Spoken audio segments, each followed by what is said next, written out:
Every teenager has dreamed of exploring a cave and stumbling upon something that changes their life forever. It's the classic adventure trope, straight out of E.T. the Extraterrestrial. But what if, instead of a peaceful alien, you came face to face with an epic war between giant robots and the fate of the universe ended up in the hands of a bunch of kids? Practically everyone remembers the eternal rivalry between the Autobots and the Decepticons. What not everyone knows is how the Unicron Trilogy elevated the franchise to a level worthy of epic anime. The plot features tiny robots used as supercharged batteries, planet-devouring cosmic deities, complex betrayals, and insane intergalactic battles. The truth is, the Armada, Energon, and Cybertron series have a ton of soul and personality. They prove that mixing colossal machines with high school drama makes for a fantastic narrative, showing that this story goes far beyond simply selling toy cars and action figures. So today on the channel, we're diving into Transformers: The Unicron Trilogy, a teenage space war, but also so much more. Millions of years ago, the universe shook with the war between Autobots and Decepticons. The reason for such destruction? Minicons, smaller robots that work like steroid batteries for the giants. To prevent them from being used as weapons, the Minicons were put on a ship and jettisoned into space. They hit our moon, crashed on Earth, and remained buried for eons. Fast forward to the present day, we meet Rad and Carlos, two kids who decide to explore a mountain cave. Their friend Alexis shoots down the invitation right away, while two other boys from school, Billy and Fred, decide to play spy and follow the duo from a distance. Deep inside the cave, Rad and Carlos slide straight into the wreckage of the ancient alien ship. And, like any good curious kid in a sci-fi movie, Rad spots a weird panel and decides to touch it. This brilliant move activates a giant beacon that shoots into space in 3 colors. The green beam wakes up the Minicons scattered across Earth, while the red and purple beams send a direct GPS signal to the Autobots and Decepticons back on Cybertron. Way to go, Rad. The boys leave the cave, bump into Alexis, and before they can celebrate the discovery, come face to face with Megatron. The panel Rad picked up comes to life and reveals itself as Highwire, a Minicon that quickly scans the kid's bike and assumes its form.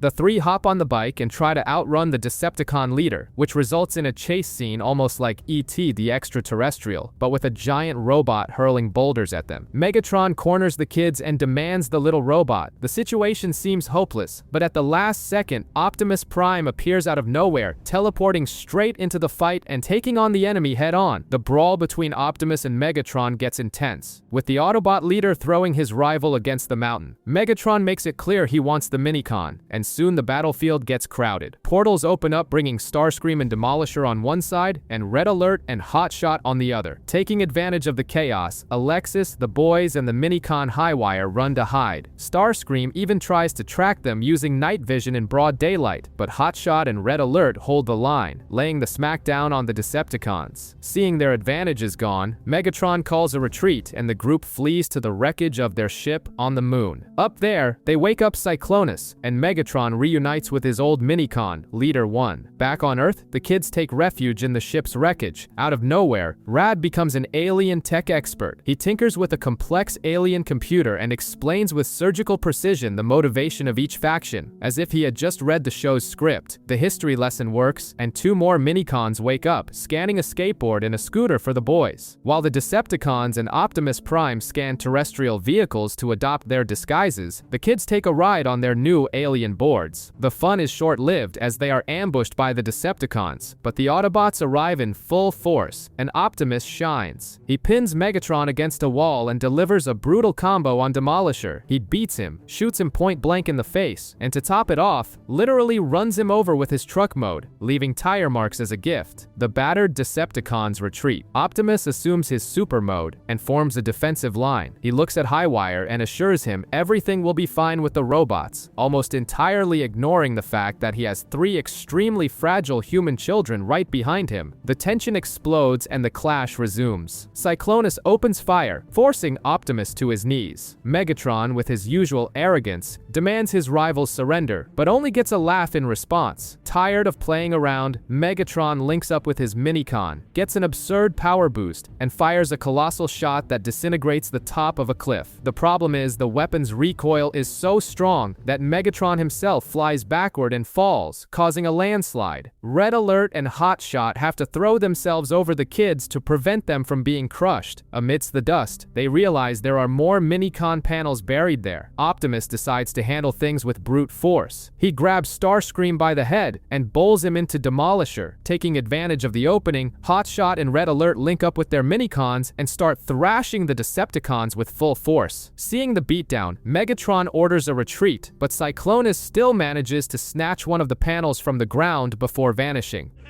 Oh, I do love surprises. Gotta run! Excellent news, Cyclonus.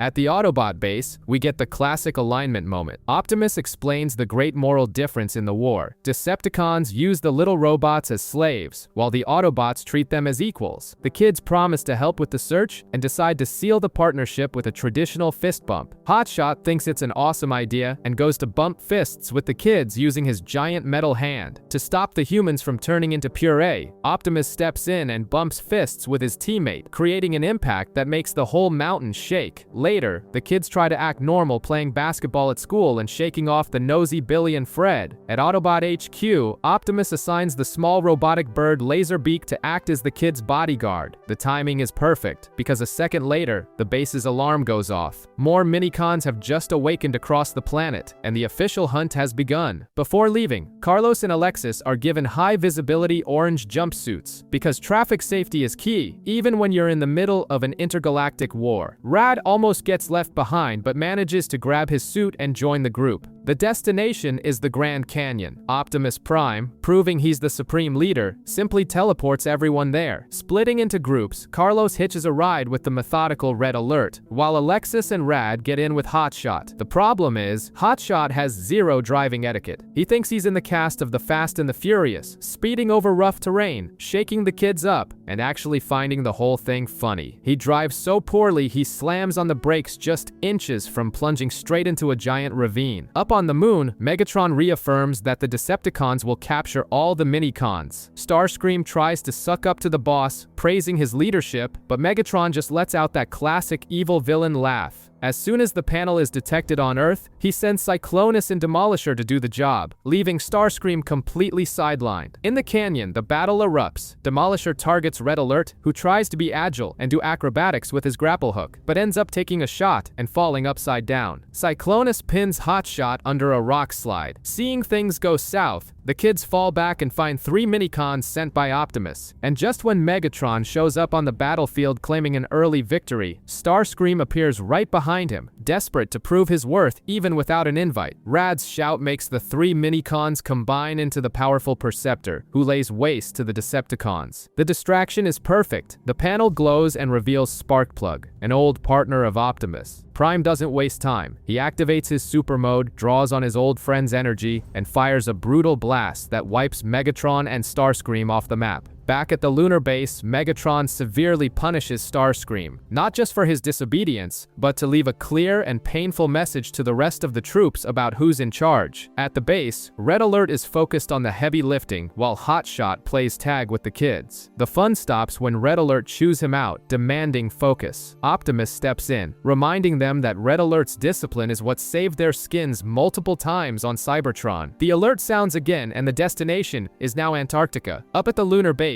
Megatron realizes Starscream is missing. The guy snuck off to Earth, desperate to get a Minicon to call his own. Megatron and his cronies go after him. In the middle of the ice and a penguin colony, the cold takes its toll. The Autobots' systems freeze up, forcing Optimus to transform his trailer into a command center, while Red Alert does repairs. Starscream is scanning the area and finds the panel stuck in an ice wall. But before he can get his hands on the prize, he runs into Hotshot and the brawl begins. Starscream throws the Autobot off a cliff, but the Minicon Jolt manages to save him at the last second. The crossfire draws everyone in. Megatron arrives with the rest of the crew, and the situation turns into total chaos. Hotshot, being the hothead he is, literally tries to run Starscream over in car mode but gets surrounded. Megatron takes Hotshot hostage. That's when Red Alert shows why he's the team's strategist. Cold and calculating, RoboCop style. He throws a disc that ricochets off Demolisher and hits Megatron squarely in the back. Pure geometry saving the day.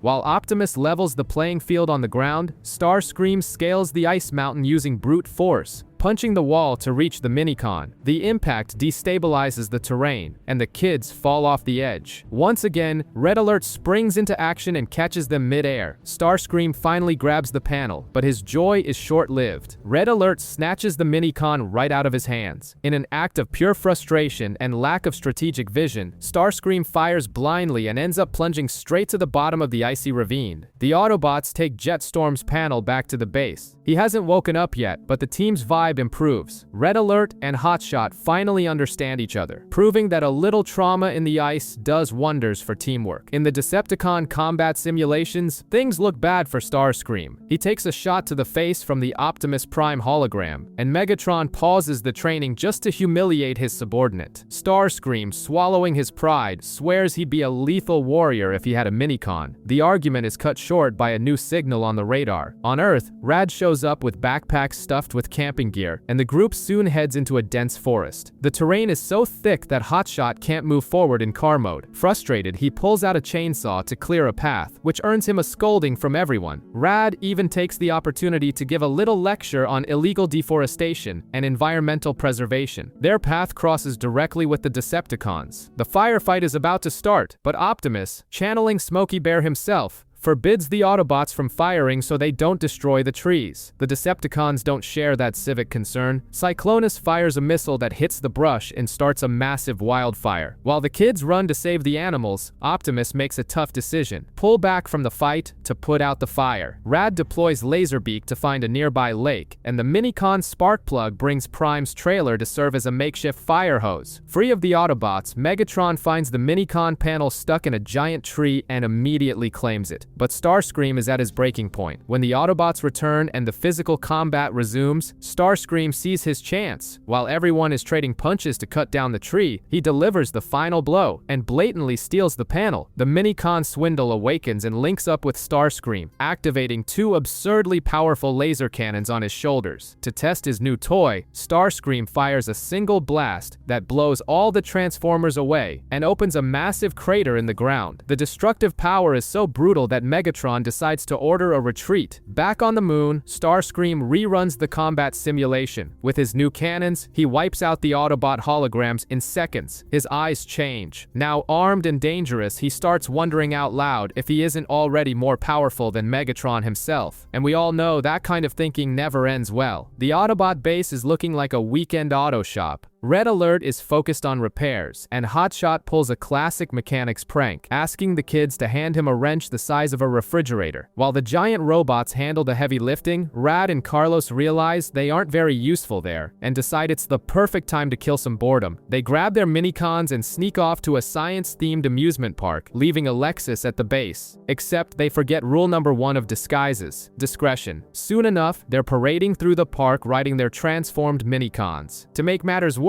Sparkplug and other small robots from the base decide to follow the kids because, let's face it, aliens want some time off too. Lucky for them, when the robots assume their humanoid forms in the middle of the crowd, the public thinks it's all part of the event's exhibition. But the ones not buying that story are Fred and Billy, the school's nosy duo, who start hunting what they swear is an alien invasion. Things get out of hand quickly. The Minicons scatter around the park, causing total chaos, while Billy and Fred try to capture Jolt with a rope and a net. The one who shows up to set things straight is Hotshot, guided by Laserbeak, and he arrives just in time. Fred and Billy, terrified by the Autobots' arrival, grab onto Jolt. The little robot panics, turns into a helicopter, and takes off with the two dangling, dropping them right on top of a hot air balloon. Like a true action movie hero, Hotshot grabs a tennis ball cannon from the arcade, pops the balloon, and pulls off an absurd acrobatic jump to rescue the kids mid-air. The crowd goes wild.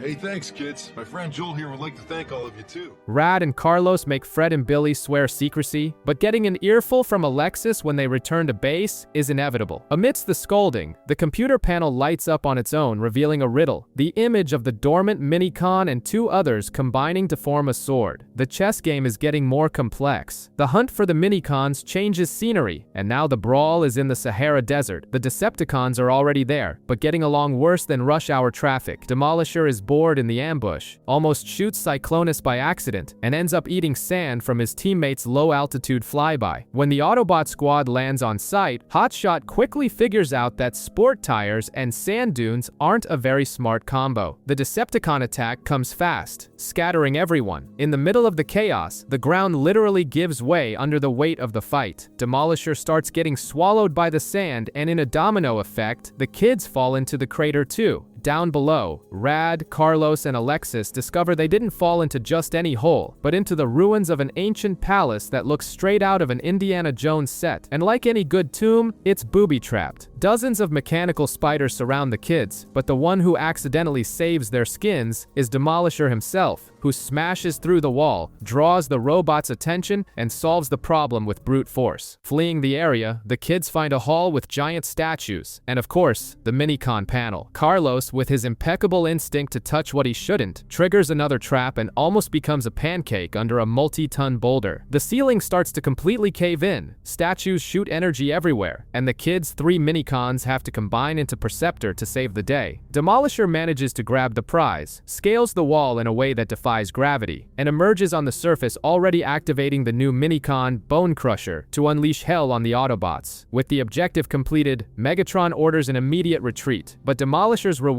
for all his hard work is getting chewed out by the boss at the lunar base, who confiscates the Minicon as punishment for him leaving his lookout post. Even Starscream, who is no saint, realizes Megatron's leadership is crossing the line. Fred and Billy are still trying to play detective. They follow Rad, Carlos, and Alexis, but the bicycle chase loses its charm the moment a giant combat helicopter appears in the sky. Cyclonus decides to play cat and mouse with Rad. The kid retaliates by having Laserbeak zap the Decepticon in the face and bolts, leaving Fred and Billy right in the path of the stressed-out villain. Result: the duo becomes hostages in exchange for the Minicons. The meeting point is a ghost town, the perfect setting for an alien western. The Autobots arrive to attempt negotiations with Starscream, Cyclonus, and Demolisher. Meanwhile, trapped in a falling-apart shack, Fred and Billy decide to man up and jump on Leader 1. The Minicons stand in guard. The little robot fires a laser through the roof, giving the signal for the brawl to start outside. Rad and the others manage to sneak their Minicons into the building for a stealthy rescue, but subtlety goes out the window when Megatron stands up, literally having been hiding under a pile of trash. The Decepticon leader traps the kids in an energy sphere, smashes through the wall, and parades his prizes right in front of Optimus. The blackmail is heavy. Optimus, albeit reluctantly, agrees to hand over the Minicons, but Megatron breaks the deal and announces he won't release the kids. That's when Rad orders Laserbeak to shock him again. Megatron drops everyone, except Rad, who is trapped in the villain's metal hand, about to be crushed. And where does salvation come from? The unlikely. Fred grabs Laserbeak and points him at Megatron's foot. When Leader 1 gets ready to stop the kid, Fred makes an emotional plea to friendship that short-circuits the robot's logic for a second. That split-second distraction is all Hotshot needs to deliver a flying kick, rip Rad out of Megatron's hand, and clock the villain in the face. With his plan ruined, the Decepticons bail.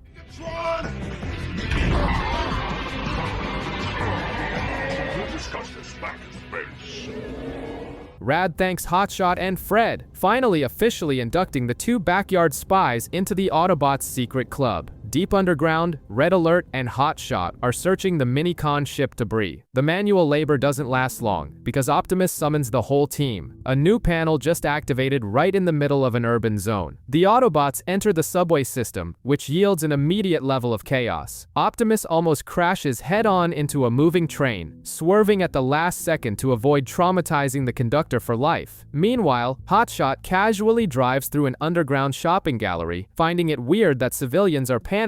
Apparently, he thinks giant robots are a common sight on the morning commute. Exploring an abandoned station, Alexis declares that one day she'll be president of the United States, just to fix the subway infrastructure. It's a solid political platform, but the Minicons don't care about elections and focus on finding the panel hidden in the ceiling. Carlos manages to yank the piece out, but the victory is short-lived. A bizarre blue grappling hook appears out of nowhere and attacks the kids. On the run, they end up cornered between the mysterious mysterious new attacker and the Decepticons' minicons. With no way out, the kids jump through a train car window and hide in a cave. Of course, it doesn't take long for Megatron to blast the wall and surround everyone. And that's when the mysterious attacker proves his worth. He throws himself in front of the kids, using his own body as a shield against a cave-in caused by the Decepticons. Amidst the dust, Cyclonus exploits the opening, steals the panel, and activates the minicon drill bit. The villains escape with the prize, leaving the Autobots to dig through the rubble searching for the kids. The mysterious robot emerges from the dirt in one piece, revealing himself to be Smokescreen. He even apologizes for the earlier attack, and Rad is just glad to have a new ally who almost killed them a few hours ago. In the meantime, Carlos has developed a full-blown obsession with a holographic girl from a distress call. The kid is blinded by the rescue mission, but the base's priority is different. The Autobots are sent to the middle of the ocean via the space bridge. With modifications to their propellers, the team dives and drives along the sea floor, bumping into dolphins and, shortly after, an entire sunken city. It's basically a cybernetic Atlantis. Unsurprisingly, Megatron and his crew are already there setting up an ambush. Optimus and Smokescreen carve a path to the ruins along with the kids. The problem is, Megatron fires from above, cracking the Autobot leader's windshield. Water starts flooding in, forcing Optimus to open the doors and spit the kids into the interior so they don't drown. Safe from the water, the kids find an artificial forest and, in the center of it, Carlos's girl. He runs after her, only to discover the obvious. She is literally intangible. The girl explains that her civilization was wiped off the map centuries ago due to a war over the Starsaber, a supreme weapon formed by 3 minicons. The obsession with power sank the city. She warns them to stay away from this tech, and Carlos agrees. But Megatron, being Megatron, completely ignores the moral lesson, storms into the room, and rips the dormant panel straight out of a pillar. Removing the artifact triggers a catastrophic earthquake that starts bringing the whole city down. The Decepticons teleport away, and the Autobots have to floor it to escape. Carlos watches helplessly as his holographic crush vanishes into thin air while the ceiling collapses. Up on the moon, Megatron delivers an epic speech to his troops, holding the first fraction of the most dangerous weapon in the universe. Now it's a race against time to find the other 2 fragments before Earth meets the same fate as Atlantis. The trip to the bottom of the sea leaves Rad deep in thought. He asks if there's no way to stop the war, and Optimus gives it to him straight, revealing a 4-million-year history. The minicons acted as such absurd power upgrades that they unbalanced everything. Realizing they were the fuel for the slaughter, they fled Cybertron, crashed on Earth, and stayed asleep until Rad and Carlos accidentally hit the cosmic snooze button. The alarm goes off, killing the mood. A new minicon has been located on a volcanic island, and both factions rush there. The firefight breaks out fast. Optimus doesn't even hesitate, immediately transforming his trailer into a brutal weapons platform. Megatron and Starscream step it up by power linksing with their minicons, forcing the minicons to man the Autobots' weapons. There's crossfire everywhere. Laserbeak, doing his job as a scout, locates the panel at the end of a railway tunnel, but nature decides to join the fight. The volcano erupts. A river of lava gushes straight out of the tunnel, carrying the panel with it. It's absolute chaos. Optimus plummets into a fissure that opens up in the ground, while Red Alert and Smokescreen desperately dig trenches to divert the magma away from the kids. In the midst of the disaster, the minicon panel is left floating in the lava. Cyclonus takes an aerial dive and grabs the piece, but minicons blast the Decepticon mid-air, making him drop the prize. Red Alert catches the panel on the fly, and the villains retreat.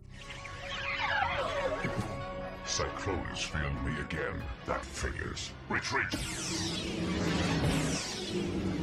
Back at the base, the piece cools down and projects the ghostly form of the minicon, proving their power is completely off the charts. But the Autobots' advantage doesn't mean relief. Far away, Megatron finally manages to awaken the panel he stole from Atlantis. It reveals sonar, the first official piece of the Starsaber. Megatron's grin says it all. The end of the world just got one step closer. Flying through the skies, Cyclonus finally discovers the exact location of the Autobot base, thanks to the minicon sonar. Megatron, of course, lets out the evil laugh of someone who just won the lottery. Inside, Alexis, Carlos, and Rad are playing tour guides for Billy and Fred. But an alarm goes off, and the main trio simply bolts for the control room, leaving the newbies to fend for themselves. Terrible idea. A portal opens in the middle of the base, and Megatron marches in with his Decepticons. Red Alert's defense system fires lasers everywhere, putting the lost kids in danger, but Megatron completely ignores the attack, thinking it's just a system glitch. Red Alert quickly realizes their true target. They came for the panels holding the other two Starsaber Minicons. Hotshot, with all the patience he lacks, charges in alone. The result? Megatron grabs his head by his own horns, lifts the guy into the air, and tosses him aside like trash. At least Smokescreen releases a smokescreen in time for the Autobots to retreat. They change their strategy and decide to isolate the invaders. Smokescreen lassos Demolisher. Red Alert lures Starscream into a hall of mirrors, causing the villain to fly straight into a trap that crushes one of his wings. Meanwhile, the kids come face to face with Cyclonus, but they solve the problem brilliantly. They activate the base's portal and ship the big guy far away. Only Megatron is left, and he ends up cornering Hotshot, pointing his cannon right at his face. In this critical moment, Sonar awakens his brothers in Hotshot's hand, forming the Starsaber. Megatron even manages to grab the sword first, but Optimus shoots it, and the weapon flies straight into his pupil's hands. Megatron makes one last offer for the kid to switch sides. Faced with his refusal, he opens fire. Encouraged by Rad and his friends, Hotshot uses the sword to block the energy blast and in a swift motion, slices off one of Megatron's horns. Out of options, the Decepticon leader orders a retreat, swallowing his pride and plotting his revenge. With the Starsaber in hand, Hotshot wastes no time testing out his new toy. During a nighttime search in the mountains, he intercepts Starscream and slices his rival's sword in half, effortlessly. Optimus takes care of Megatron with a heavy crash landing right on top of him, while Hotshot disarms Demolisher, forcing the Decepticons to retreat for good. Smokescreen secures the new Minicon, Liftor, but Optimus feels something is off. He spots a hooded figure watching everything from afar and tells Hotshot to dial it down. Back at the base, the vibe is domestic chaos. Rad discovers the fridge is full of tools because Alexis thought it would be a good idea to buy bleach and degreaser to wash the Minicons. Red Alert has to remind everyone that superpowered alien robots shouldn't go strolling through the supermarket, and he hands the kids an updated version of Laserbeak. Meanwhile, the mysterious figure arrives at the enemy base. Megatron introduces him as Scavenger. The guy walks in insulting everyone. Starscream tries to attack and gets completely humiliated, sparking an instant hatred right then and there. Back on Earth, Scavenger finds a new Minicon panel, but instead of taking it, he uses it as bait. The strategy works perfectly. The battle resumes, and a cocky Hotshot literally slices a chunk out of Cyclonus's back end.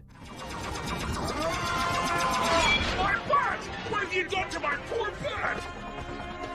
Starscream goes in for payback, but Scavenger's laugh interrupts everything. That's when Optimus drops the bomb. Scavenger was the master who taught him how to fight. A very Mr. Miyagi vibe, but with less wax and more metal. Starscream and Hotshot go back to dueling. The Decepticon manages to hit Hotshot in the face, but gets his sword sliced up yet again. Scavenger taunts him, saying the kid is nothing without the Starsaber, and Hotshot takes the bait. Terrible choice. Hotshot even manages to sink the sword into the mercenary's arm, but Scavenger doesn't even flinch. He smacks the Autobot, following it up with a brutal punch to the gut, winning the fight in an instant. Since Cyclonus took advantage of the distraction to grab the Minicon, the Decepticons flee. Back on the moon, Scavenger tells Megatron about the legend of something called the Sky Boom Shield, guaranteeing another one of those evil laughs echoing through the halls. Trying to get over the beatdown he took, Hotshot spends all his time training with the sword. Billy swears this makes him the most powerful being in the universe, but Carlos knows reality hits harder. A new Minicon signal pops up in a highway tunnel, and since the Autobots' safety protocol continues to be non-existent, the kids tag along just to act as a cheering squad. At the site, Demolisher and Cyclonus stand guard while Scavenger is forced to dig. To slow down the heroes, Cyclonus throws a truck across the road, stopping traffic. Optimus and Hotshot unload the kids and move forward. That's when a mysterious purple motorcycle, which had just fallen from space, speeds by and simply kidnaps Billy. The chaos escalates quickly. Hotshot engages in direct combat with Scavenger. Cyclonus tries to shoot him in the back but gets distracted when the purple motorcycle reappears, drops Billy off so he can hug Rad, while Fred is left alone and ignored, and pulls off an insane jump that knocks Cyclonus right out of the sky. Soon after, Alexis arrives, scolding the boys for leaving her behind. Priorities. Meanwhile, the main fight heats up. Scavenger grabs Hotshot in midair and smashes him into the ground. Hotshot escapes to an unfinished section of the highway, being closely hunted. In a desperate move, the Autobot jumps and slices the entire road, making the ground cave in. Scavenger only survives because he manages to grab onto Cyclonus as he flies by. Despite fleeing, Scavenger laughs in Hotshot's face and promises to prove his incompetence another day. To make matters worse, the mysterious biker also laughs at the Autobot. With the Decepticons defeated, the purple motorcycle transforms and introduces himself as Sideways. Smokescreen finds the Minicon spiral, and everyone heads back to base. While Fred and Billy play with the new robots, Hotshot, Red Alert, Rad, and Alexis all share the same gut feeling. This Sideways guy can't be trusted. But before anyone can investigate the new guy, Fred asks the most important question of the day. Where's the bathroom? Tensions are already high with another battle for a Minicon. Only this time, the Decepticons make a curious decision. They run away in fear of the Starsaber. Scavenger is MIA, and Hotshot pushes forward with Sideways on the front lines. Sideways announces he found the Minicon, but Megatron wastes no time and jumps on him in motorcycle mode. In the middle of this tactical pileup, with everyone grabbing onto each other, Megatron activates the teleporter and takes all three of them straight to the Decepticons' lunar base. Scavenger just watches from a distance, calculating every move. At the base, Megatron realizes the Minicon panel was a fake and crushes it. Meanwhile, Sideways gives Hotshot the rundown. It was all just his brilliant master plan to infiltrate and take down the enemy from the inside out. They step out of the facility and are greeted by the lunar landscape. The problem is, they're soon surrounded by shadows, including a figure identical to Optimus Prime. Sideways quickly warns him it's just a hologram, and the two split up to clear the area. Things really heat up when Megatron makes an announcement straight out of the Hunger Games. Whoever defeats Hotshot gets to keep the Starsaber. The kid actually puts up a good fight, dishing out hits, but Starscream eventually gains the upper hand against the exhausted Autobot. That's when Megatron plays dirty. He reveals he captured Sideways and demands the sword as ransom. Like a good, morally driven hero, Hotshot hands over the weapon to save his ally. His reward? The ultimate betrayal. Sideways turns around, tosses the sword straight to Starscream, and to top it all off, ships the faction logo on his face. The guy was a double agent this whole time.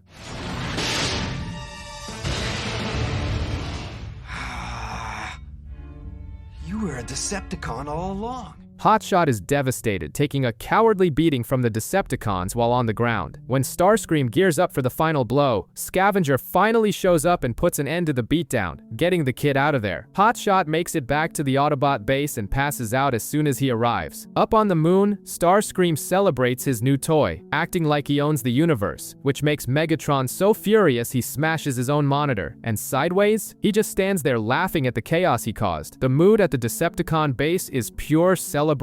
Starscream parades around with the Starsaber, shamelessly provoking Demolisher. Scavenger, observing everything from his corner, calls it right away. All this arrogance is going to cost him. On the flip side, Autobot morale is rock bottom. Hotshot blames himself for the loss, totally depressed while watching the sunset. The kids notice and decide to cheer him up in the most mature way possible, by making ridiculous, funny faces. The worst part is, it works, and Hotshot gets his fighting spirit back just in time for a new mission. The search now leads to a dense jungle, and Megatron, who's nobody's fool, decides to put Starscream in his place. He orders his own Minicon to shoot at his subordinate while staying hidden. Not knowing where the fire is coming from, Starscream freaks out, swings the sword everywhere, and almost slices up his own team. Using the excuse that his warrior is out of control, Megatron takes the Starsaber for himself. A flawless manipulative play. While a heavy firefight breaks out between the main teams, Hotshot runs into Sideways. During the chase, he ends up bumping into Scavenger, who dodges all his attacks with ease while dropping a few master-level taunts. The war explodes all over again when the radars detect the new panel, with Optimus activating his super mode. Hotshot seizes the moment to apply the lessons he's learned and finally manages to beat down Sideways. At the end of the brawl, Scavenger grabs the panel and the Decepticons retreat, but the real bombshell drops at the lunar base. The panel reacts to another yellow fragment, and out of nowhere, Scavenger announces his resignation. He simply turns his back and walks away. He lands straight at the Autobot base. Optimus orders the gates to be opened. The two meet, shake hands, and the mystery is finally solved. Scavenger never betrayed anyone. He spent this whole time deep undercover as a highly trusted Autobot spy. With Scavenger officially back on the team, he immediately takes on the role of Hotshot's mentor. The kids get hyped to watch the training, ditch their breakfast, and go check it out. Except, when they get there, the scene is pretty disappointing. Hotshot is sweating bullets, practicing super dramatic strikes, while his new master is snoring heavily in a deep sleep. This lazy attitude makes Carlos suspicious, and it's not just him. Smokescreen also thinks Scavenger might be another Sideways, waiting for the right moment to strike. On the moon, Megatron's patience remains at absolute zero. When Starscream confirms that Scavenger flipped sides, the leader declares the defector public enemy #1. Starscream tries to chip in on the strategy, but gets a smack on the head that knocks a piece right off him. Decepticon diplomacy remains strong. The Minicon alarm sounds, leading everyone to a snowy field. The battle is evenly matched, with Scavenger putting on an absolute masterclass in combat by humiliating Cyclonus. But as the fight nears a giant abyss, Scavenger simply vanishes. Hotshot already starts regretting trusting the guy. At the edge of the cliff, Megatron prepares the finishing blow against Optimus. In a suicidal move straight out of an action movie, Optimus ejects his own legs, grabs Megatron, and throws himself into the abyss to take the villain down with him. But the fall is cut short. In midair, Scavenger leaps from the other side of the canyon and tosses Optimus to safety in a perfectly calculated rescue. Red Alert then explains what he should have said from the start. Scavenger and Optimus have been war buddies since Cybertron. The loyalty is absolute, and his time with the enemy was solely to gather vital intel. Victory seems guaranteed until Sideways and Megatron emerge from the pit. Sideways literally throws his leader at Scavenger, but Optimus is faster and blasts the villain with a dead center shot. Megatron swears revenge as his team beats a retreat.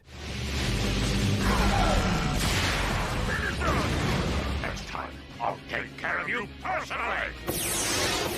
As the dust settles, Smokescreen and Hotshot finally swallow their pride and apologize to Scavenger, who takes it all with the calm demeanor of someone who knows he did a good job. Reporter Kelly is trying to do her job live on TV but ends up taking a blast to the face from some random kid's squirt gun. Life in local journalism is definitely not easy. Meanwhile, at the Autobot base, Alexis finds out the hard way that the boys and the giant robots went camping and simply forgot to tell her. A vacation vibe takes over the trip, with the Autobots relaxing in the river and Smokescreen using his crane to fish. They even make friends with a local little boy named Sean. On the other end of the spectrum, up on the moon, the Decepticons are doing training that basically boils down to Megatron chasing his own soldiers around swinging the Starsaber. Peak leadership. Back on Earth, a heavy storm rolls in. A brutal landslide buries Carlos, Red Alert, and little Sean. Alexis, who was fuming at home, ends up finding out about it all on TV, since reporter Kelly is coincidentally covering the disaster on site. Optimus, Hotshot, and Scavenger rush to the rescue, and their strategy for maintaining their alien disguise around civilians is a bit extreme, but incredibly effective. Hotshot just knocks Sean's dad out cold so he can carry him to safety, while Laserbeak flies right into the reporter's face, making her drop the camera. With the dam's floodgates open, the water comes rushing down. Optimus literally uses his own body to block the river while Scavenger and Smokescreen pull Red Alert out of the mud. In the end, everyone survives. The boy's dad thinks the robot story is just a kid's imagination, and Kelly is left with zero footage for the network. Back at the base, Alexis chews everyone out for the scare, but is relieved they're okay. And on the moon, Megatron is still chasing his soldiers around. The daily grind of war continues with another standard scramble for a Minicon. Demolisher actually manages to grab the target, but takes a precision shot from a rookie Autobot named Blur, who steals the prize. Blur is your classic tough guy loner, with Batman levels of social interaction. He arrives at the base and barely looks at the kids, acting like having a personality is a tactical weakness. Hotshot tries to break the ice and build some team spirit, but gets spectacularly shut down. On the Decepticon side, the alert for a new Minicon goes off. Megatron is so focused on it that he doesn't even notice the two captured pieces of his future super shield starting to glow on their own in the base. The battle takes place at a human racetrack. Hotshot and Blur go after the new Minicon, but the two butt heads the entire time because Blur flat out refuses any kind of teamwork. To prove his point, the newcomer accelerates, spins like a tornado, and sweeps Cyclonus away. The problem is, he shoots the Minicon itself in the process, knocking the little guy straight into Hotshot's hands. In the confusion, Cyclonus manages to steal the prize back, and the villains flee. Back at the base, Hotshot decides to be the adult in the room and goes to talk to Blur. The new guy lets his guard down and admits he has no idea how to converse properly, and that he thought the Minicons were just disposable tools. The two settle the beef with a classic fist bump, sealing the peace. But the real surprise is reserved for the villains. Megatron arrives at the lunar base empty-handed and discovers that the pieces he ignored earlier have finally merged. Now, he holds the legendary Skyboom shield in his hands. The game just changed. Megatron decides to test drive his new acquisition, the Skyboom shield. And how does he do that? By obliterating an entire comet.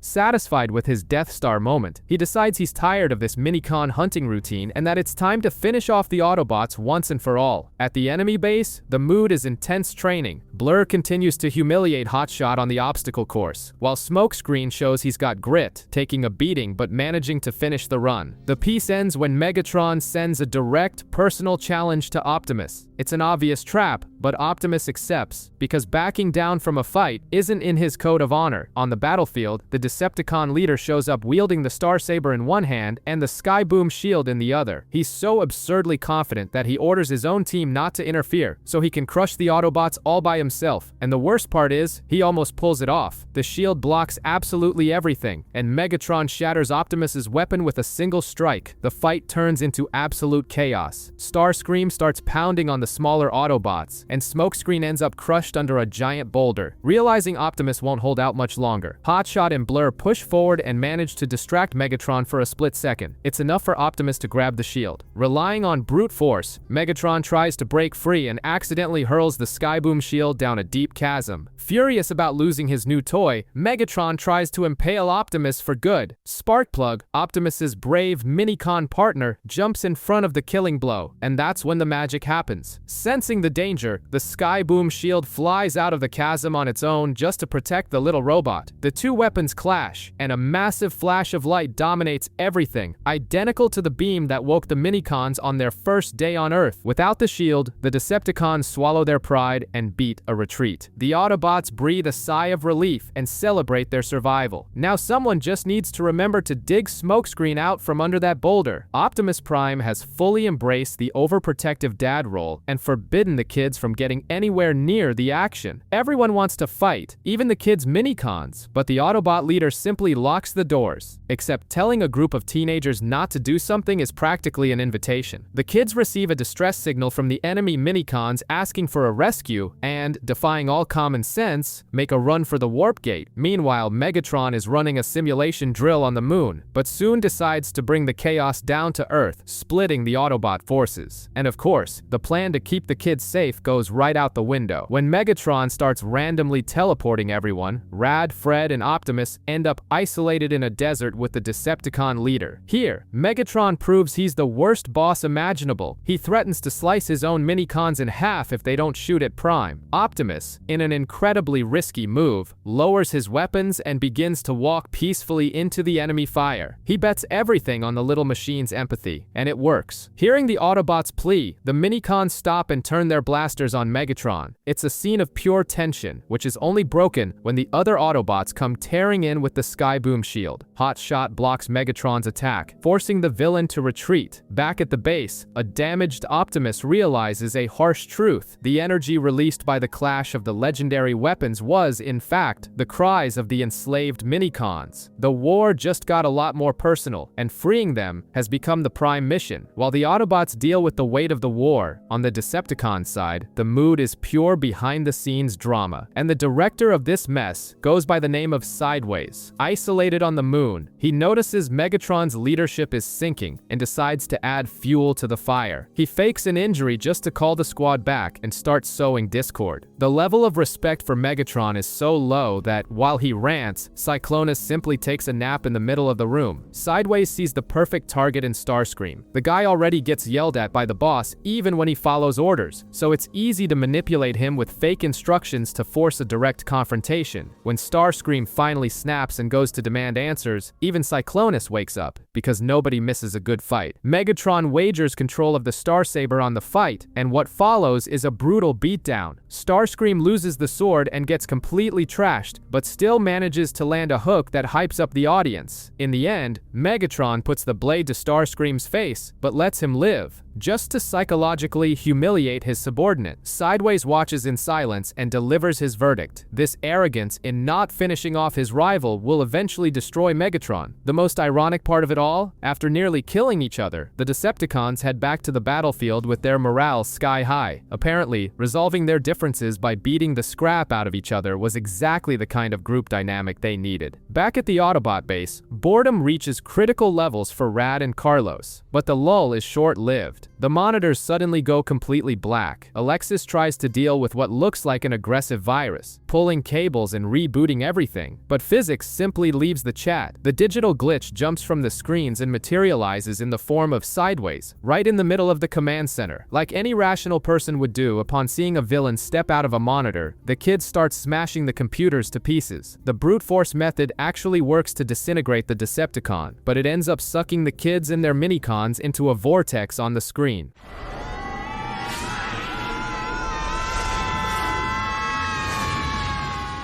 When Billy and Fred arrive in the room, they find the bodies of their friends frozen in place, glowing in inverted colors like zombies from a broken arcade game. Their minds, however, ended up in cyberspace, a floorless void filled with floating abstract shapes. Sideways appears, demanding the minicons and claiming there's no way out. But Alexis, proving once again to be the smartest of the bunch, points out a plot hole in the villain's logic. If this is all an illusion controlled by him, Sideways wouldn't need to ask for anything. He could just take it. Logic destroys the villain's patience, and he starts shooting at them. Since it's all virtual, the shots do zero damage. The situation was under control until a bizarre, terrifying roar echoes through the void. Sideways panics, hastily apologizes to the kids, and begs them to keep the encounter a secret before vanishing. A sense of pure evil dominates the area, forcing the youngsters to flee through a glowing exit just in time to avoid being swallowed by a dark anomaly. They wake up at the base intact, but tension lingers in the air. What exactly is Sideways' manipulator so afraid of? In outer space, a human space shuttle is cruising through the void when it encounters a UFO. The object scans the human ship, and in a move worthy of an alien invasion movie like The Thing, simply assumes the exact same form. When Fred tries to tell this story back on Earth, only Alexis takes the kid seriously. Meanwhile, at the Decepticon lunar base, an invisible figure strolls through the corridors like he owns the place. He walks into a room full of terrified minicons and picks Inferno as his partner. On Earth, things are already kicking off. Scavenger chases after a minicon panel amidst the crossfire, while Megatron and Optimus Prime clash with the heavyweights of the war, the Starsaber versus the Skyboom shield. From above, the invisible figure watches everything and critiques Megatron's tactics, noting he barely knows how to use the sword properly. Back on the moon, the tension at the Decepticon base erupts. Demolisher tries to pounce on the invisible figure but gets humiliatingly swept off his feet. Show yourself, fool!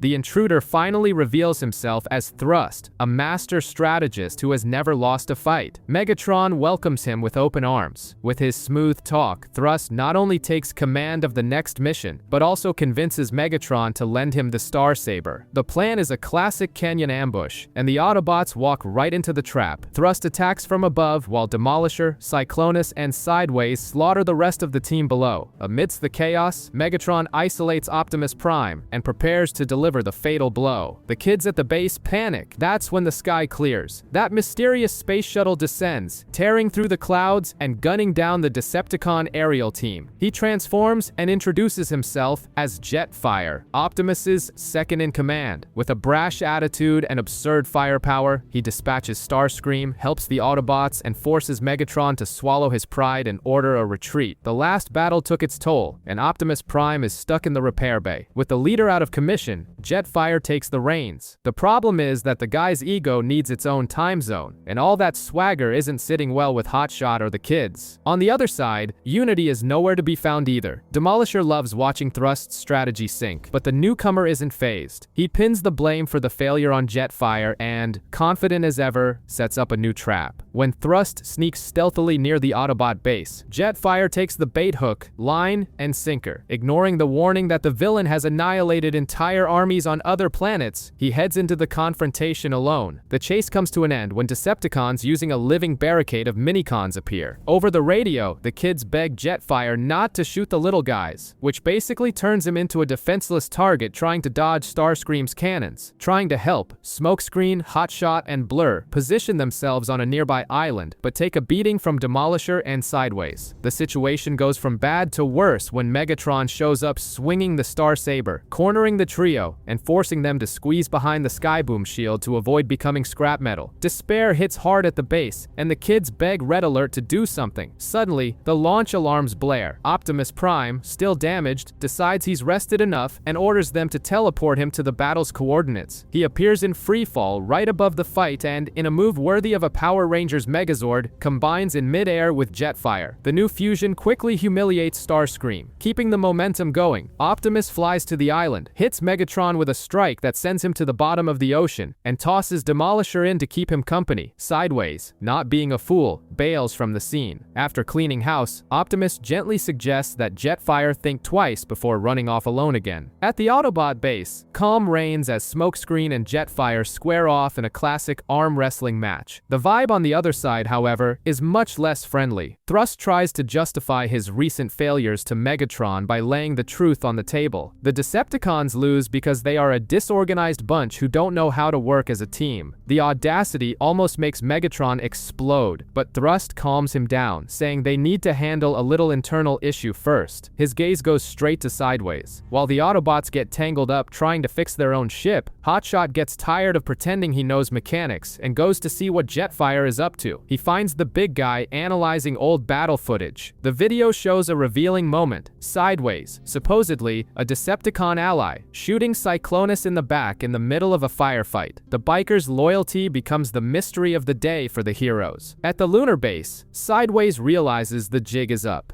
Desperate, he tries to manipulate Demolisher into attacking Thrust, buying time to send a report to his mysterious, true master. The tactic fails miserably, and the Decepticons finally corner him. He tries to make a run for it, but Thrust charges in and beats the scrap out of the traitor. With no way out, Sideways activates a transphase ability. Megatron pulls out the Star Saber and mercilessly starts slicing the biker up, but with every sword strike, the enemy's body rebuilds itself. Looking like an indestructible hologram, Sideways mockingly warns them that there are still many Minicons hidden across the universe and simply vanishes into thin air. And just to prove that things can always get worse, the scene cuts to the sky above yet another conflict on Earth. The terrifying shadow of a colossal ship covers the battlefield. Tidal Wave has just arrived, and he doesn't look in the mood to talk. The question is, do the Autobots have what it takes to fend off the bad guys, or is it only a matter of time before Megatron controls the universe?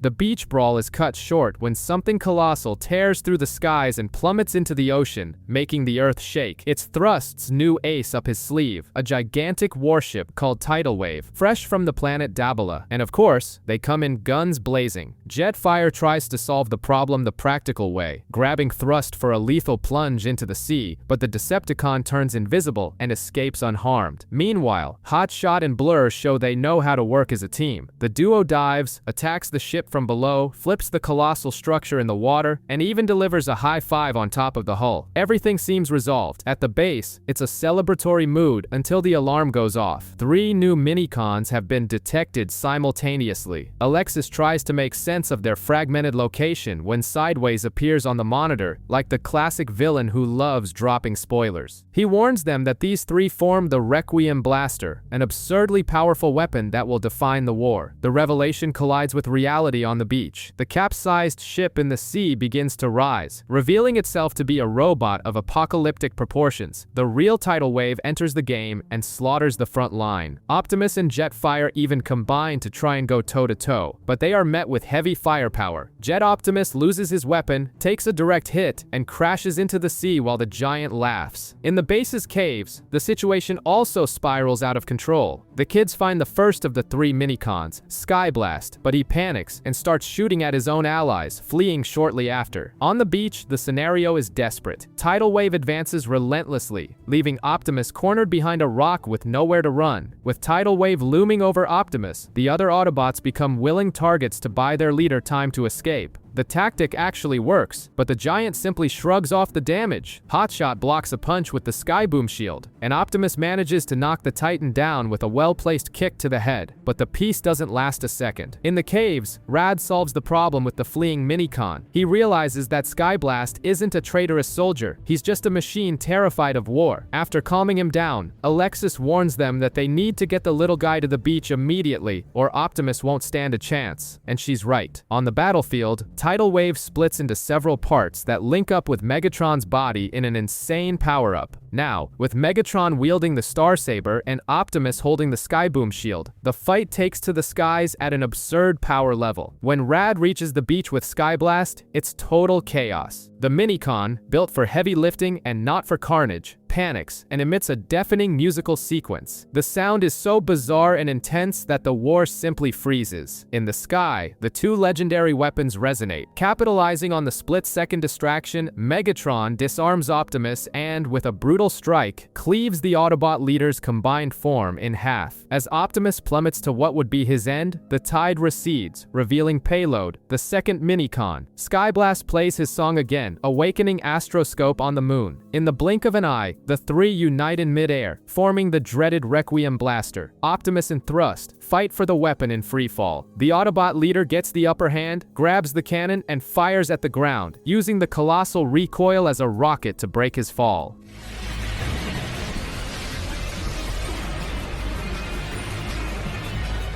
Rad finally understands. The minicons aren't afraid to fight, they're afraid of this brutal power falling into the wrong hands. On the moon, Megatron and Tidal Wave are in the makeshift workshop, trying to glue the pieces back together after tasting the Requiem Blaster. Meanwhile, at the Autobot base, the mood isn't one of victory, but of ethical debate. Optimus refuses to force the space team to fight against their will. Jetfire and Hotshot, however, take a much more practical view. They want to use the weapon of mass destruction to wipe the Decepticons off the map once and for all. Before Optimus can make a final decision, the kids take matters into their own hands. They wrap the minicons in giant clothes, buy bus tickets, and flee to Central City. The idea is to drop off the radar so neither side can turn them into artillery. Their chosen destination is a rundown farmhouse in the middle of a cornfield. What the kids don't know is that Thrust is monitoring everything via satellite, and Optimus is stealthily trailing the bus. Anticipating trouble, the kids turn the old farm into a Home Alone-style booby trap. When Thrust invades the place thinking it'll be an easy win, the result is comical. The ruthless strategist is blinded, tied up, trips, and takes a beating from a bunch of homemade traps. The pranks aren't lethal, but they leave the Decepticon boiling with rage over the wasted time. Exactly enough time for Optimus to arrive and kick him out of there. With tempers cooled and the team reunited, Rad gets real in a passionate speech, asking the Autobots to see the minicons as individuals, not as weapons of war. Optimus agrees, noting that forcing the little guys to fight would make them no better than the Decepticons. And Hotshot, showing that he absorbed absolutely nothing from the conversation, happily concludes that this means means everyone will fight as one big team. Apparently, the message flew right over his head. Fire, rubble, and despair. Hotshot tries everything to lift a heavy beam, pinning the legs of his friend, Wheeljack. He runs to get help, ignoring his partner's protests. But outside, his commander blocks the rescue and forbids him from going back. And the seed of guilt is planted. On Earth, the reception is less dramatic. A rookie named Sideswipe tries to fit in, arriving with that exaggerated energy that causes instant second-hand embarrassment. The human kids practically laugh in his face. He even does a handstand to make Blur remember who he is. It turns out that, in the past, Blur saved Sideswipe's life when a parachute jump went terribly wrong and he was left hanging upside down. The rookie became his #1 fan and crossed the galaxy looking for his idol, but Blur has zero interest in this friendship. Optimus's solution? Toss the responsibility to Hotshot, who reluctantly becomes the rookie's mentor. The training is uninspiring. Sideswipe has terrible aim and takes an eternity to transform. Besides, Hotshot can barely focus, haunted by memories of the fire, where, in his absence, Megatron emerged from the flames to rescue Wheeljack. Trying to be a good teacher, Hotshot advises Sideswipe to stop imitating Blur and find his own identity. Far away from there, at the base, the mood is peaceful, with Alexis scolding Fred and Billy for their video game addiction. But on the road, the deep talk is cut short by a black car that swerves in, cutting both Autobots off. They think it's just a hot-headed driver until the vehicle knocks Sideswipe away and displays a vandalized Autobot logo. It's Wheeljack. The irony hits hard. Years ago, Wheeljack was an eager soldier who idolized Hotshot, exactly like Sideswipe does with Blur now. Using holograms and violent driving, Wheeljack throws the rookie off a cliff to isolate his former mentor. He ignores any apologies, recounts how Megatron saved him, and, without blinking, draws his weapon and fires.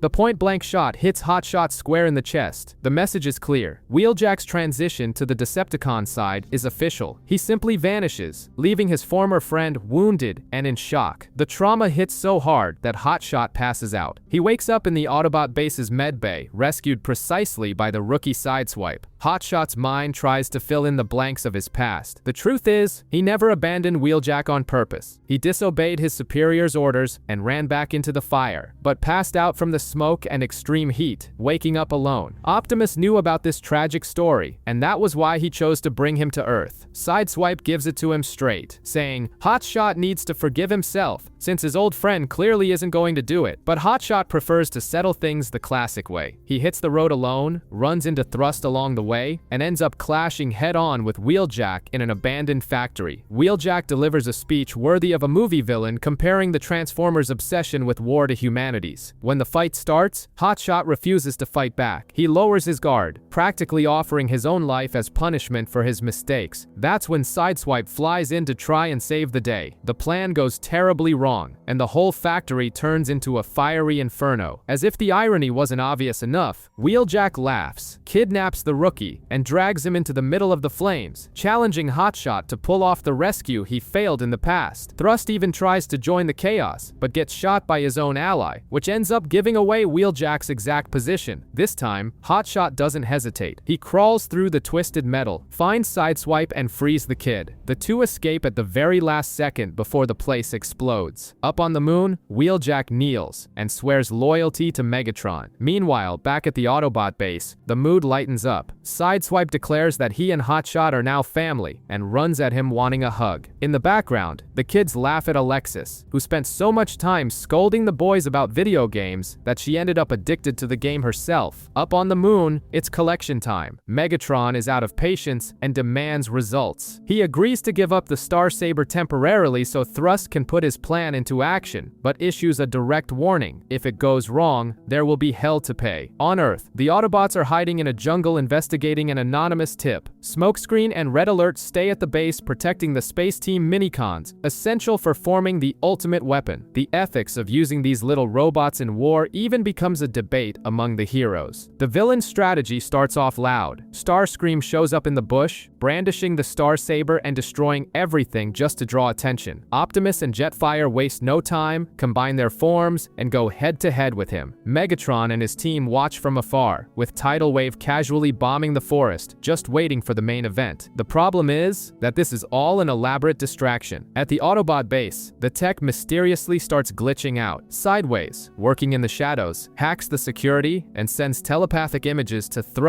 showing the Requiem blaster, though the Decepticon strategist thinks he's just hallucinating. In the jungle, the rain pours down. Optimus tries to talk some sense into Starscream, but he attacks desperately, missing every strike. To make matters worse, the Star Saber simply shuts down out of nowhere, likely damaged by the water. When Starscream tries to call for backup, he discovers he's been abandoned by his own team. Alone against 6 Autobots, he is literally left hanging, crying in the rain. The beatdown only doesn't happen because Laserbeak arrives with an emergency message. The base has been breached. The Autobots teleport away and leave the poor guy talking to himself. Arriving home, the damage is already done. Smokescreen tried to protect the Minicons, but Megatron busted the door down, grabbed the 3 robots, and assembled the Requiem blaster. Even at a disadvantage, Smokescreen charges at him. Megatron's response is merciless, a point-blank shot with the new weapon. The impact blows Smokescreen through the metal wall. The scene is horrifying. With a massive hole in his chest, his chassis crumpled and melting from the heat, he refuses to fall and walks towards the enemies. The Autobots' insane determination scares the villains so much they flee with the prize, but the effort takes its toll. Smokescreen deactivates in Optimus's arms, leaving the base in silence. A brutal blow to the heroes, broken only by the Autobot leader's cry of grief.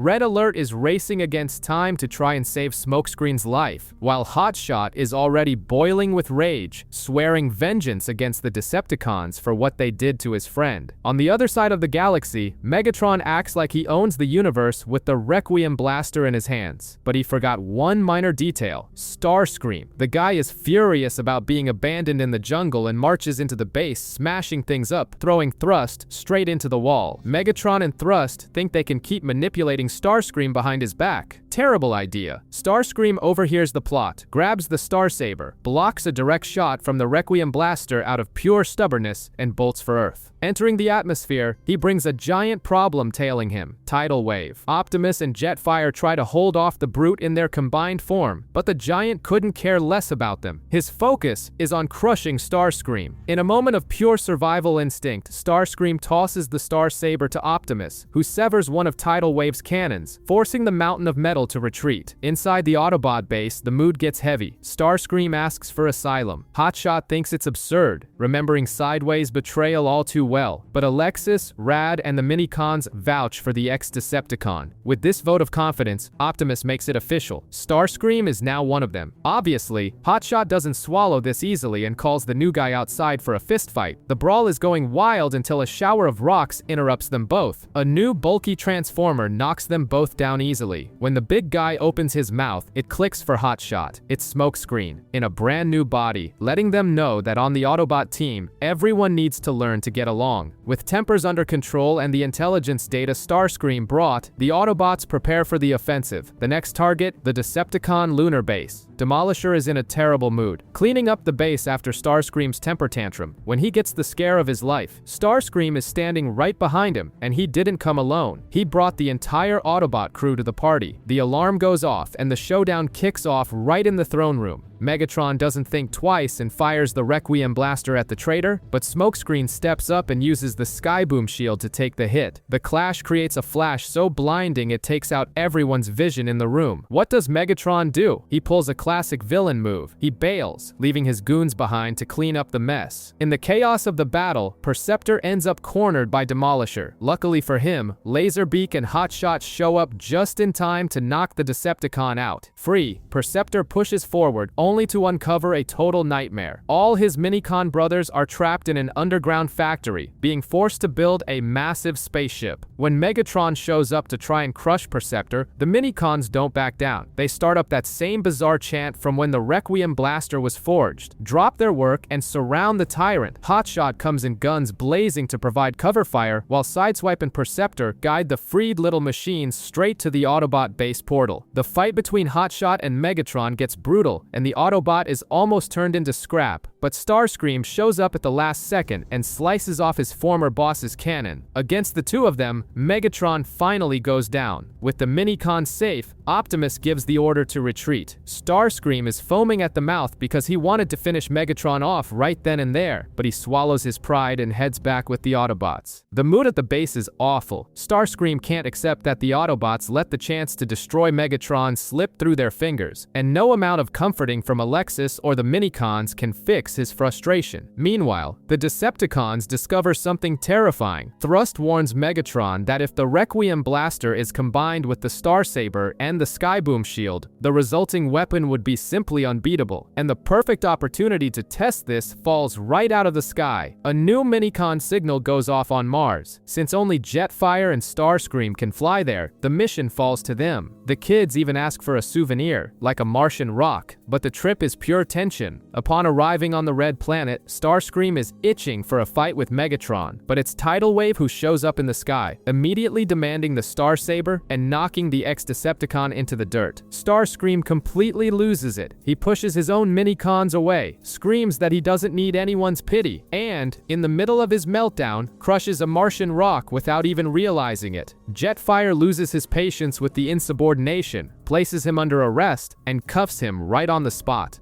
What do you think you're doing to me? I'm busting you for the crime of disobeying orders. Sorry. You can't be serious!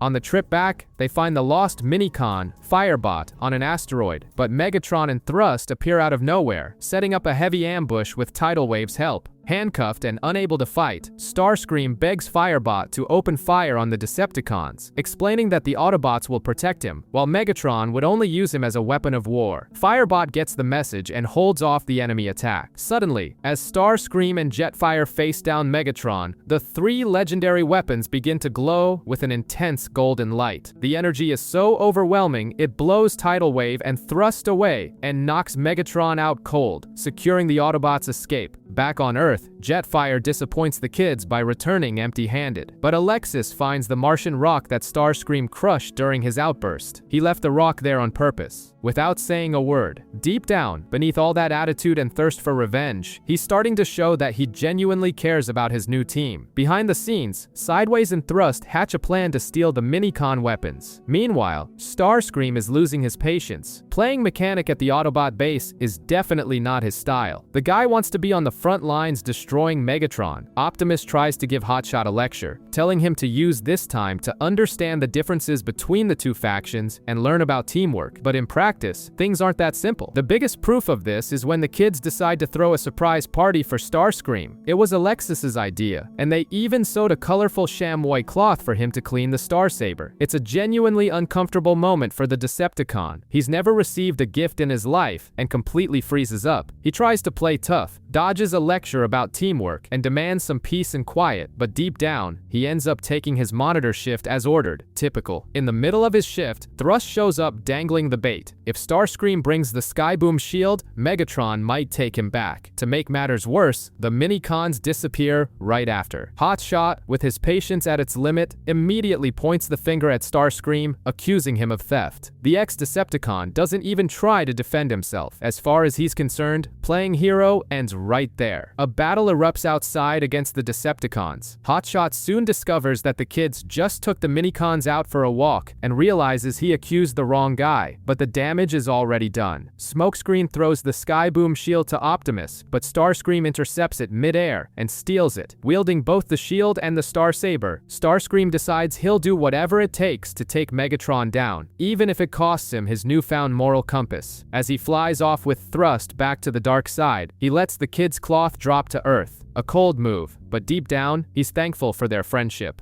The vibe at the Autobot base is one of pure mourning. The betrayal hits the kids hard. Fred and Billy throw away the Martian rock Starscream gave them, while Hotshot slips away, consumed by guilt for doubting their ally too soon. On the moon, Megatron receives his new weapons, points the Starsaber right at Starscream's neck just to remind him who's boss, and with a cynical smirk, tells the traitor to take a vacation. He's too busy with his new Doomsday project. Starscream isn't buying it. He corners Thrust and uncovers the real plan: the construction of the Hydra Cannon, a lethal weapon powered by 9 combined minicons. Thrust manages to manipulate Starscream back into the Alliance, even earning sarcastic congratulations from Sideways, who was watching from the shadows. On Earth, the clock is ticking for the Autobots. They go into desperation mode to finish their own spaceship and get the weapons back. Jetfire volunteers to pilot, but Optimus sidelines him, knowing he's emotionally compromised and furious at Starscream. The final test for the Decepticon weapon takes place in deep space. Megatron gives the order. Starscream pushes the button and aims at a comet. The blast is so absurdly powerful that the villains have to fight just to keep the ship from being blown backward by the recoil. The comet is reduced to sparkling space dust, and all of Earth panics at the apocalyptic lights show in the sky. With the weapon fully operational, Thrust suggests they march on Cybertron, but Megatron isn't interested in military logic right now. He orders the ship to turn around and aim the cannon straight at the Autobot base, which basically means vaporizing Earth in the process. Once again, Starscream finds himself walking a tightrope between saving the planet he learned to tolerate and following his leader's orders. The skies over Earth are covered by a bizarre green haze, and panic sets in. Up in space, Megatron and Thrust are mentally jabbing at each other over the ridiculous shape of each other's heads, proving that no matter how evil you are, aesthetic insecurity is universal. But the real danger is their ship, which is surrounded by force fields that completely block Jetfire's furious outside attacks.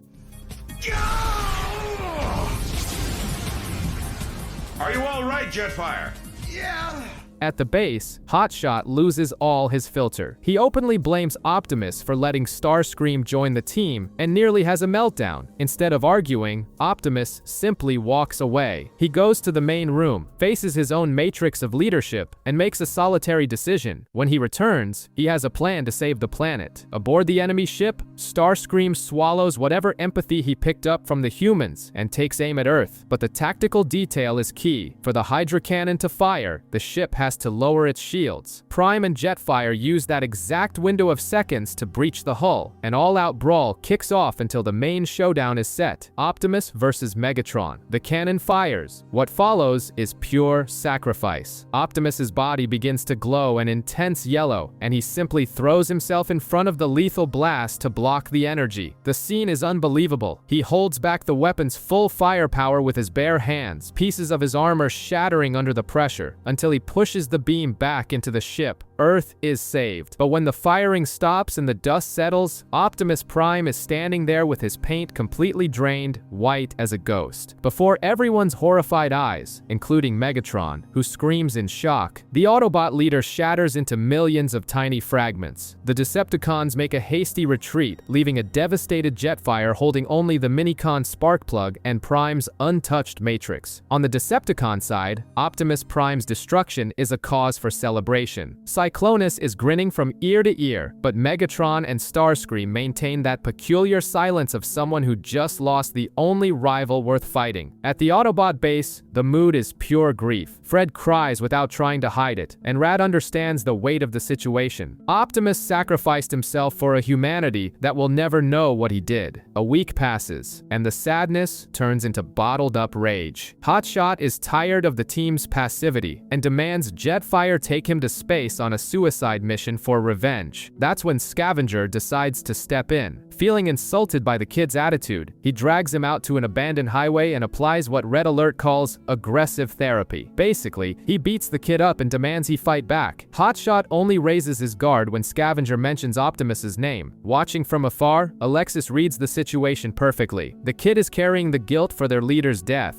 Hotshot's runaway attempt doesn't last long. The Autobots, and even the Minicons, set up a roadblock, seeing that everyone, even his partner Jolt, is against his outburst. Hotshot finally remembers Optimus's words about trusting the team. Clarity hits him. He apologizes and rejoins the squad. With morale restored, Jetfire appoints Hotshot as the new commander. Scavenger tests the kid with a fake punch that stops millimeters from his face. Hotshot doesn't even blink. He refuses to carry the Matrix, but accepts leading the team, at least until they reach Cybertron. Now in command, Hotshot has to organize the trip back, and his insecurity is obvious. He leaves it up to the Minicons to decide whether or not to board. Meanwhile, a bizarre detail happens. Highwire surprises Rad by speaking perfect English, asking the kid to stay on Earth. Rad tries to talk to his parents about space. After a failed attempt at breakfast, he has a late-night talk with his dad. In a classic 80s sci-fi movie moment, his dad confesses he also dreamed of going to space at his age, and gives him permission to go, as long as Rad promises to come back. On launch day, the base turns into a madhouse. Carlos and Alexis show up with their bags packed, but Hotshot tries to act like the responsible adult and forbids the humans from tagging along. The Minicons' reaction is immediate. They basically form a union on the spot. Perceptor and the others lock down the ship's control panels and go on strike, beeping incessantly until Hotshot caves. Defeated by exhaustion and the 11th hour arrival of Billy and Fred, Hotshot agrees to the full field trip. The ship, christened the Axelon, rises from a lake and blasts off to the stars, leaving the kids awestruck by the view of Earth. Far away, the Decepticons detect the departure. Thrust quickly realizes the problem. With superior engines, the Autobots will outpace them and reach Cybertron first. Aboard the Axelon, the reality of space travel hits everyone differently. While the crew salutes Optimus's memory, Billy cries because he forgot his video camera. Priorities for someone on an alien spaceship. The peaceful vibe doesn't last. Megatron, furious at being left behind, orders his ship to turn around and annihilate the Autobots. As the threat closes in, Sparkplug, holding the Matrix, gathers with hundreds of glowing lights surrounding the Axelon. They are new allied Minicons. It's at this moment that Highwire drops the bomb and puts a name to the nightmare the kids saw in cyberspace: Unicron, the ultimate evil. The Autobot ship enters a tense asteroid field, the perfect setting for a Decepticon ambush. The fight devolves into absolute chaos among the debris. Thrust faces off with Jetfire, Starscream reignites his beef with Hotshot, and Scavenger clashes with Demolisher. Things reach a critical point when Megatron points the Requiem blaster right at the Axelon. Hotshot throws himself in front of it to try and block the shot, ready to sacrifice himself. But on the ship's hull, a mechanical miracle occurs. Perceptor and Sparkplug raise the Matrix and several Minicons dive into it. A colossal sphere of green light appears out of nowhere, blasting Megatron away.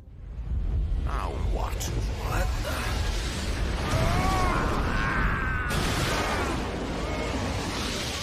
When the light fades, the impossible happens. Optimus Prime is standing there, alive, with a single, absurdly powerful blast of energy. He completely obliterates the enemy offensive. And the best part of the scene is Megatron's reaction. The guy is genuinely thrilled to see his rival back. Deep down, every supervillain needs his hero. On the bridge, Megatron is basically recording a personal vlog about how happy he is that Optimus is alive, leaving his goons completely bewildered. Meanwhile, on the Axelon, Optimus barely has time to catch up with his crew before a spatial anomaly pops up out of nowhere. Hotshot and Red Alert are sucked into the black hole and wake up on a bizarre alien planet. Red Alert sticks to survival basics and sends out a distress signal. Exploring the terrain, they come face to face with Nemesis Prime. It's the classic evil dark clone cliche, but here it hits incredibly hard. The Decepticons land on the planet to hunt the Autobots, but end up caught in the crossfire. Nemesis uses his shape-shifting ability, lifts Megatron into the air, and forces everyone to focus on the common enemy. Things get so bad that Megatron resorts to the Requiem blaster, vaporizing the Optimus copy. Of course, the truce lasts about 2 seconds. Megatron gets ready to finish off the wounded Autobots, but Starscream steps in, suggesting they take them as prisoners in a rare display of disguised compassion. However, Nemesis Prime reconstructs himself from the wreckage, now armed with a sword. When all seems lost, the Minicons arrive. They bathe everyone in pure energy, Trilogy, healing the crew, giving the big guys new colors, and a massive power upgrade. The Axelon finally shows up, dropping Optimus onto the surface just in time to see a giant Nemesis Prime sprout from the ground for round 3. Optimus and Megatron combine their firepower and finally destroy the creature. A phantom image of Sideways flickers in the air before vanishing, and the entire planet starts to collapse. With no other options, both sides head back to their ships, GPS recalibrated for Cybertron. The arrival on Cybertron is instantly chaotic. Galvatron, Megatron's new name and look post-upgrade, wastes no time and shoots down 2 Autobot ships that came up to intercept him. Starscream hesitates to attack, figuring the boss will steal all the glory, but Thrust assures him that if they stick to the plan, the universe will be theirs. The Axelon, still limping from the last battle, approaches a planet that looks like a ghost town. Out of nowhere, the Minicons Highwire, Grindor, and Surshock jump out of the airlock straight into the vacuum of space. They join a colossal swarm of other Minicons, forming a massive shield around something deeply unsettling, a black hole hovering in space. It clicks for the kids immediately. It's Unicron. Optimus decides to scatter his forces across the planet using drop pods, but diplomacy ends quickly. He and Jetfire run straight into Galvatron, and the firefight resumes. Mid-brawl, Optimus calls a timeout and tries to warn his rival about the cosmic threat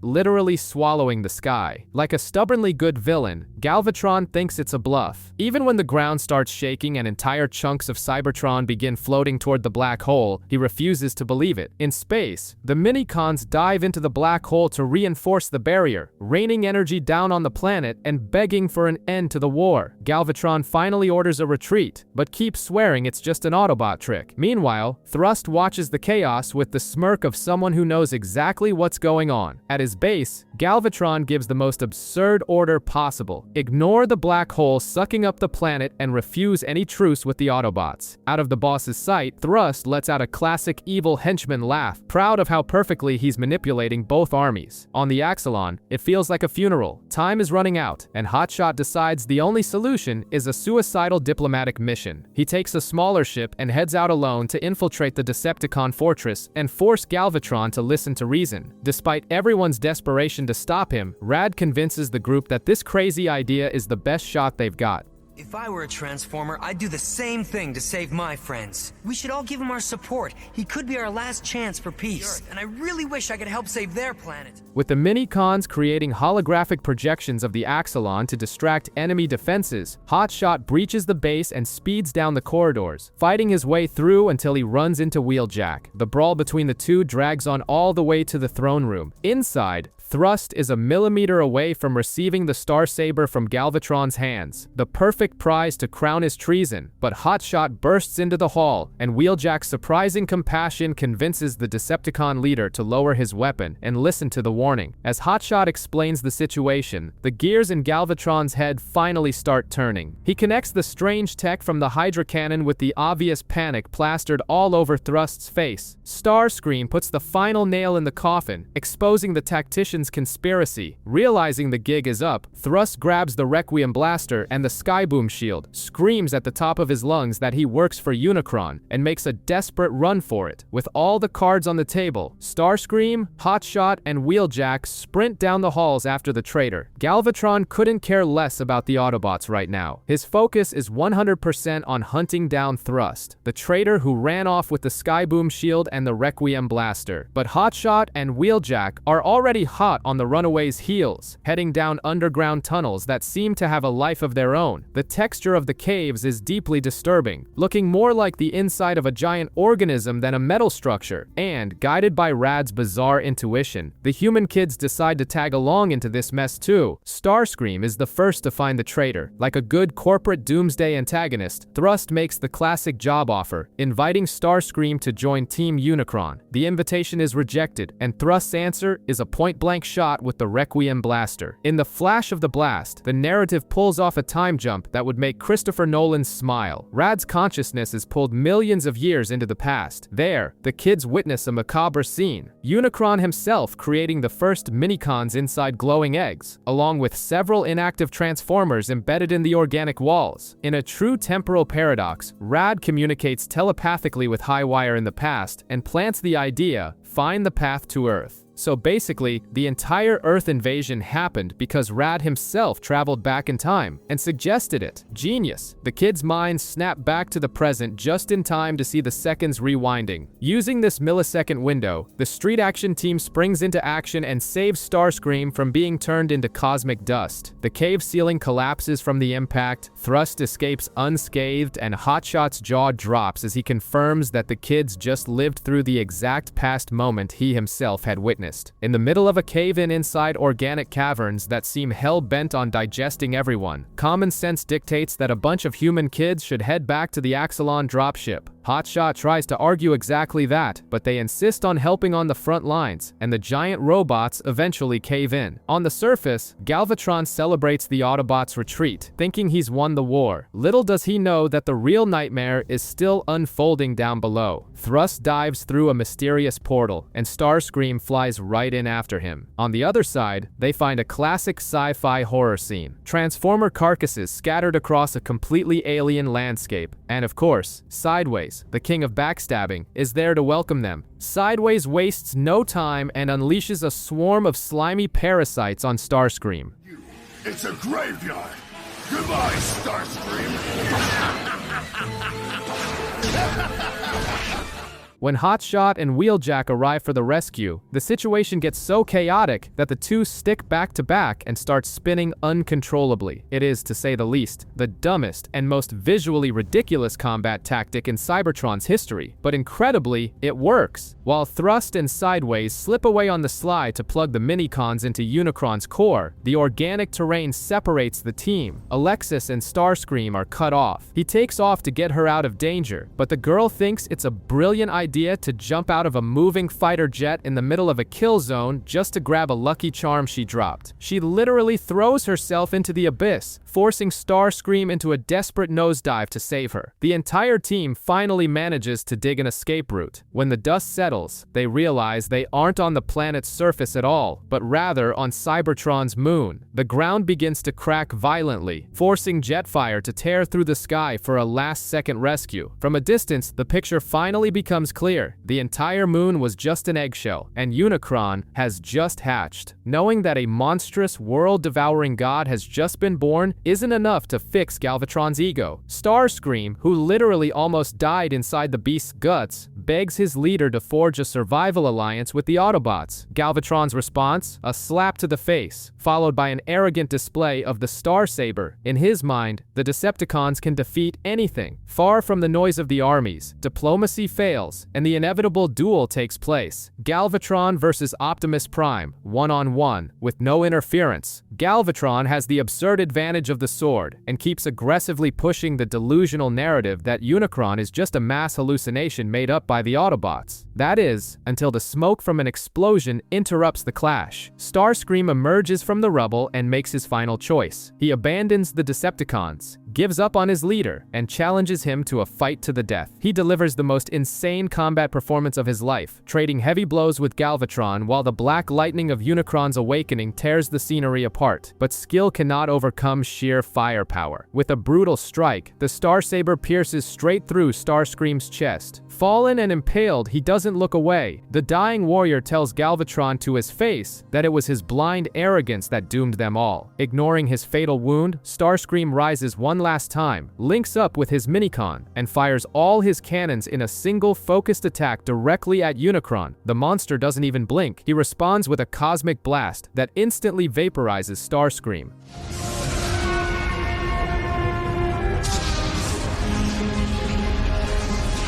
The weight of that sacrifice finally breaks Galvatron's pride, and he agrees to unite with Optimus. But the tragedy doesn't stop there. Sideways emerges as a dense black smoke from the crater where Starscream died, steals the fallen Star Saber, and escapes underground. Thousands of miles away, aboard the Axelon, Alexis's charm shatters. She runs to the window just in time to see the flash of her friend's final shot fade into the darkness. The silence that follows when the news of his death comes through the comms is suffocating. hesitating, and the girl's desolate weeping against the glass makes one thing perfectly clear. There were no winners in this battle. The idea of a truce hits the Decepticons like a bombshell. Demolisher can barely believe it, and Cyclonus, being the classic opportunist, suggests using the treaty for an ambush. But Galvatron nips that in the bud. Starscream's sacrifice cut deep, and the alliance with the Autobots is real, at least until the world is no longer on the verge of being devoured. Inside the behemoth, Thrust and Sideways are already claiming victory. The power of the Starsaber allows Unicron to finally shed his moon disguise, revealing his true form as he hovers over Cybertron, literally sucking up pieces of the planet. Absolute panic sets in, and the evacuation begins. The official handshake takes place. Galvatron and Optimus seal the deal, and Perceptor joins in, guaranteeing that the Minicons are with them on this. It's everyone against a robotic god. The entire Armada opens fire on Unicron, but it's like throwing pebbles at a tank. Their only choice is to pull a classic Luke Skywalker on the Death Star maneuver, send smaller ships to fly under the radar. Hotshot, Sideswipe, Demolisher, and Cyclonus dive toward the monster's surface, and Unicron doesn't make it easy. The terrain shifts on its own, creating chasms and throwing armies of drones at the squad. Amidst the chaos, we witness the impossible. Decepticons and Autobots saving each other. Demolisher saves Cyclonus and Sideswipe from falling to their deaths, and Hotshot returns the Minicon Blackout to the big guy in a moment of genuine mutual respect. Optimus and Galvatron rescue the team just in time to watch everyone's worst nightmare unfold from afar. Unicron completes his transformation into robot mode, colossal and ready for the main course. With his robot mode activated, Unicron is an impenetrable wall of pure energy, disintegrating any ship that dares to come close. Standing on the metal monster's shoulder, Thrust laughs at the futile resistance, though he secretly begins to wonder if he picked the right side. The guy's sanity checked out a long time ago. Hotshot and Wheeljack lead a fighter squadron to focus their attack on Thrust himself and try to distract the giant. The radars finally pinpoint a weak spot on Unicron's neck, giving Galvatron the perfect chance to settle his personal score with the traitor. But Unicron isn't just going to sit there. He fires his massive chest cannon, tearing a terrifying chunk out of Cybertron. Time is up. Optimus and Galvatron go on the offensive, leaving the rest of the army in Hotshot's hands. They position the Hydra Cannon's force field in a desperate attempt to hold back the next destructive blast. Meanwhile, Galvatron catches up to Thrust. The turncoat still has the audacity to mock him, swearing that Cybertron's destruction is inevitable, but karma is swift and merciless. A crack in Unicron's colossal armor begins to close. Thrust slips, gets trapped, and begs desperately for help. Galvatron just watches as he gets crushed like a bug on a windshield. Brutal and absolutely deserved. You will be consumed by them.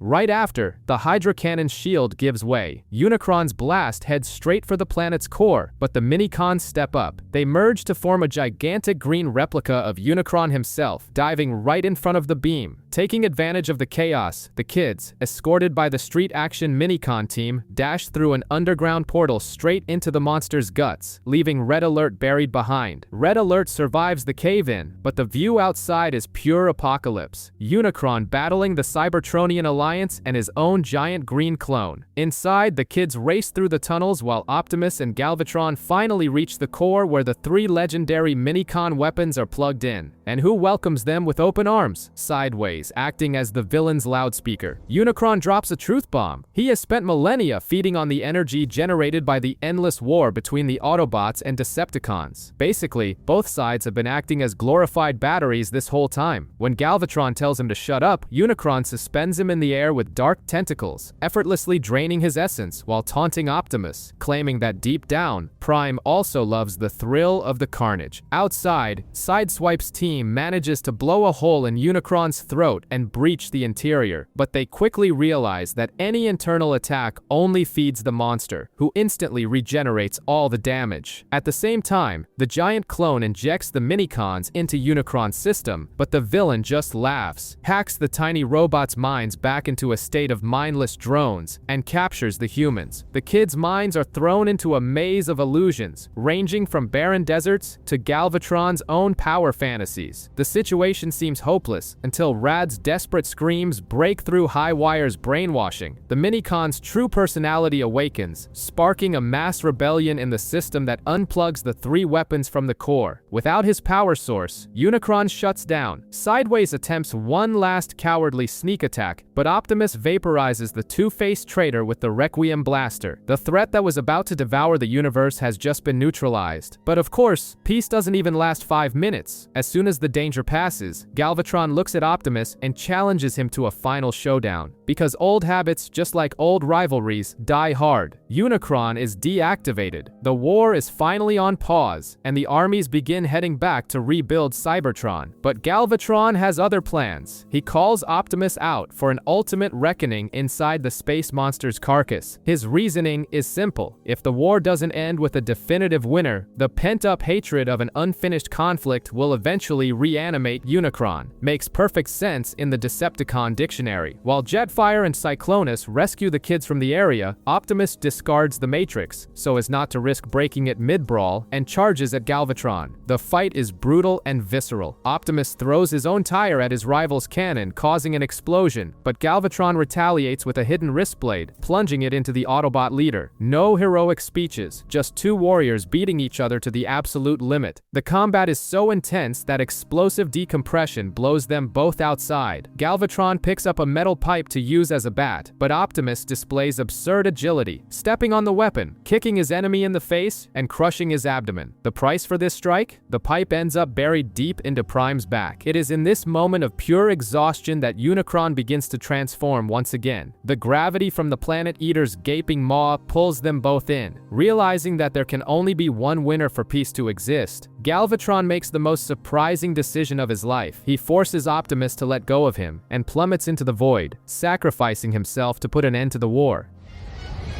No! Farewell, Optimus Prime! Victory is all yours! Now go and look after your men! They need you!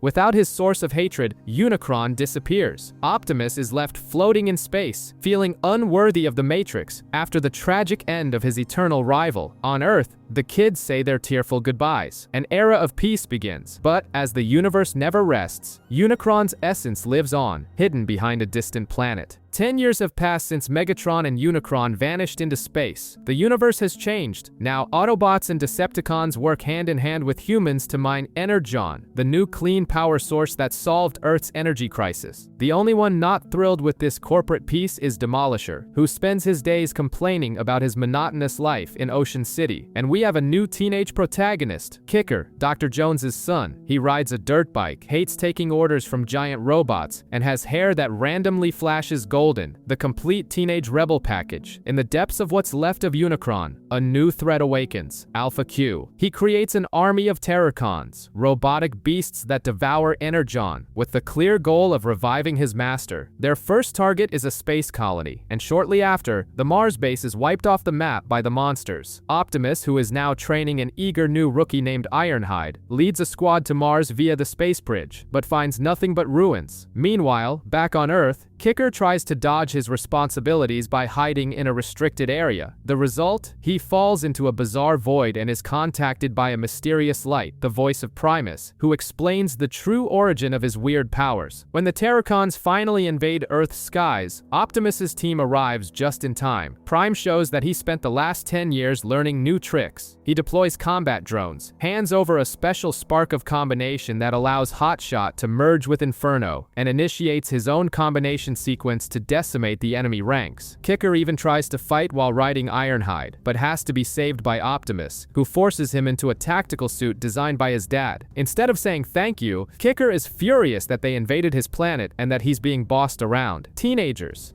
Give me a break! This is Earth, my planet. I decide what I do and nobody else. You got that?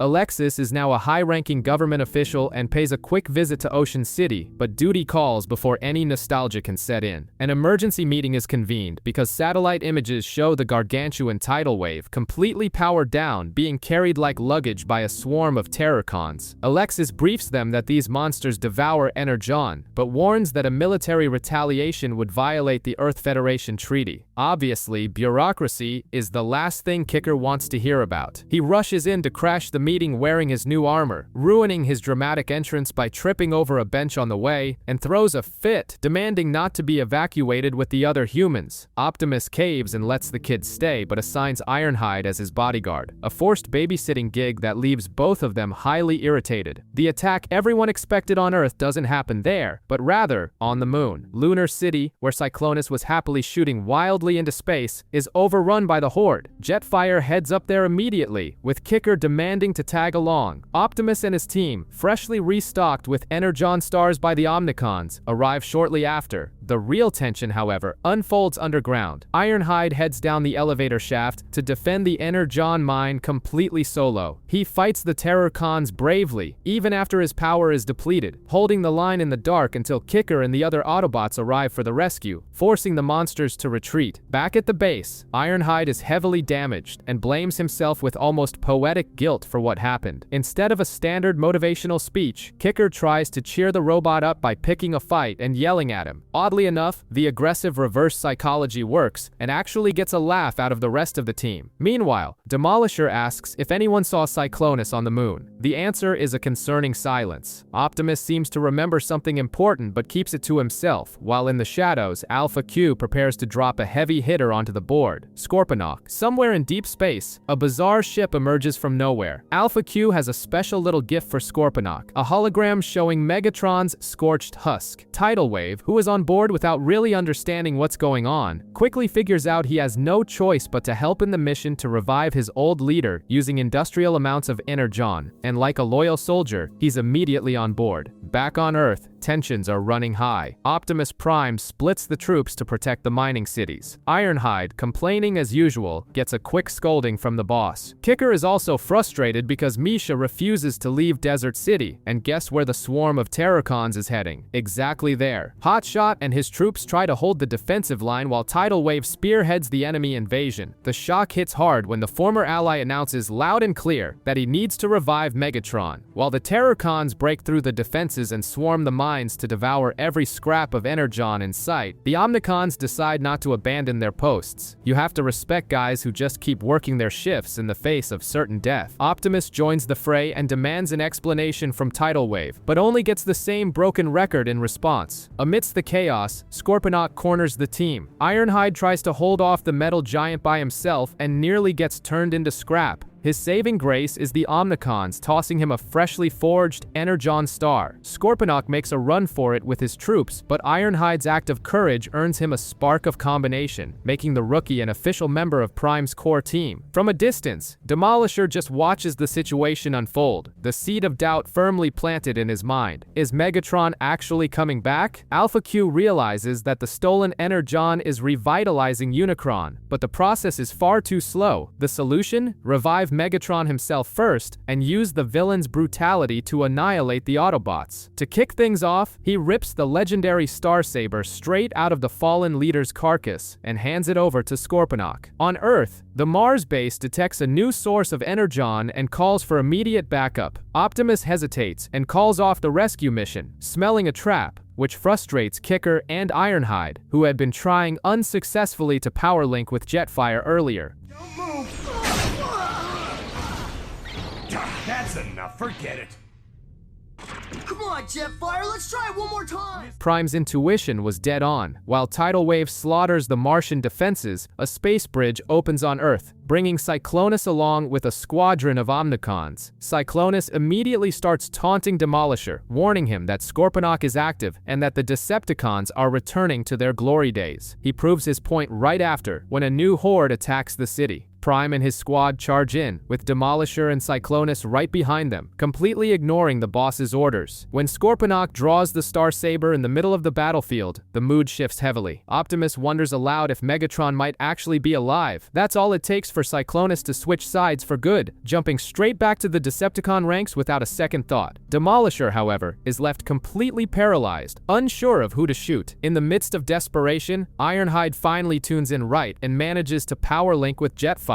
Kicker tosses the Energon Saber to the rookie, who blocks Scorponok's attack and saves Optimus's life. The enemy retreats, but the psychological damage is done. The battle ends, and Demolisher is still standing there, drowning in his own doubts. Kicker wakes up startled from a very specific vision, a beam of Energon tearing through the sky and striking a snowy mountain. Trusting his gut, he immediately leads a search party to the location, bringing Ironhide, Hotshot, and Demolisher in tow. The mood in the squad, however, is much colder than the weather outside. Demolisher and Ironhide spend the entire trip bickering over every little thing, sounding like two kids fighting in the backseat of a car. Meanwhile, in space, Cyclonus and Tidal Wave deliver another payload of Energon to Unicron and come face to face with Megatron's lifeless body. Cyclonus gives the corpse a few smacks trying to wake him up by force, which obviously doesn't work, and Alpha Q quickly sends the duo back to the grind. On the mountain, things take a turn for the worse. A blizzard engulfs the team, and Kicker falls into a deep crevasse. At the bottom, he has a flashback to when he was a kid traveling through space, realizing that his sensitivity to Energon is much older than he thought. Before the rescue team can pull him up, chaos erupts. The Terrorcons arrive along with Cyclonus and Tidal Wave, triggering a massive avalanche that sweeps Hotshot off the map. Cyclonus tries everything in his power to convince Demolisher to finally turncoat, but the big guy swallows his doubts and decides to keep firing alongside the Autobots. Kicker uses the Minicons to escape the pit and sends the Energon Pool's coordinates to Dr. Jones on Cybertron. The Doctor's solution to protect the source is as subtle as a sledgehammer. He literally drops the colossal Cybertron city from the sky. The massive structure crushes dozens of Terrorcons upon landing and completely seals off the mountain. Scorponok still tries to breach the entrance, but the city's automated defenses chew through his troops, forcing a humiliating retreat. In the end, Demolisher reaches a conclusion that puts his mind at ease. If Megatron were really alive, he would definitely be on the front lines leading the charge, not hiding in the shadows. The Autobots finally seem to have found their footing in the war. The Terrorcons have been attacking relentlessly for months, but now the defenses in Blizzard City and on the moon are razor sharp, shooting drones out of the sky without breaking a sweat. In Jungle City, Kicker has to comfort Misha. She's upset because her research into peaceful uses for Energon has been repurposed into artillery ammo, but he gives her the hard truth. Survival comes first. Right on cue, Optimus is already holding the front line against Cyclonus. Amidst the mayhem, Kicker pulls off a brilliant move. He lassos an enemy drone and uses it like a bloodhound to sniff out underground mines. With their power maxed out, the city's weapons wipe Scorponok and Tidal Wave off the map. Deep inside Unicron, the sting of defeat hangs heavy. Cyclonus, in a rare moment of sheer stupidity, decides to kick Megatron's corpse while complaining about how poorly he used to be treated. The problem is, the dead guy talks back. We're gonna bring Megatron back to life! Don't do that. I believe Megatron said don't do that. Scorponok tries to intervene by plunging his spark blade into the former leader's chest, but that's the equivalent of throwing gas on a fire. Megatron absorbs the sword's energy, sheds his old battered shell, and is reborn into a terrifying new body. He immediately beats Scorponok down, forcefully brands him with the Decepticon insignia, and seizes control of the entire Terrorcon army. Realizing he's lost everything, Alpha Q detaches Unicron's head from the rest of the body and flees into space like an emergency escape pod. Megatron wastes no time and launches a massive assault on Plain City. Hotshot tries to play hero solo against the villain's new form. The next morning, when Optimus's reinforcements arrive at the ruined city, they find a victorious Megatron. Just to make it crystal clear that the dynamic of the war has just changed, he tosses Hotshot's broken body, now missing an arm, right at the Autobots' feet. The mood turns extremely grim with Hotshot's mangled body on the ground. Ironhide is in despair, but Optimus is staring chasing down an even bigger nightmare just a few feet away, Megatron. The villain makes it clear he's back for the Energon to revive Unicron, warning them that next time, they'd better hand it all over on a silver platter. It's the pure arrogance of someone who knows they hold a massive advantage on the battlefield. While Hotshot is placed in an Energon tank for a critical recovery, Alpha Q pulls some strings on the other side of the galaxy. Out of options, he recreates an old acquaintance as his new agent, Starscream. Back on Earth, Optimus senses a trap at a mysterious space bridge and goes to investigate alone, forbidding Kicker from tagging along so he doesn't become a target. His instincts were spot on. Starscream appears out of nowhere, leading a swarm of Terrorcons and using a new teleportation ability that runs circles around Prime. In the city, Demolisher tries to help defend against the invasion, but Megatron's imposing arrival shatters any loyalty he pretended to have toward the Autobots. Megatron demands a test of allegiance and orders him to open the gates. Demolisher hesitates, torn, but his old submissiveness wins out. He turns his weapons on the city's own gates and blows up the defenses, letting the Terrorcons pour in. In the midst of absolute chaos, Hotshot recovers just in time to push back the enemies, and Kicker manages to toss Optimus a copy of Megatron's sword to even the playing field in close combat. Seeing that the Autobots are armed with swords matching his own and are surrounding the area, Megatron uses a special Energon to teleport his troops away. Demolisher goes with him, officially returning to the dark side, while Starscream's ghost simply watches from afar with a macabre little laugh. There's a ghost haunting Ocean City. Kicker feels an invisible presence prowling the hallways, and he's not crazy. It's Starscream, or what's left of him. Since Alpha Q ran out of Energon halfway through his reconstruction, the guy came back without a solid physical form. He's essentially become a robotic poltergeist programmed to hunt down Optimus Prime. Starscream attempts a stealth shot in the command center, but misses, backing off when Ironhide fires blindly into the void following Kicker's shouts. The Autobots start panicking, but Optimus decides to play the 80s action hero. He dismisses his bodyguards and steps outside the base to challenge the sniper to a one-on-one showdown. When the invisible assault resumes, Optimus speeds straight for a space bridge, luring Starscream all the way to the moon. He shuts off his radio to ensure the fight stays between them, but Kicker, Jetfire, and Ironhide ignore their boss's stubbornness and follow him anyway. On the moon, the situation turns into a powder keg. Megatron, knowing Optimus is there, sends his fleet to claim his rival's head and destroy the annoying ghost. When Optimus finally corners Starscream and uncovers the plot to revive Unicron, the invisible villain unleashes a devastating blast that knocks Prime out the exact second Megatron touches down in the crater. Starscream vanishes into the mist, leaving Megatron confused and Kicker in utter despair as he sees Prime knocked out cold. Thanks to the Omnicons, who arrive bearing healing stars and heavy Energon swords, the Autobot leader gets back on his feet. Tired of being beaten up by invisible guys and arrogant ex-leaders, Optimus summons Hotshot's Heavy Blaster, a massive weapon that sweeps Megatron out of the crater with a single humiliating shot. Where is all his power coming from?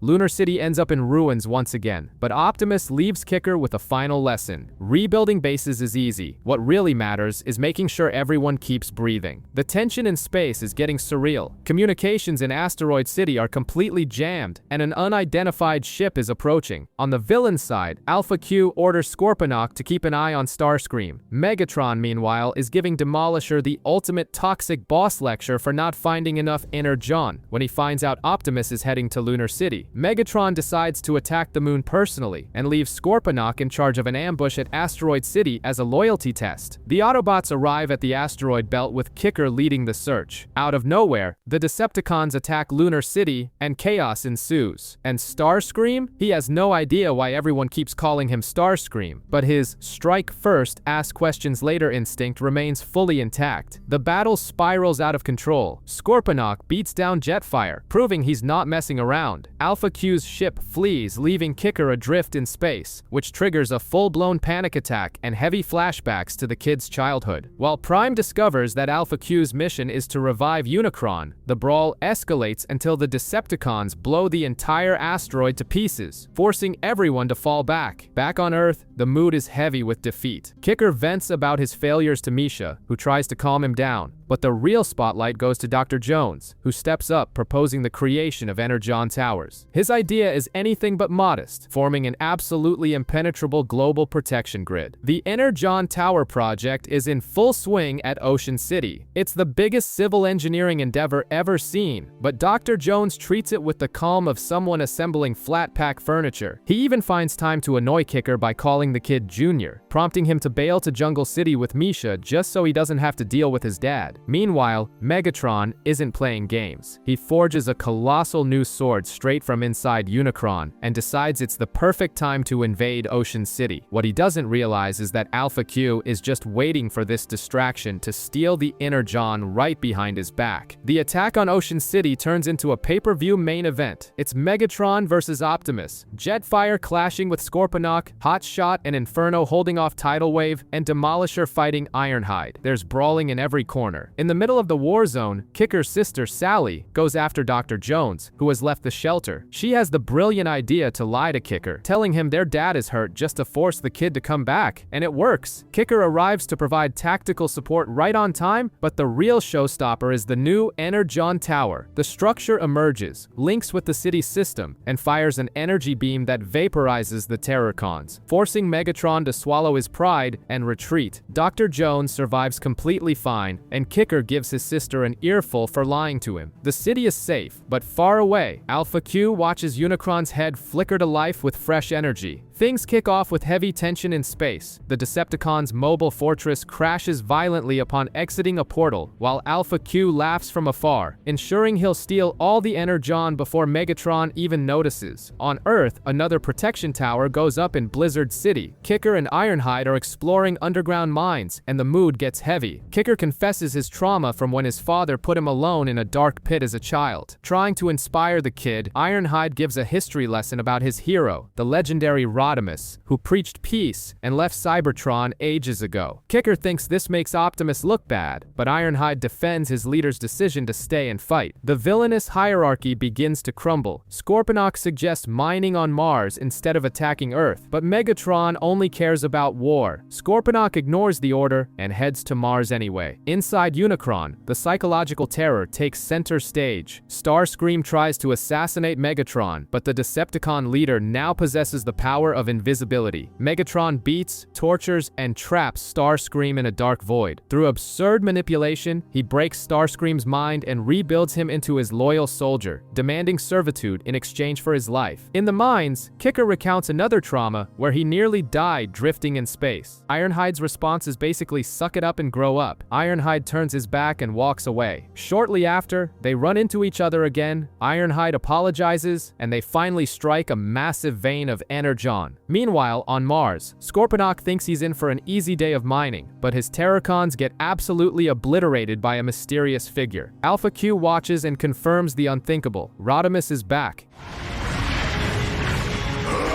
Who are you? Impossible! It can't be. Rodimus has returned!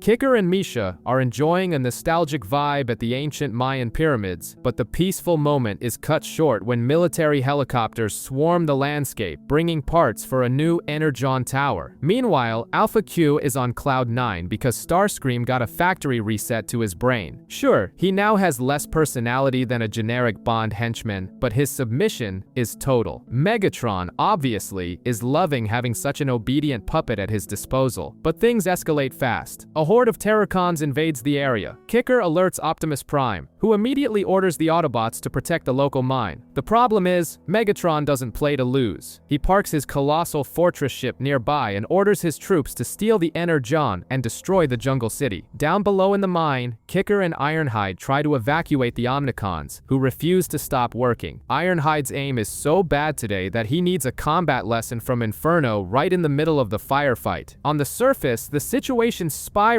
out of control. Megatron trades blows with Optimus, and Tidal Wave destroys the tower. Seeing that the city is going to fall anyway, Optimus makes a brutal call. If they can't have the Energon, the Decepticons won't either. Ironhide does the honors. He blasts the carcass of a Terracon, sending it flying straight into the tower's fuel-loaded base. The explosion is apocalyptic. It vaporizes the enemies, forces Megatron to retreat, and completely obliterates the ancient pyramids. So much effort to preserve history, gone in a second. second. Later, in Ocean City, Kicker still mourns the destruction of the ruins, but his biological Energon radar goes off. He looks up at the moon and smiles. Lunar City survived. The game isn't over yet. Megatron is furious. Upon discovering that Kicker is basically a human Energon detector, he decides the next stop is the moon. The goal is simple: wipe the lunar ruins off the map and capture the kid. Up there, Kicker and Ironhide are digging through the rubble when they bump into none other than Demolisher. The guy swears he betrayed Megatron and stole the Decepticon mobile fortress. Ironhide is suspicious, and rightfully so, but before they can debate it, a horde of Terrorcons surrounds everyone. All hell breaks loose. Megatron attacks Optimus Prime with everything he's got, while an unarmed Kicker decides to tag along with Demolisher to see how this story plays out. In the shadows, Rodimus just watches the whole brawl, giving off heavy Batman vibes, waiting for the right moment to strike. Then comes the plot twist that surprises absolutely no one. Demolisher was lying. The fortress takes off out of nowhere, throws him clear, and starts firing at anything that moves. Autobots and even Megatron himself. Scorponok, who was on the ship, tries to pull a coup on the boss, but quickly learns at the point of a sword that crossing Megatron is never a good idea. Amidst this chaos, the lunar ground opens up and the surviving Omnicons emerge. The timing is cinematic. Optimus orders the descent of the new Energon Tower, and the shockwave it generates sweeps the Decepticons away. During the escape, Kicker is cornered by Terrorcons possessed by Alpha Q's voice, who delivers that classic villain speech about ruling the universe and demands the kid get out of his way. When things look grim and Cyclonus tries to kidnap him, mysterious shots ring out from nowhere and save his skin. Kicker thinks he has a guardian angel, and we know perfectly well that this angel goes by the name of Rodimus. Megatron's ambition crosses the line into sheer absurdity. Using Unicron's residual power, he molds 3 massive comets and hurls them straight toward Earth. His plan is to annihilate the planet, harvest the human sparks, and build a brand new army. Meanwhile, Alpha Q watches from the front row, rooting for the apocalypse just so he can scoop up the Energon from the ashes. The race against the clock begins. The Autobots have only 6 hours to activate the global defense grid before the comets turn Earth into a giant parking lot, but the Desert City Tower hits a snag. Kicker and Ironhide head down into the facility's dark depths to investigate, even having a deep chat about human mortality on the way down. At the bottom, Kicker finds the problem: 2 blue Terrorcons. Curiously, Alpha Q's voice echoes in the creatures' minds, ordering them not to shoot the boy. Realizing the beasts are just damaged, Kicker, in an act of pure empathy, tries offering them Energon to help. In space, the situation is critical. The comets blast past Mars, and Optimus Prime's attacks don't even leave a scratch. Just when all seems lost, the cavalry arrives. Rodimus appears out of nowhere leading a whole fleet of blue Terrorcons. Without hesitating, he breaches the first comet and blows it up from the inside out.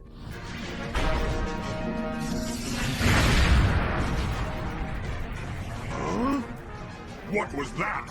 Megatron, sir! Megatron, foaming with rage, shoves the final 2 comets straight toward Earth. Tides rise across the planet, but the Autobots begin to glow with the pure power of Energon. This buys the exact second needed for the defense grid to finally activate, pulverizing the threats in a fireworks display that saves the world. Back at the tower, a mysterious Cybertronian ship lands to rescue the 2 blue Terrorcons. Kicker suggests letting them go, feeling they are allies, but Ironhide, in a rare moment of tactical genius, reveals he hit a tracker on one of them. It's a beautiful checkmate by the Autobots, while Alpha Q becomes obsessed, realizing that Kicker is the true key to this entire conflict. Cyclonus, now rebranded as Snowcat, is having a blast skiing through the space debris. It's his new form, though his head doesn't seem to be 100% all there. Megatron couldn't care less about his subordinates' mental health and decides to change plans. No attacking Earth for now. They are going to scavenge for Energon elsewhere. This throws Alpha Q into a panic, thinking that he and Unicron's head are the new targets. On Earth, the atmosphere is all about preparation. Kicker's hair glows, the team's official trouble radar, and he and Ironhide arrive just in time to see Hotshot vanish through a space bridge. The destination? Mars. Rodimus, Hotshot's great childhood idol, called him out for a private chat. Except the reunion is anything but friendly. Scorponok and his Terrorcons are there mining Energon. Hotshot wants to take them down, but Rodimus stops him. He simply lets Scorponok walk away and drops a bombshell. Unicron needs to be rebuilt. Yes, Cybertron's greatest hero is advocating for the return of the World Eater. Hotshot is in shock. When Ironhide and Kicker arrive to help, the situation spirals. Rodimus orders Hotshot to shoot him. When the kid hesitates, Rodimus calls him weak and pulls the trigger, gunning down his biggest fan. To make matters worse, he's not alone. Prowl and Landmine appear out of nowhere and wipe the floor with Ironhide. Rodimus warns that Alpha Q has an interest in Kicker and leaves, leaving the Autobots in the dust. Far away, Megatron is suspicious of Scorponok's loyalty. The Decepticon leader doesn't ask politely. He ties Scorponok to a comet and launches him straight into Earth's defense grid. It's a cruel test to see if Alpha Q will show up to save him, and while Scorponok screams in pain as he gets fried by the Energon grid, Alpha Q just watches without lifting a finger. Scorponok is still being roasted on Earth's defense grid, serving as live bait. Alpha Q is biting his nails with worry, but the ones who actually show up for the rescue are Rodimus's crew. Prowl and Landmine try complaining about the suicide mission, but they won't let their boss go it alone. When they land, Starscream is already waiting. A massive brawl breaks out, and soon Megatron joins the fray. Rodimus shows why he's a legend. He teams up with Prowl, and the three renegade Autobots hold the line against the entire Decepticon army, forcing Megatron to fall back. Rodimus then offers the wrecked Scorponok a ride, ignoring Alpha Q's warnings that the hero can't be trusted. Meanwhile, the Autobots on Earth have a new toy. Dr. Jones unveils the Miranda 2, a massive ship equipped with its own Energon tower. The mission is clear: hunt down and destroy Unicron. They take off, but the Decepticons waste no time intercepting the ship before it can open a space bridge. Snowcat breaks the Energon ring, and Kicker has to suit up and fix the mess in the dead vacuum of space mid-firefight. With the bridge fixed, Misha activates the ship's Energon shield, which rapidly expands across the battlefield. Megatron is right in the path of the lethal force field, but Demolisher steps in and shoves his leader away, getting swallowed by the shield himself. What follows borders on the bizarre. Ironhide, who spent a lot of time on Earth bonding with Demolisher, has a quick flashback of the two of them together and just shrugs. He turns his back and says they need to go. Demolisher swears revenge, disintegrates, and explodes, leaving behind only a tiny glowing spark that falls into Megatron's hand.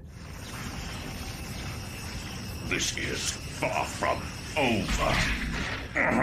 All right, men. Pack up, bit. The Miranda 2 enters the space bridge, and the crew celebrates a job well done. Literally no one cares that Demolisher died. Ice cold. The Miranda 2 is now traveling through uncharted space, far beyond the solar system. Everything goes smoothly until Kicker's Energon spider sense goes off, indicating a source on an ice-covered planet. Optimus decides to investigate, even though it's a detour from the Unicron hunt. On the villain side, Demolisher's death lasted about as long as a commercial break. Megatron has already placed his spark into a new, supposedly invincible body, and as soon as they get the alert that the Autobots found Energon, the Decepticons head out for a fight. The ice planet is anything but welcoming. The Miranda 2 gets squeezed and nearly crushed by giant glaciers that won't stop growing. Optimus has to use the thrusters to melt the ice while the team heads down to explore. Kicker finds the Energon inside a cave, but Snowcat and the new Demolisher arrive, smashing everything in sight. The cave floor gives way, swallowing the Autobots into the depths. While Megatron tries to destroy the ship trapped on the surface, the real chaos starts pouring out of Alpha Q's oven. He finally hatches his new brood of Terrorcons. These creatures don't waste any time. They fall from the sky like meteors, swarm the battlefield, and start tearing apart not just the Autobots, but Megatron's own Terrorcons. It's a full-on kaiju fight. Jetfire, despite being damaged, manages to pull Kicker out of the cave. On the surface, as the new Terrorcon horde closes in, the Miranda 2 finally breaks free from the ice and uses its Energon shield to wipe the creatures off the map. Not wanting to prolong the headache, Optimus orders a retreat, handing the Energon to Megatron on a silver platter. Back on the ship, Optimus puts the pieces together and deduces the obvious. Unicron is split in two, and Alpha Q controls one of the halves. Ironhide beats himself up for not stopping Megatron, but Kicker hits him with a reality check, yelling that they need to focus on what's ahead. Crying over spilled ice isn't going to save the universe. Aboard the Miranda 2, the hunt continues. The Autobots easily track the enemy's signal, while Alpha Q starts panicking upon realizing the sheer volume of energon that was stolen from him. Scorponok, ever eager to prove his worth, offers to get more using the influence he still holds among the Decepticons. Suddenly, a ship approaches flying a giant Autobot flag. It's Rodimus requesting permission to come aboard. Hotshot is instantly suspicious, but can't prove anything is wrong. Rodimus doesn't beat around the bush. He tries to convince Optimus not to destroy Unicron, arguing that the giant isn't just a machine of destruction, but also capable of creating new life. Optimus, being the sensible guy he is, doesn't buy it. After all, the thing devoured Alpha Q's entire planet. Even with the explanations, Prime thinks the risk is way too high. When Rodimus decides to leave, Ironhide overhears a conversation between him and Prowl and decides to play spy. With a little moral push and the Energon saber borrowed from Kicker, he stows away on their ship. Hotshot notices the rookie is missing and alerts Prime, but the leader mysteriously doesn't seem too worried.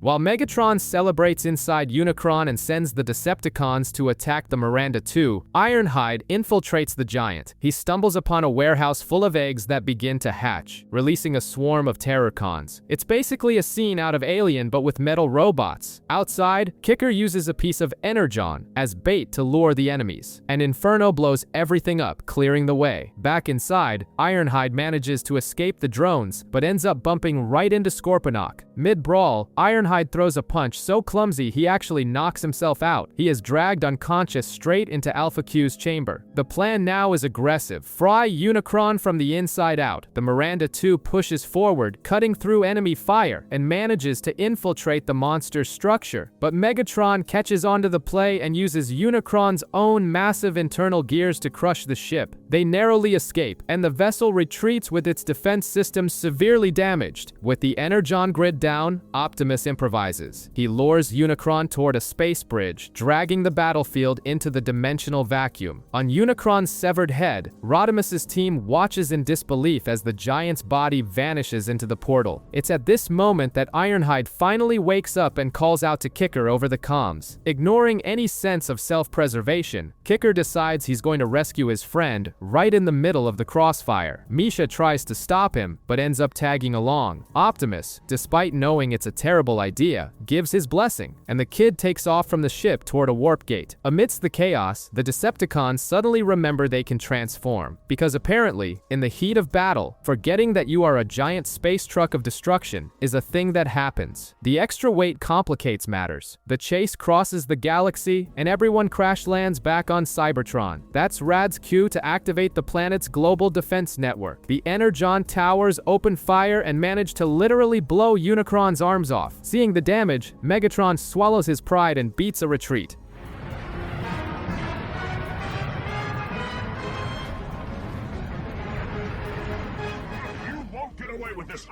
As the dust settles on Cybertron, Kicker gets a bad feeling. Rodimus's ship suddenly emerges from a portal and offers them a ride. Knowing the story isn't over yet, Kicker and Misha agree to board. Cybertron is in total chaos. Rogue factions of Decepticons are wreaking havoc on the planet's surface, while deep underground, a mysterious prisoner strains against the chains of his cell. Far away, Megatron discards his own soldiers as bait for Unicron, making it clear he has a much more interesting target in mind. On the ship, Rodimus finally lays his cards on the table and reveals the truth about Alpha Q. Unicron devoured his entire planet. As a last line of defense, the inhabitants blew up their own world to put the Chaos Bringer into a deep sleep. Alpha Q was swallowed, but survived inside the monster. He realized that everything Unicron destroys can be restored, and now he's obsessed with gathering Energon to recreate his home. Understanding the gravity of the situation, Kicker and Misha enter Alpha Q's chamber, but the empathy is short-lived. Kicker demands the alien show his true face. Met with refusal, the kid loses his patience and starts bashing his tentacles with the Energon saber. The pressure works. Alpha Q caves and projects a disturbing vision of the day his people were sucked into the void. The trauma is heavy, but Kicker doesn't let up. He gives it to him straight. If Alpha Q keeps hiding in the dark, out of fear of getting hurt, the Decepticons are going to walk all over him. Meanwhile, in the depths of Cybertron, Shock Blast shatters his chains. happens, the legend of the brutal prisoner is instantly confirmed. He grabs an Autobot guard, uses him as a meat shield against another security officer, and annihilates them both without blinking. By the time Optimus's team reaches the prison, the cell is already empty. Feeling the conversation has run its course, Kicker decides he needs to return to the real battle outside. As he and Ironhide walk away, Alpha Q, still processing the harsh reality check, activates a deep mechanism within Unicron, making the entire structure tremble. The kid realizes immediately the honeymoon is over. The manhunt for Shock Blast is in full swing, but Wing Dagger and his team run into a slight security issue. They don't have clearance to enter the restricted area where Primus rests. Except Shock Blast, being the maniac that he is, doesn't care about rules. He shoots his way into the base, enters the chamber, and ends up getting a harsh counterattack from Primus himself. By the time Wing Dagger and his partner Padlock arrive, the situation has already spiraled out of control. Shock Blast not only takes Padlock hostage to secure his escape, but makes a point of killing him in cold blood before vanishing. The loss breaks Wing Dagger, who collapses in tears. On the other side, Shock Blast informs Megatron that he discovered the secret of the towers. They are powered by Primus. The tactic then shifts to a two-front attack. Galvatron does the dirty work of drawing the Autobots' attention, while Shock Blast breaches the defense grid and floods the place with Terracons. It's utter mayhem. Shock Blast is so unstable that he tries to use his own fellow Decepticons as human shields. Tidal Wave, of course, refuses, making it clear he only takes orders from Megatron. The temper tantrum is so massive that the two Decepticons start trading shots with each other in the middle of a war. Optimus Prime seizes the opening, throws an Energon star, and hits Shock Blast dead on, leaving him vulnerable to being blasted by a tower. But the luck is short-lived. Megatron arrives. Tidal Wave frees the psychopath, and he still manages to destroy a main tower before going into stasis, forcing a tactical retreat from the villains. Far away, Optimus finally catches up to Kicker and the others, coming face to face with Rodimus and Unicron's head. Optimus demands Kicker back. Rodimus refuses with that classic arrogance, and the result? The two Autobot leaders throw down.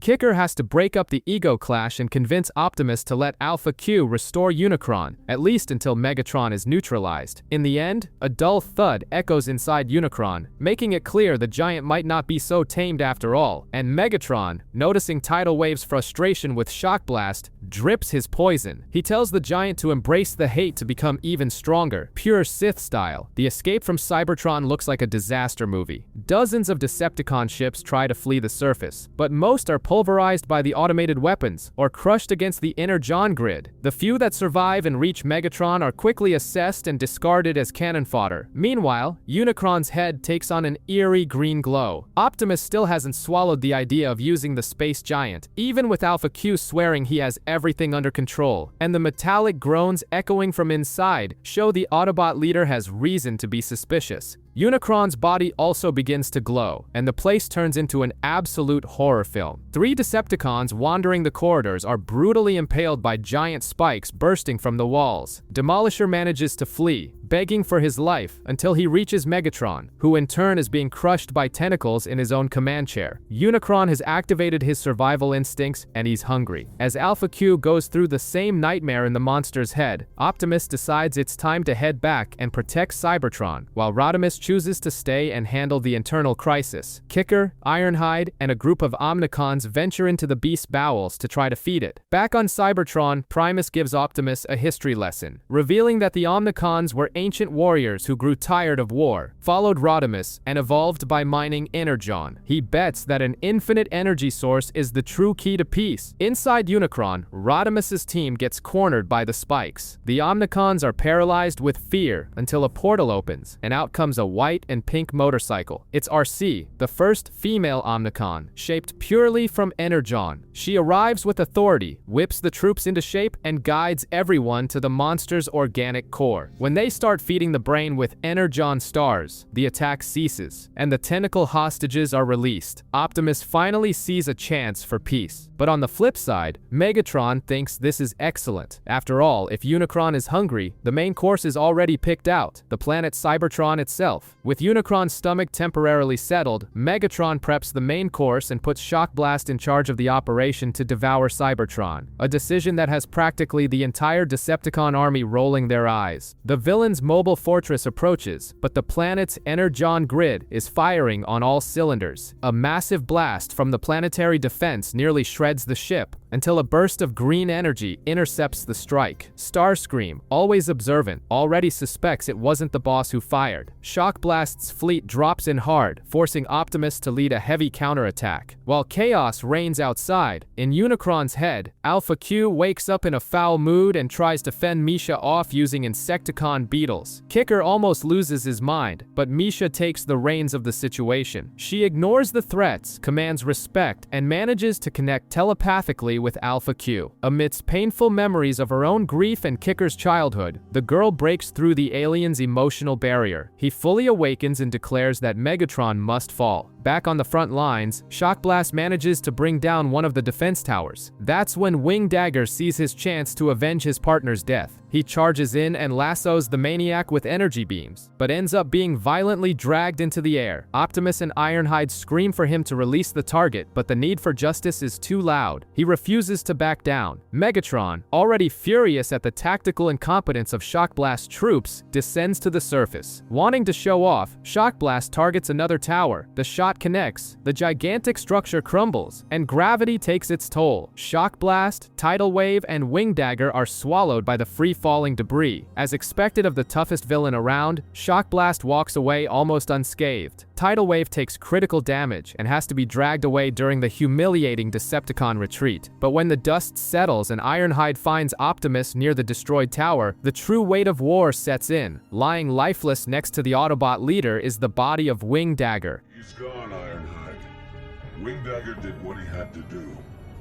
Remember, our mission is to protect Cybertron.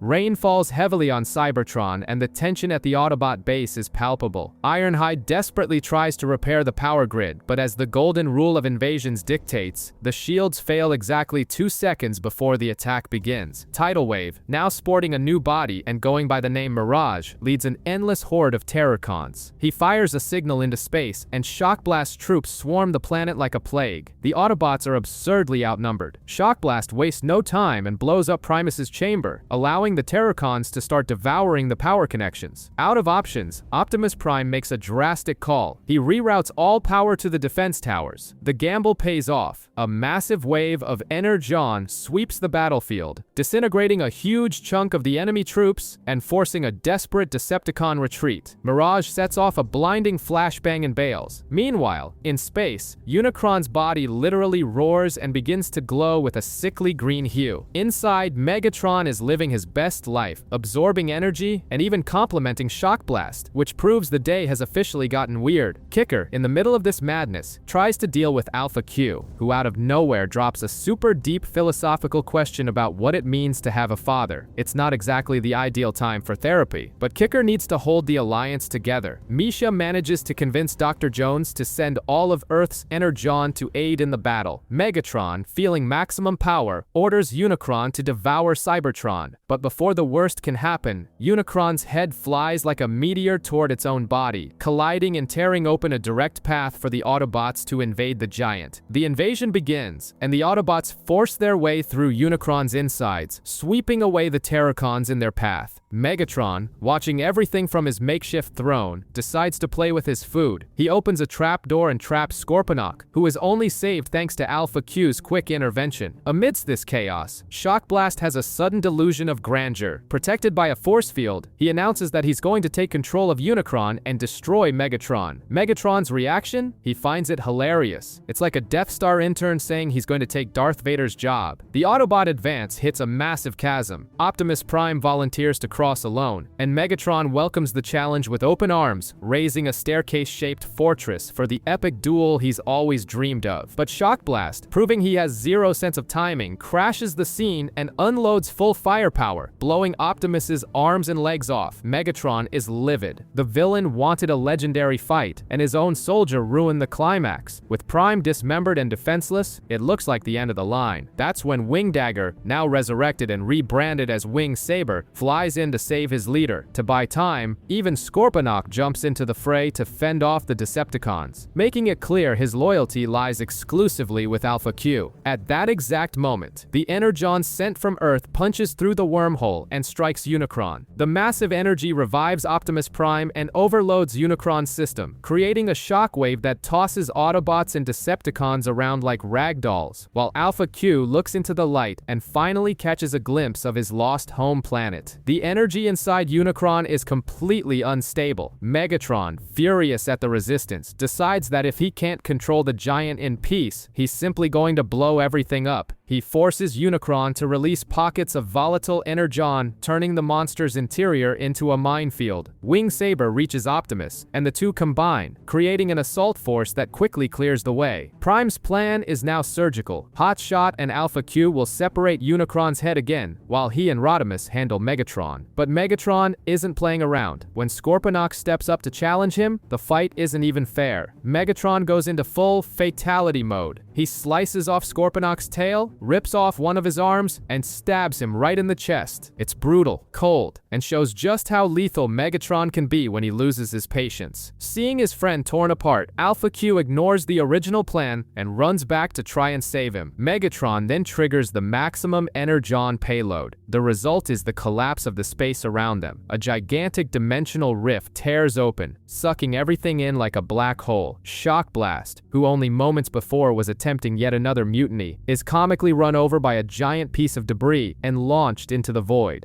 Megatron!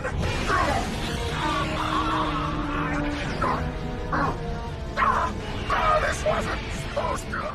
Megatron, Starscream, and Mirage dive into the rift on purpose. Devoid of stability, Unicron's body itself is dragged into the abyss. Optimus Prime, without hesitating, leads his team and dives into the rift right behind his eternal enemy. Arcee arrives with the Omnicons just in time to see the Miranda 2 prep its engines to follow the same path, plunging into the unknown as the universe around them crumbles. Down on Earth, Dr. Jones has a massive problem on his hands. All the energon he sent to Kicker simply vanished, and the kid is virtually unreachable. The situation in space has escalated to an absurd level. All that Earth energon went straight into Unicron, giving Alpha Q the perfect chance to recharge him. But Megatron, with his insufferable habit of messing with things he shouldn't, decided to extract explosive energon from Unicron's body. The result? A chain reaction that literally tore the universe apart. Without a second thought, Alpha Q dove into this spatial rift after his home planet. Megatron and the Decepticons fled down the same path, dragging the massive Unicron with them. And of course, the Autobots and Kicker went right after them. Dr. Jones realizes the kid has changed a lot. After all, Kicker's journey started in pure terror, falling into a dark pit on Cybertron, where he came face to face with Primus himself and gained these bizarre energon tracking powers. While Earth breathes a little easier with the defense grid fully operational, the bureaucracy never stops. Alexis takes Dr. Jones to the rebuilding ruins of Jungle City, revealing a subterranean energon mine running at full throttle. The Federation Council wants him as an official consultant, and he accepts. In the past, things weren't easy. Rodimus and Optimus nearly broke their alliance over Unicron. Rodimus wanted to spare the entity to save Alpha Q's planet, while Optimus had an inflexible mission to defend Cybertron. The scars of that disagreement still linger, but there's no time to look back. In space, the Miranda 2 flies through debris, being relentlessly pulled by a collapsing black hole. Kicker assures the crew that they'll figure it out, and the ship dives straight into the dark. On the other side of the rift, the scenario is chaotic. Alpha Q barely has time to celebrate that his planets have been freed before Megatron does what he does best: destroy things. He blows up one of the planets just to steal its energon. It's classic Decepticon modus operandi. The Autobots try to figure out how a planet just evaporates and head down to investigate. On one of these newly formed worlds, Shockblast wakes up firing frantically at anything that moves, spooked by massive rock formations sprouting from the ground. Ironhide and Kicker are also on site, tracking the signals while the planet's core absorbs the energy and grows non-stop. Optimus's main squad arrives as backup, and Wing Saber has a heavy score to settle. He carries enormous guilt over Padlock's death and sees Shockblast as the perfect chance for justice.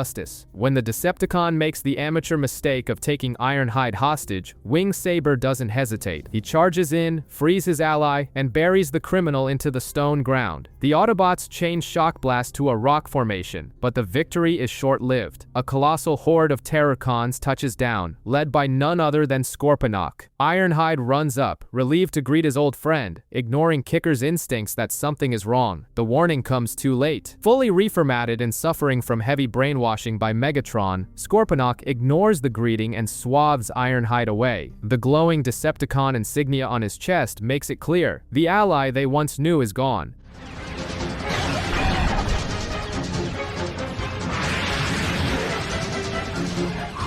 No, impossible! Megatron shows up just to collect the mined cargo. He laughs in the chained Shockblast's face, refuses to help, and orders a retreat, leaving him behind once again. While Ironhide laments not being able to trust even his own instincts after this betrayal, far away, an Autobot search team silently approaches an abandoned space bridge. Chained up and bored on the Iron Planet, Shockblast tries to provoke his guard in every conceivable way, but Inferno is a brick wall. Giving total Arnold Schwarzenegger in the Terminator vibes, he simply ignores the insults, stands up, takes a perfect shot at a distant mountain peak just to establish who sets the rules, and goes back to being silent. It's the kind of tactical coldness that commands respect. On a neighboring planet, Misha, Kicker, and Ironhide land the Miranda II in a lake. The atmosphere is identical to Earth's, but the nutrient-rich ecosystem is completely extreme. Kicker almost has a heart attack when a giant dragonfly crosses their path. The piece ends fast. Megatron decides to play with his prey, humiliating Shockblast over the comms before accepting his desperate promises of loyalty and agreeing to cut him loose. The obvious target is Inferno. The Autobot guard tactically retreats into a rocky crevice under heavy fire, but the numerical disadvantage is brutal. Starscream flanks from behind, Shockblast attacks Bloodthirsty, and Inferno ends up cornered. That's when Megatron's cruelty hits a new tier. He tortures Inferno mercilessly, demanding the location of the Energon. Because the Autobot refuses to talk, Megatron drives his sword into him and forces a dark energy sphere straight into the open wound, promising to convert him into a Decepticon from the inside out. The pain is excruciating. Inferno only manages to resist the mental invasion by clinging to memories of Earth's landscapes. Simultaneously, Ironhide tries to talk some sense into Scorponok, demanding answers about his shift in allegiance. The response he gets is cold and hollow. Scorponok now lives only to serve Megatron. Inferno's execution is only halted because Hotshot and Rodimus dive into the crevice, guns blazing, forcing Megatron to fall back. The Autobots rescue their partner, incredibly wounded, but alive. The relief, however, is an illusion. As they carry him away, hidden from everyone's sight, the Autobot symbol on Inferno's chest distorts in a sickly fashion, twisting into the Decepticon insignia. The tension in space offers no breather. Optimus Prime and his team push through a bizarre spatial rift, wondering if Unicron is hiding inside. And of course, Megatron doesn't miss the chance to lurk in the shadows, laughing at the situation like the classic comic book villain he is. Meanwhile, on the Iron Planet, a search team runs into a new field commander, the veteran Bulkhead. Far away on the jungle planet, the vibe is practically a vacation. The Omnicons are literally sunbathing. Signal Flare discovers he can generate an Energon star just by absorbing sunlight. A handy trick, but Kicker couldn't care less about getting a tan. He and Ironhide are looking for Inferno, who has gone missing. It turns out Inferno is deep in the jungle, and things are getting dark. The trauma from Megatron's torture comes back with a vengeance. His vision blurs, and the Autobot mark on his chest morphs back into the Decepticon symbol. Megatron uses this as a tracker and immediately orders an orbital strike. Lasers rain down, setting the entire forest ablaze. Realizing it's his fault, Inferno stays behind to try and put out the fires, drowning in guilt. In space, the brawl kicks off. Megatron and Starscream block Optimus, laying down heavy fire and mocking Prime's obsession win with teamwork. Down below, Kicker summons the Energon Saber and starts chopping down trees to create a fire break, sending Alpha Q into a panic until he understands the survival tactic. But the real problem is Scorponok, who corners Inferno to steal the planet's Energon. Inferno, even while fighting off mind control, refuses to yield. Scorponok beats Kicker and Ironhide mercilessly. In this critical moment, Kicker screams at Inferno to remember who he truly is. The guy's sheer willpower speaks louder. He roars, resists, and the Autobot symbol returns to his chest. With the arrival of Bulkhead's squad, the tide turns. Optimus finally gets tired of taking hits and shoots Megatron out of the sky with a clean blast. Inferno gains super speed and drives Scorponok off. With the space bridge connection confirmed, the Autobots realize they can bring the Energon Tower from Cybertron. Even Alpha Q, forever distrustful, decides that maybe the Autobots have some value after all.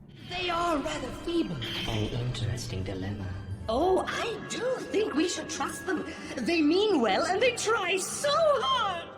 Victory in the jungle doesn't mean it's time to rest. Alpha Q is freaking out with anxiety because the jungle planet remains exposed, but Kicker assures him that his dad is going to send a defense tower straight from Cybertron. The problem is, the universe doesn't wait. Optimus tries to split his forces to protect both the jungle and Iron planets, but they arrive too late. Scorponok has already drained everything there, and the Iron planet literally disintegrates. Alpha Q permanently crosses Scorponok off his friend list, and Optimus focuses all defenses on the jungle planet. Smelling blood in the water, Megatron sends Starscream to run recon. Meanwhile, the Autobots are working up a sweat, digging the foundations for the new structure. Hotshot and his team fly toward the warp gate, but run headfirst into a fleet of Terrorcons. It's pure chaos. Rodimus and Bulkhead hold the front line in the vacuum of space, while Hotshot and Downshift dive into the portal, fighting off intruders, even while traveling at light speed. When they finally reach Cybertron, Dr. Jones has a pretty weird reaction to the request for the tower, but the plan moves forward anyway. Back on the jungle planet, Ironhide has a big brother moment with Kicker, praising how the kid stopped being a whiny brat and learned to actually care about the team. But there's no time for hugs. A massive horde of Decepticons led by Scorponok himself, comes down hard to destroy the Miranda 2 and steal the newly discovered Energon. The surface battle is brutal. Ironhide and Prowl try to hold off the walking tank that is Scorponok, who is desperately devouring energy. Just as their defenses are about to break, the sky lights up. The gigantic Energon Tower descends from orbit. The second it touches the ground, its automated defenses unleash a devastating shockwave, sweeping the Decepticons away like dust, and sending Scorponok running with his tail between his legs. The planet is saved, and team morale goes through the roof. With the defense grid almost ready, towers begin to touch down on the Rock, Blizzard, and Ocean planets. But Megatron isn't going to let that happen without a fight. Enemy troops launch a massive simultaneous attack. The first two towers activate and quickly repel the invaders, forcing everyone to converge on the Ocean planet. Down there, Mirage pulls off a sneak attack underwater and destroys the structure before it can power up. Needing time to bring in a backup tower, Inferno volunteers as bait. The plan is tense. He floats in space, pretending to give in to Megatron's brainwashing to lure the fleet in. Kicker is sure it's just an act, but the pain starts getting too real. Memories of his torture invade Inferno's mind. His insignia darkens, and he starts firing like a maniac at his own allies. Megatron falls for the trap, but when Kicker tries to heal Inferno with an Energon blast and sees his friend's genuine agony, it hits him. Inferno isn't faking it, he is actually losing control. Megatron realizes he's been played, leaves his goons to deal with Inferno, and rushes to the Ocean planet. The battle for the new tower turns into a bloodbath. Optimus draws the Energon Saber on Megatron, Bulkhead beats the scrap out of Shock Blast, and Rodimus's troops intercept the underwater assault. The tower successfully activates, forcing the Decepticons to retreat. But the victory comes at a terrifyingly high price. Out in space, Inferno is being torn apart from the inside by the enemy programming. Starscream mocks him, ready to execute Jetfire. Mustering his very last drops of willpower, Inferno intercepts the strike. He grabs Starscream, declares he will never be a Decepticon, and drags the enemy straight into an Energon sun. It's a scene worthy of the ultimate sacrifice in Terminator 2. Scorponok tries to interfere, and Starscream manages to break free just in time. But for Inferno, there is no turning back. As the solar flames consume him, the Decepticon brand melts away, leaving only the Autobot insignia shining on his chest before the end. I knew I could. Come back, Inferno! I'll be back. Later, Jetfire manages to salvage his spark. It's a devastating loss, but as Kicker soon reflects, Inferno fought the hardest war of all inside his own mind, and he won. The video message from Kicker's family delivers the classic fatherly pressure. Dr. Jones, totally hyped about the new Energon grid, tells the kid to keep up the relentless search for more power. Frustrated, Kicker shuts off the monitor, only to come face to face with his own sister Sally, broadcasting live, and the protagonist's break officially ends when Hotshot reports that the Decepticons are still wreaking havoc across the galaxy. While Scorponok leads a squad of clones in a brutal bombing run, the vibe at the enemy base isn't great. Megatron has zero patience left waiting for Unicron's restoration, and when Shockblast decides to be a smartass and comment on his boss's failures, Megatron beats him to a pulp until Starscream steps in. The villain definitely doesn't know how to handle constructive criticism. On the Autobots' side, Ironhide is still suffering from insecure rookie syndrome. Hotshot decides to take the kid to another planet for driving lessons, and Jetfire and Kicker tag along just out of sheer boredom. Once they arrive, the great driving lesson turns out to be an Autobot Grand Prix organized by Rodimus, an underground race with bleachers and everything, right in the middle of an intergalactic war. Chaos takes over the track, Ironhide crashes hard, and Kicker tries to teach the kid how to slipstream his opponents like in NASCAR. The rookie, however, takes this as a cue to ram Prowl straight off the track. To make matters worse, Jetfire and Bulkhead decide the race is too tame and start blasting the asphalt. Even Optimus Prime shows up with Wing Saber and joins the fun, shooting at his own soldiers in the name of sportsmanship. In the end, just when Hotshot and Ironhide think they're going to cross the finish line, RC and a mystery driver overtake everyone and snatch the victory. The helmet comes off, and surprise, it's Misha. While the crew celebrates and an oddly cheerful Alpha Q rejoices over his planet's safety, things get serious back on Cybertron. Dr. Jones stumbles upon an ancient temple deep within the planet and awakens none other than the legendary Omega Supreme. The game just changed. The discovery on Cybertron shakes the very foundations of the war. Dr. Jones can barely process that he woke up Omega Supreme before Rad is already on the horn with Optimus Prime. The news couldn't have come at a better time, because out in the vacuum of space, Wing Saber discovers that Unicron's remains are soaking up energy from asteroids like a giant sponge. The World Eater is regenerating. Megatron, obsessed with finishing his master plan, demands his troops steal more Energon from wherever they can, while Optimus pushes for the urgent installation of the defense towers. During the flight on the Miranda 2, Optimus gives a quick history lesson. Omega Supreme has already gone toe-to-toe with Unicron in past eras. Kicker thinks this is the automatic key to victory, but Rodimus throws cold water on that idea. Waiting around for the Cybertronian giant might give Megatron the exact amount of time he needs to complete the resurrection. And Rodimus's pessimism is proven right pretty quickly. One of Alpha Q's planets blows to pieces, and Scorponok swoops in with the Terrorcons like vultures to scrape the Energon from the debris. The Miranda 2 crew launches a surprise attack, but the Decepticons manage to escape straight into Unicron's carcass with the payload. Inside, Megatron is almost at the finish line, and as the Autobots close in, he takes control of Unicron's colossal hand to try and crush Optimus's squad. Under heavy fire, the team is forced to fall back. Just when all seems lost, a divine light sweeps the battlefield and flattens the Terrorcons in one go. Omega Supreme has arrived. Starscream and Scorponok try to take on the Colossus and are instantly handed a beatdown. With the help of the newly reformatted Inferno, now going by the name Roadblock, Omega Supreme channels hundreds of Energon towers and launches them like missiles straight into Unicron's abdomen. The impact is absurd. A chain reaction of explosions makes the colossal monster roar and finally start to move.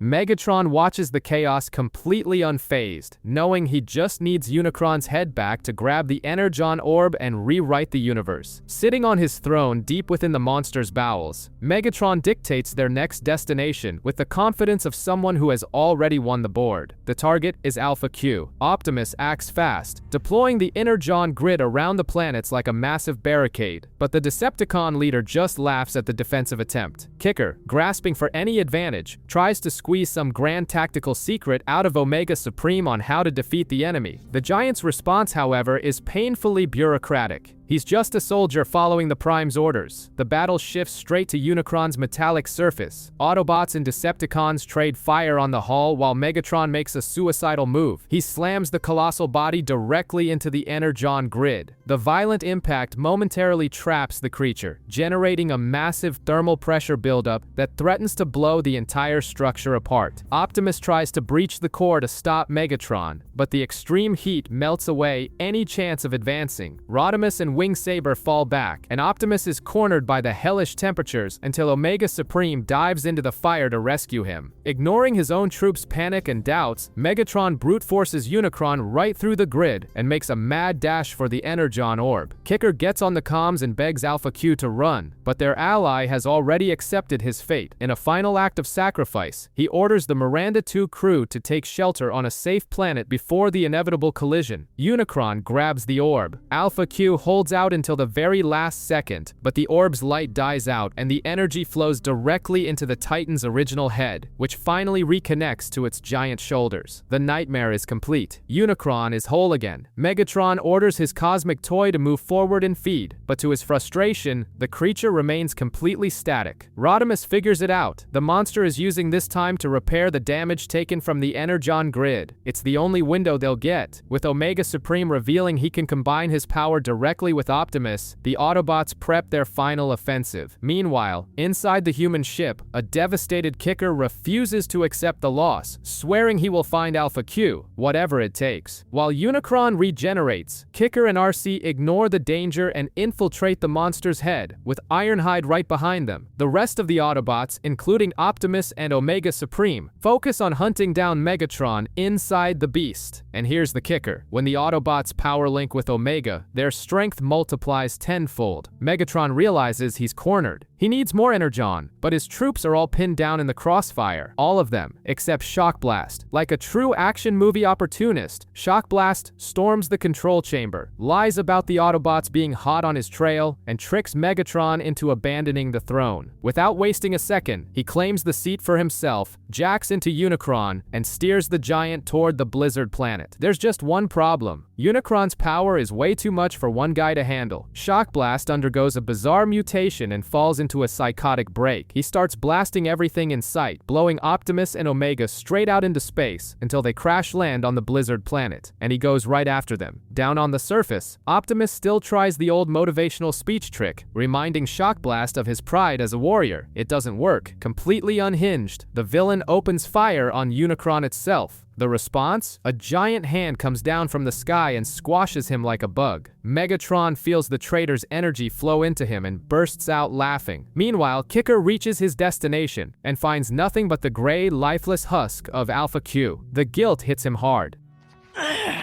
But we did our best to protect you. And your homeworld. How could this happen?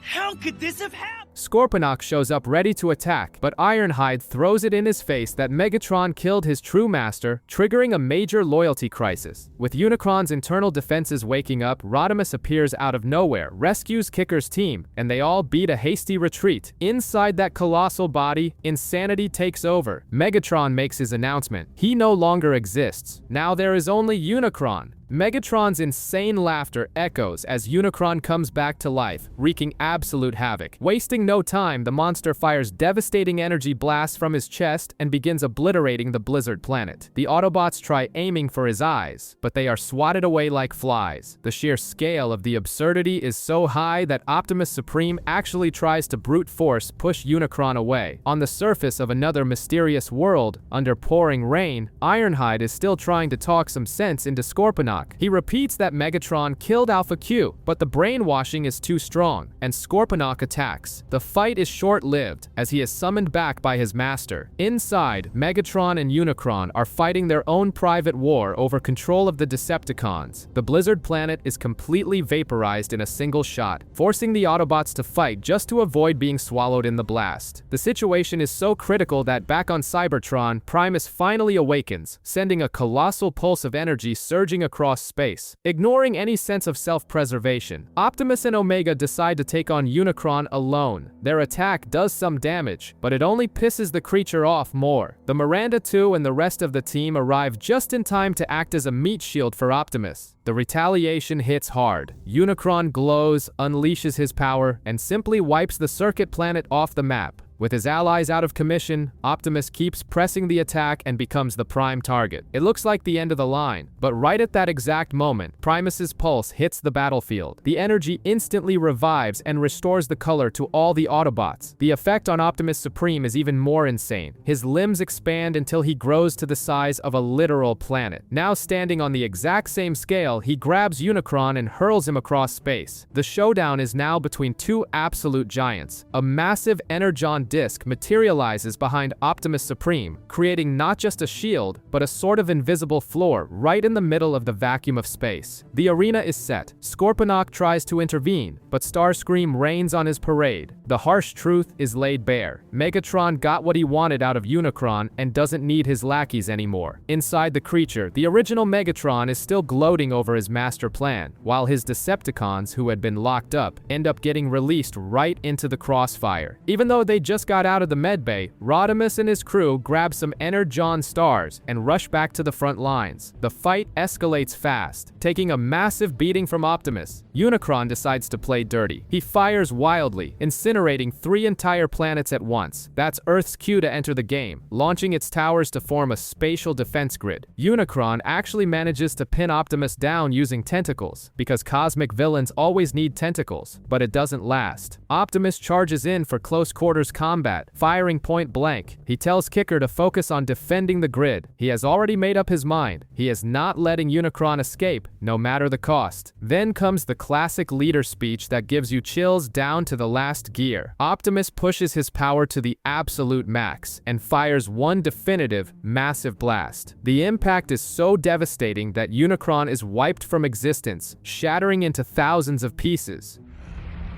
Thank you, everyone. I knew I could count on you all. The generated energy is so overwhelming that Optimus Supreme himself seems to evaporate along with the shot. The universe breathes. Alpha Q celebrates the salvation of the planet, even while mourning his lost son. But in some dark corner of space, Megatron has survived. Worse yet, Unicron's mind is still very much alive inside him. And out in the middle of nowhere, mysterious spheres of green energy begin to gather. The nightmare isn't over yet. On Earth, there's a vibe of false peace. The crew is fixing up the Energon towers, and Sally even thanks her Optimus Prime action figure for saving the universe. Meanwhile, what's left of the Decepticons is serving a bitter 10,000-year sentence in the Slammer. There, we meet Sixshot, the late Shockblast's brother, who swears immediate vengeance against Optimus the second he learns of his sibling's death, but the quiet lasts exactly 5 minutes. Kicker, with his built-in trouble radar, senses the Terrorcons swarming and tries to send his family back to Earth. Too late. A portal rips open, and the invasion begins.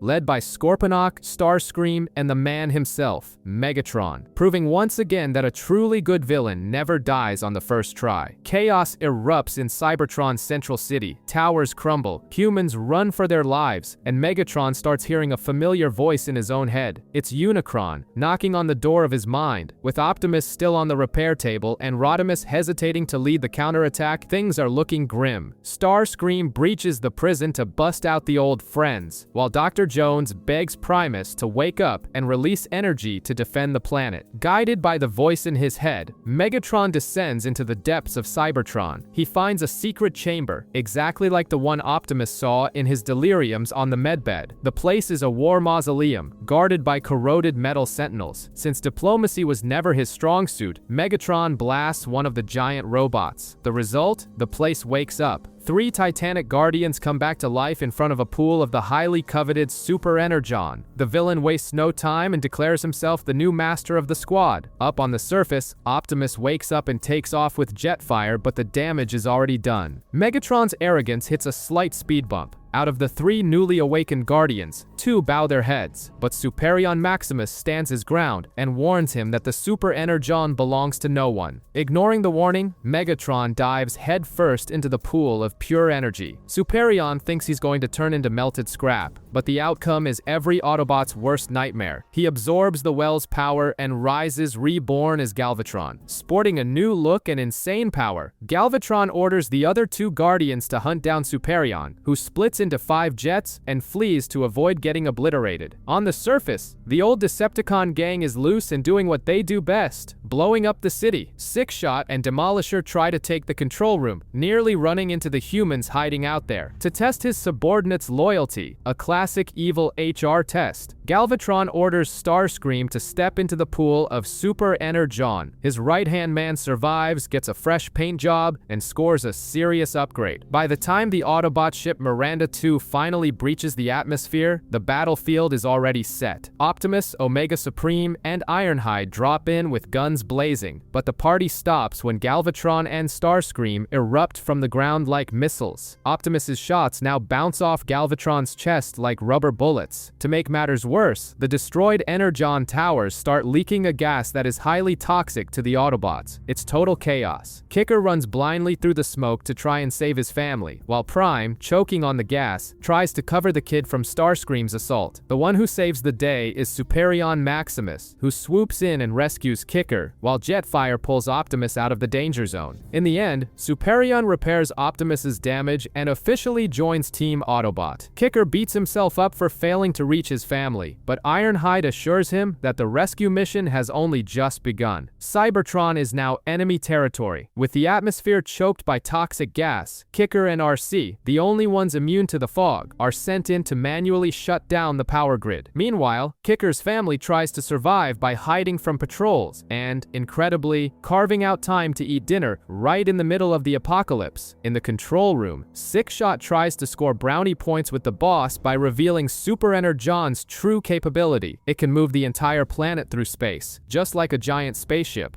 Galvatron, with his megalomania operating at peak capacity, orders Cybertron to be steered straight toward Alpha Q's planet, not giving a damn if the lack of a sun freezes everyone to death in the process. The humans' dinner is interrupted by colossal earthquakes as the planet literally kicks into gear. Out in space, the crew of the Miranda 2 can barely process the sheer madness of a mobile planet. Six-Shot decides to go rogue and uses the defense grid to blast the Autobot ship. The impact throws Kicker out into the void, forcing Superion to execute an emergency rescue. Galvatron hates insubordination and rips Six-Shot a new one. Don't you ever do anything without my permission.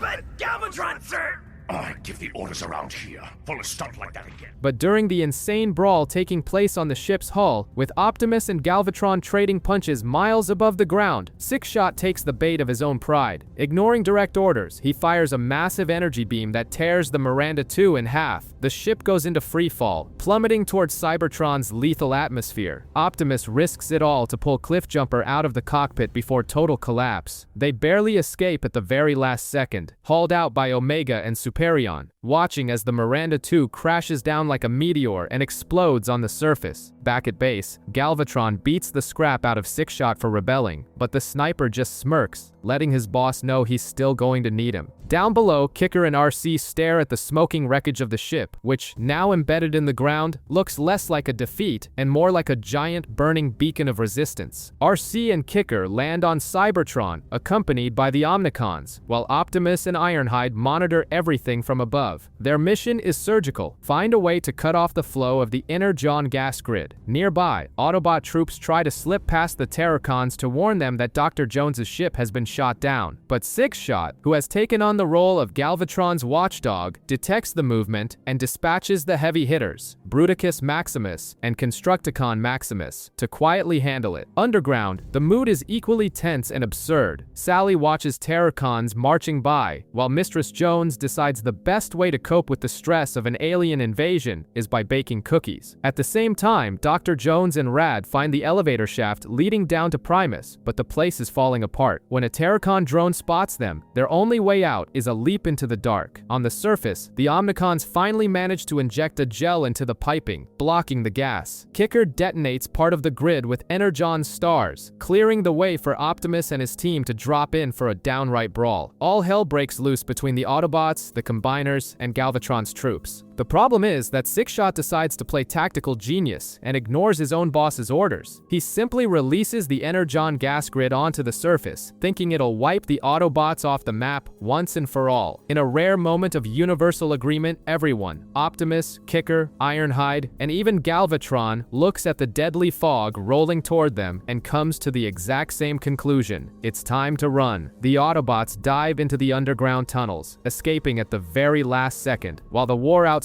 takes on even more drastic proportions. The tension of the war takes a breather in a pretty bizarre way. Suddenly, we're thrown into a virtual arena, complete with flashing lights, a shower of confetti, and announcers introducing the combatants for a frantic tournament. Rodimus and Hotshot hit the floor and waste no time wiping out their first opponents. What's happening is simple. The Autobots are playing a combat simulator disguised as a video game, and Alpha Q is watching the whole thing completely confused, thinking it's a TV channel. The tournament rolls on. Wing Saber and Optimus destroy their opponents through sheer brute force, while other teams try to power links and fail miserably. Prowl and Downshift can't agree on who gets to be the top half, and the Decepticons try to copy the maneuver, which literally results in Demolisher carrying Snowcat in his arms. Snowcat and Demolisher end up advancing in the tournament, expecting an awesome power-up from Galvatron as a prize. Instead, they run straight into Galvatron himself in the game, and he's not messing around. He mercilessly beats them down and logs off immediately, having absolutely no patience for this virtual humiliation. In the grand finale, Rodimus and Hotshot face off against Optimus and Wing Saber. Heavyweight Optimus power links in an epic move, jumps sky high, and lands out of bounds. Game over. He loses by disqualification and gets pissed, complaining about rules no one warned him about. Nobody told me about any ridiculous rules. The winners get trophies and face the surprise final boss, a mini Unicron. The camera then cuts back to the real world, showing Hotshot slumped in his chair, sweaty and exhausted, celebrating that he finally beat the game. At the end of the day, giant robots also need some downtime on the couch with a controller in hand. With all of Cybertron threatening to enter a space warp gate, Rodimus's team tries to buy time by dumping orbital debris into the planet's path, hoping to stall Galvatron's plans. Speaking of the villain, Galvatron is taking a standing nap in the control room, totally exhausted. He's woken up by Six-Shot, who keeps rambling on about his obsession with destroying Optimus Prime. Galvatron loses his temper on the spot. He couldn't care less about Optimus right now. His only goal is to move the planet, and his underling is just giving him a headache. Underground, the rescue mission almost turns into a comedy. Optimus sends Kicker and Hotshot to rescue Dr. Jones, who just fell right into Primus's core with Rad. Talk about bad timing. Snowcat, Demolisher, and Mirage kick down the door to the core. They've been completely duped by Starscream and think they're on a treasure hunt for Super Energon. Realizing how clueless these guys are, Dr. Jones plays along, claiming he himself is the next clue, and surrendering as a prisoner just to give Rad a chance to escape. Up top, Ironhide tries to lead a squad of rookie Omnicons who are massive fanboys of his. The kids freeze in fear at the first sign of gunfire. The veteran's golden advice? Just pretend you know what you're doing. In the skies, Optimus creates a distraction. Six-Shot sees a chance to take him down and turns the planet's defenses against him. But Galvatron, furious that Six-Shot isn't shooting at the space debris as ordered, beats down the villain and redirects the cannons without even looking, accidentally saving Optimus. With the path clear, Kicker's team finds a railway terminal, and Omega Supreme transforms into a giant train to get everyone out of there. But the effort to hold back the planet fails. Cybertron breaks through the debris and crosses the space gate. It's official. Home base has just changed its address. Dr. Jones is kidnapped by the dynamic duo, but they soon leave him alone, giving him a golden opportunity to escape. Dr. Jones's escape up a ladder almost ends badly when Snowcat and Demolisher fly right past him. The reason for their rush? A horde of giant destruction-thirsty Terrorcon beetles hot on their trail. Galvatron, impatient as always, has his sword at Six-Shot's throat. The prisoner points out that only he can unlock the Energon grid and suggests using the gas to wipe the Autobots off the map. But to release the system, Six-Shot demands an apology and that someone bow to him. Surprisingly, Starscream swallows his pride and takes the bow. The plan works, and Energon gas floods the battlefield. Kicker and RC drop into Primus's chamber and come face to face with Mirage. RC wastes no time chatting. She hurls an Energon star straight at Primus, and the light banishes the Decepticon from the room. Meanwhile, Dr. Jones works his magic on the wiring and cuts off the gas flow. Six-Shot has no idea what happened and ends up catching a beatdown from Galvatron for the failure. On the surface, it's total chaos. Scorponok loses control of the mutated Terrorcons right as Ironhide's team shows up. The Autobot recruits try to hold the line but get swatted away by a single tail strike. Furious at seeing his friends fall, Ironhide charges in, channeling his comrade's energy into a devastating strike that pierces Scorponok's armor. When you mess with Team Ironhide!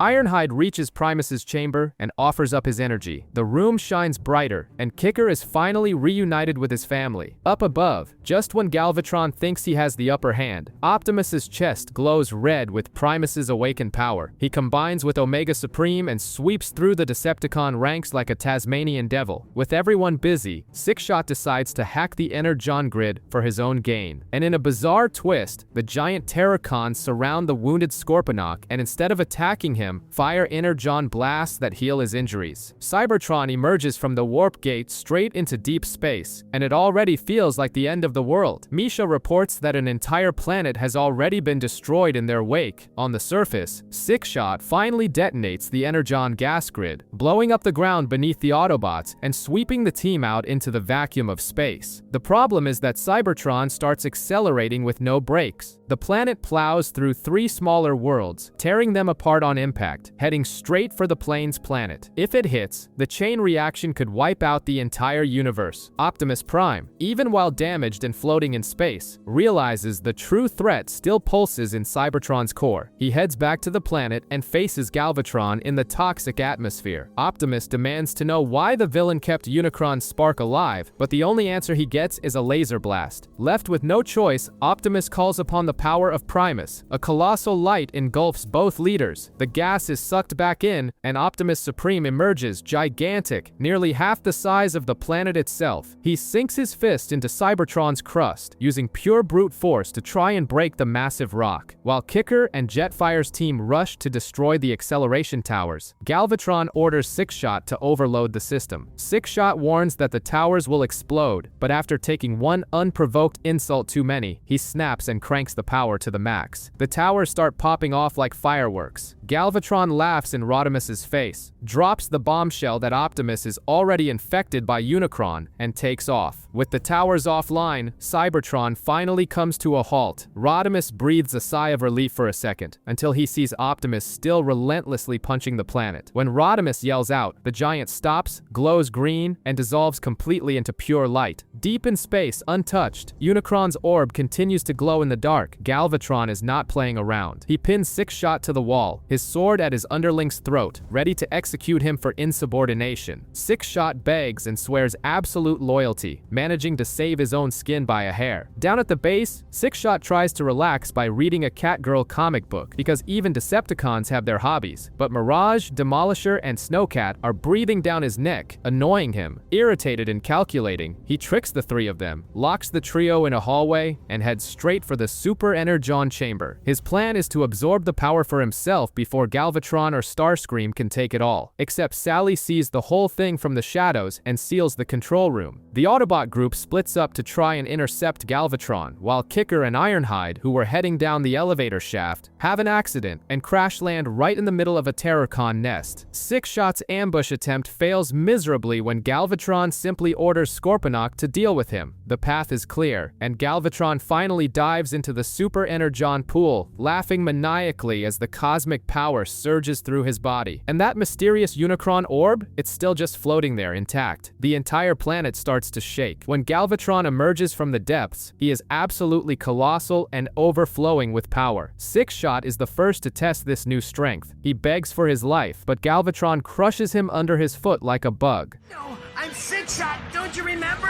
Ah! Let this be a lesson to all who dare.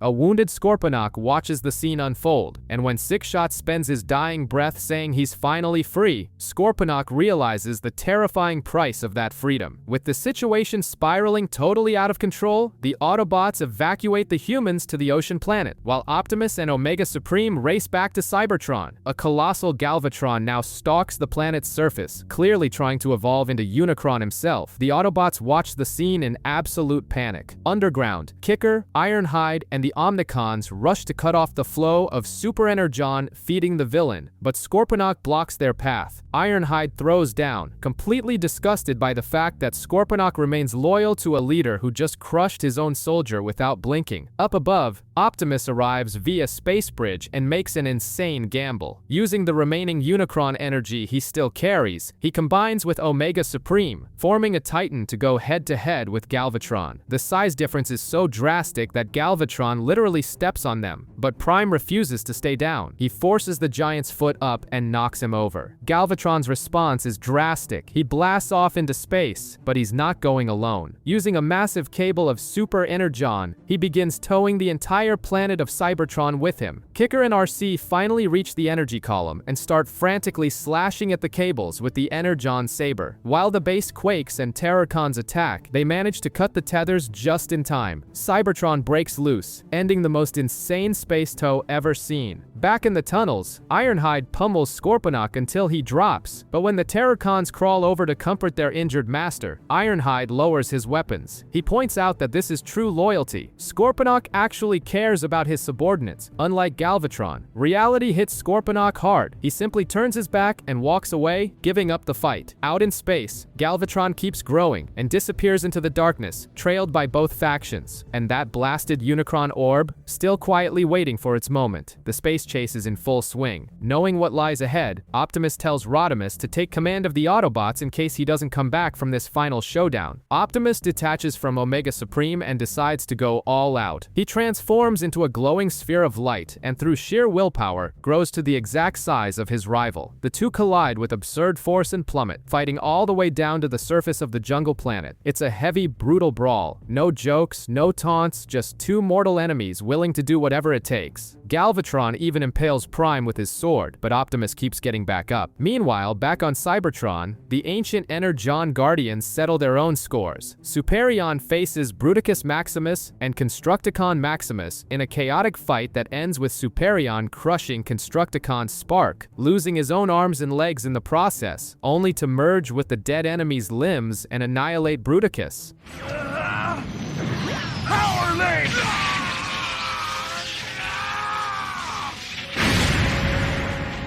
The real problem, however, is felt by Kicker. Unicron's presence is strong inside both Galvatron and Optimus. Knowing he has to deal with this at the root, he heads into deep space, eventually telling Jetfire to turn back so he can go on alone. Back at the duel, the fight escalates. Both Titans take on even larger forms, and just when Galvatron seems poised to win, Optimus uses his combination spark to drain all the Unicron energy straight out of the villain's body. The clash of power shrinks them both back down to normal size. Realizing he's been played for a fool, Galvatron flies off in a rage to destroy the Unicron orb once and for all. The catch is that Kicker finds the orb first. After all this intergalactic chaos and destruction, he discovers that Unicron's apocalyptic relic is the size of an apple. Fed up with the absurdity of the situation, Kicker raises his sword to smash the little rock, while Alpha Q screams in absolute despair. Back on Cybertron, after the dust settles, Ironhide and Scorponok are laying back, having one of those "we just survived the apocalypse" chats. Scorponok actually admits he's grateful to Galvatron for creating him. Yep, robotic Stockholm syndrome hits hard in deep space. Far away, Kicker hasn't sliced Unicron in half. He contemplates smashing the orb, but Primus's voice enters his mind with some deep talk. Unicron isn't just destruction. He's the light of hope, the vital balance between light and darkness. The kid immediately grasps the scale of Primus's plan. Meanwhile, on the jungle planet, it feels like a funeral. Optimus absorbed Unicron's energy using his spark, and the troops want to help, but Rodimus lays it out straight. Optimus knew the price of facing Galvatron alone. No one is to interfere. In In deep space, a furious Galvatron reaches the orb's location and tells Kicker to get out of the way, but the kid is ready to defend the sphere, and he's not alone. Back on Cybertron, Primus converts the Super Energon into a massive plasma sphere and summons the Autobots. Everyone's combination sparks travel across the galaxy straight to Optimus, who wakes up instantly. Even Omega Supreme shows up to try and hold the line, explaining that Unicron exists within every Transformer. In response, Galvatron simply beats him down, but ends up infiltrated by the Dark Essence. Unicron finally awakens through the villain. The colossal Super Energon sphere approaches. Omega Supreme moves to attack, but out of nowhere, Optimus appears, giant, glowing, and carrying the strength of all the Autobots. Collision is imminent. I'm not letting you go, Unicron! Kicker screams desperately for Optimus to dodge the plasma sphere, but the leader refuses. He's seeing this through to the end. That's when Galvatron, his red eyes glowing, regains control of his own mind. He hurls Optimus away and warns Unicron that he might be inside him, but he will never possess him. Ignoring Starscream's attempts to help, Galvatron lets out a glorious war cry and plunges straight into the plasma sphere. The explosion is indescribable. Red engulfs the vacuum of space, and suddenly, a new sunlight illuminates all worlds. Peace reigns. Alpha Q's voices celebrate. Optimus releases the troop's sparks, and everyone is restored. Rodimus thinks it's all over, but Prime sets the record straight. This is just the beginning of a brand new universe. The joy of a new universe was short-lived. Unicron's destruction spawned a colossal black hole that now threatens to swallow Cybertron and literally everything else. Left with little choice as space collapses around them, Optimus Prime gives the most drastic order possible. Total evacuation to Earth. Jetfire manages to scan vehicles on the blue planet, so everyone can use the good old human-machine disguise. Mid-evacuation, through the space bridge, the base shakes. A portal tears through the sky and an ancient ship lands, transforming into Vector Prime, the guardian of space and time. He doesn't waste time and gives it to them straight. To close the black hole, they must find the cyberplanet keys, lost fragments of the Creator Primus's power scattered across the universe. But peace doesn't even last 5 minutes. Starscream launches a surprise attack on the base, drawing everyone's attention. Optimus quickly realizes it's a distraction, but it's too late. Megatron has invaded the facility, subdued the ancient Guardian, and stolen the map to the keys. Outside, Starscream uses Cybertron's unstable terrain to his advantage, hurling landmines straight into the black hole's gravitational pull. At the last second, Vector Prime opens an emergency portal and tosses the Autobot through time and space. Landmine's destination? The Rocky Mountains on Earth, right in the middle of the Hanson family's vacation. He crashes like a meteor. Brothers Kobe and Bud, along with their friend Lori, not only find the giant robot in the crater, but Kobe also decides to play engineer and starts fixing his damaged arm right then and there. Far from safe, Megatron had already sent Thundercracker to track the survivor. The loudmouthed Bruiser comes down firing into the forest at the kids. Luckily for them, Optimus Prime arrives just in time. Using the environment, Optimus lures the jet into a narrow cave and makes the Decepticons' missiles blow up right in his own face. With the villain fleeing, the Autobots reunite with the kids. Vector Prime's minicons also introduce themselves, and one of them, Jolt, becomes obsessed while staring at the print on Lori's t-shirt. She swears it's just a rock band cover, but Vector Prime recognizes it instantly. It's the symbol of the Omega Lock, the focal point of the keys. The hunt just changed addresses. The ancient artifact is on Earth. That the Omega Lock may well be hidden here on Earth, and with it, a duplicate map.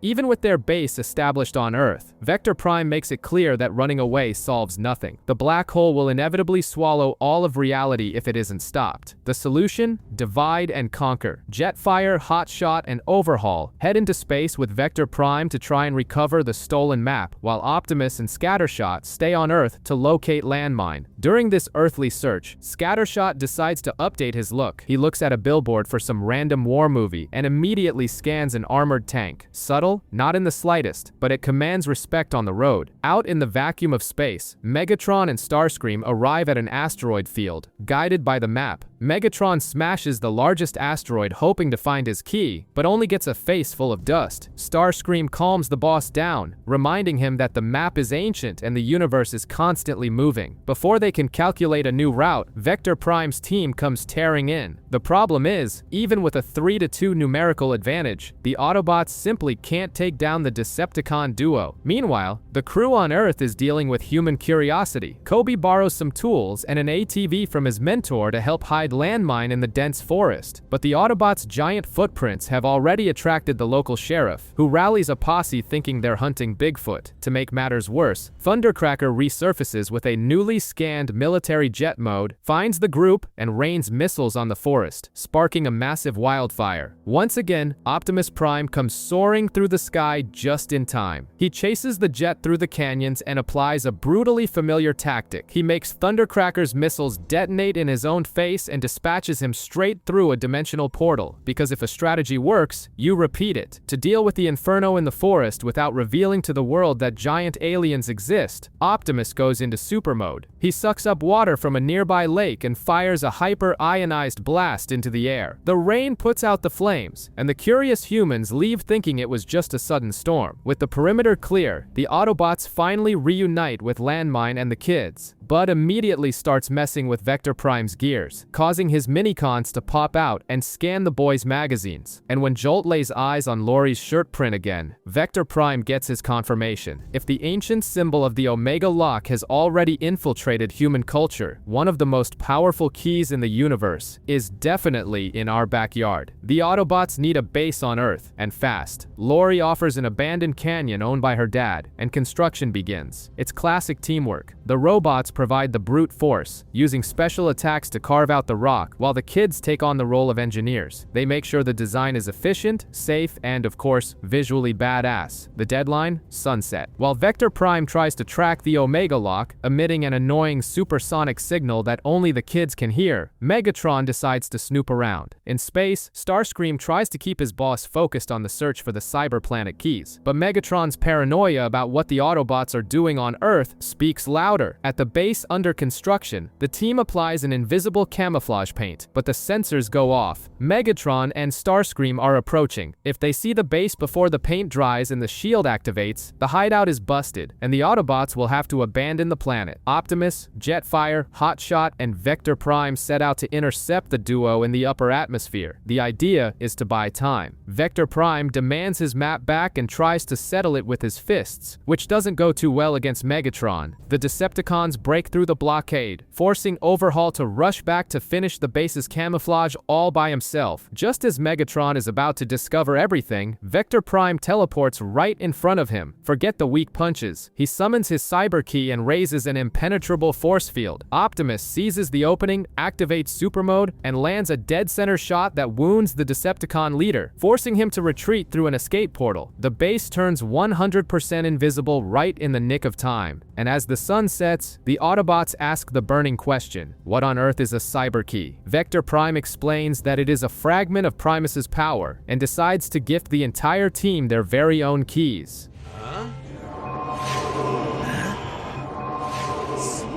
Adapting to Earth isn't going smoothly. The Autobots are terrible at staying in disguise. A duo decides to turn into brightly colored submarines and nearly gets fired upon by the US Navy, escaping with maneuvers that would make any captain question their own sanity. In the city, Kobe tries to teach the cars how to parallel park, but they'd rather show off dancing suspensions to the police. And even worse is Signal Lancer, who turns into a traffic light in the middle of the desert and decides to scold a driver about to run a red light. Laurie can barely handle the second-hand embarrassment, and Jetfire gives the team a massive dressing down. On Cybertron, the situation is far less amusing. Red Alert attempts to implode the black hole threatening to swallow the universe, but fails. Vector Prime makes it clear there are no shortcuts. Their only salvation is finding the cyber planet keys. The focus shifts back to Earth when Scattershot picks up Thundercracker playing target practice with Air Force fighter jets. Optimus, Jetfire, and Vector Prime jump into action. Jetfire throws himself in front front of the missiles to protect the human pilots. He disappears in the explosion, but emerges instinctively, activating his newly acquired cyber key. The counterattack is devastating, wiping Thundercracker out of the sky while Vector Prime guides the fighter jets through a safe portal to the Bermuda Triangle. Shortly after, Optimus and Vector Prime corner Megatron and Starscream. Optimus tries to settle it in hand-to-hand combat, goes down, gets back up in super mode, and, using the power of his cyber key, knocks Starscream down with a double blast. But Megatron doesn't even blink at seeing his henchmen get beat. He refuses to hand back the map, flashes an arrogant smile, and announces he's already found the first key, vanishing shortly after. Back at the base, the kids finally lay down the law, teaching the Autobots traffic rules and sensible disguises. Meanwhile, in the far reaches of space, Megatron sets his sights on Velocitron, the speed planet. On Velocitron, Megatron doesn't waste time with diplomacy. He corners the locals, Crumplezone and Ransack, slaps them around a bit, and lets them know they are now his new henchmen. A classic Decepticon-style negotiation. On Earth, Landmine is still recovering from the beating he took from Starscream and feels useless at the base. Optimus tries to cheer the veteran up, but at the same time has to deal with Hotshot, who thinks it's a great idea to street race on local tracks when they should be keeping a completely low profile. The routine changes when Bud discovers via the internet that the Omega Lock's tracking pattern is at a museum in Mexico. The entire team mobilizes, but Starscream and Thundercracker shadow the convoy. At the museum, while the guard sleeps heavily, chaos erupts. Thundercracker debuts his own cyber key, firing a Jetfire, and the two take the fight to the clouds. On the ground, Optimus clashes head-on with Starscream. Landmine sees a chance for payback for his last defeat, but his lack of recovery makes him hesitate. He almost takes a direct hit, but Optimus steps in front and takes the damage for him. Seeing his leader wounded, Landmine swallows his insecurity. When a stray shot from Thundercracker threatens the kids, he leaps in, activates the power of his cyber key, and summons the Cyber Tempest, neutralizing the attack and proving he's still a vital asset on the battlefield. Inside, Vector Prime analyzes the artifact with Red Alert and Hotshot providing security, but he drops a bombshell. It's a fake. The Decepticons realize the Autobot cavalry is packing too much heat and beat a hasty retreat. But the fake artifact wasn't a wasted trip. It contained a star map pointing straight to Velocitron. Optimus dispatches Hotshot and Red Alert through the portal with strict orders not to make contact with the natives. As soon as he arrives, Hotshot is mesmerized by the endless roads, until he's left eating dust by Override, who immediately makes it clear who rules the planet.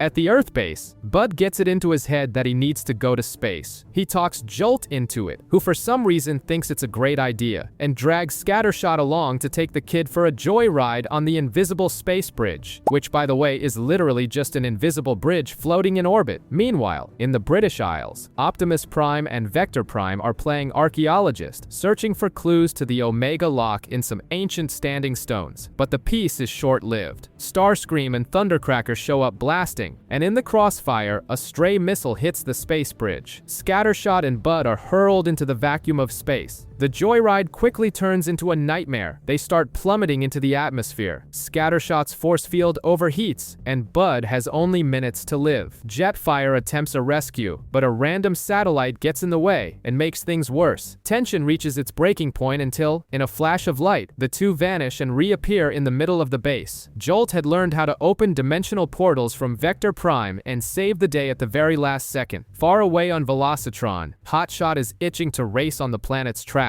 totally ignoring Optimus's orders not to draw attention. And speaking of attention, Megatron tries to pry information out of the local leader, Override. She agrees to talk if he can beat her in a race. He accepts, loses by mere millimeters, and leaves grumbling like a sore loser. Frustrated, Megatron orders his goons, Crumplezone and Ransack, to interrogate Old Breakdown. The two decide to skip the interrogation part and jump straight to assault. That's when Hotshot can't take it anymore. He drops his disguise and jumps in to save the old bot, leaving Red Alert on the verge of a nervous breakdown. The brawl on Velocitron turns into a full-blown demolition derby. Hotshot takes a beating from Ransack and Crumplezone until Red Alert joins the fray. With some impressive quick thinking, Hotshot tricks the two goons into shooting each other, forcing the humiliated villains to retreat. The Autobot duo even tries to pretend they're from the planet to maintain their cover, but the young bot Clocker returns and lays it out. He's already figured out they're aliens. With no way out, Red Red Alert and Hotshot come clean about their mission. Clocker and Breakdown side with them and promise to help, much to the annoyance of the methodical Red Alert. Meanwhile, on Earth, things heat up. Starscream and Thundercracker set an ambush and manage to track Jetfire back to the Autobots' secret base. Thundercracker wastes no time and turns the place into a smoking crater. A perfect plan, worthy of a mastermind, if not for the minor detail that the Autobots had fooled everyone, and it was just a decoy base. Back on Velocitron, the ultimate prize comes into play, the Planet Cup. Megatron suspects the trophy is connected to the Cyber Planet Key and challenges Override, but Hotshot isn't going to let that slide and hits the track too. The race is intense. Megatron, with his heavy tank chassis, can't handle the tight turns and falls behind. Hotshot takes the lead, and victory is in the bag. But Crumplezone plays dirty, shooting him from the grandstands, and Override crosses the finish line first. Red Alert, instead of supporting his sabotaged partner, scolds him harshly, claiming Hotshot only raced for his own ego. Offended, the kid speeds off alone, determined to prove he doesn't need anyone. Far away, Starscream is in a fiery dimension, slicing through Optimus Prime and the rest of the Autobots with ease. But the scene cuts, and we discover it was just a training hologram. He's sharpening his claws, and Thundercracker even tries to kiss up to him, but is completely ignored. Classic Starscream. On Earth, Thundercracker tries to set a trap by projecting the Atlantean pattern into the sky. In a scheme that looks straight out of a Scooby-Doo episode, the Autobots arrive to investigate, and the trap is triggered, sending rocks crashing down on them. Starscream shows up to put his simulator training to the test. He unleashes the same brutal strike on Optimus, who simply blocks and counters, leaving the villain in shock. With the human police approaching, Starscream decides to bail, but not before making it clear he's no longer taking orders from Megatron. On Velocitron, Hotshot's recklessness reaches its limit. He disables his own diagnostic systems to shed weight for a rematch against Override. During the race, he activates the power of the Cyber Key, gets an insane speed upgrade, and passes the leader in the blink of an eye. Victory seems certain until, as expected from a car with no warning systems, his engine blows. He crashes through the track barrier and tumbles down a ravine. Why do bad things happen to fast people?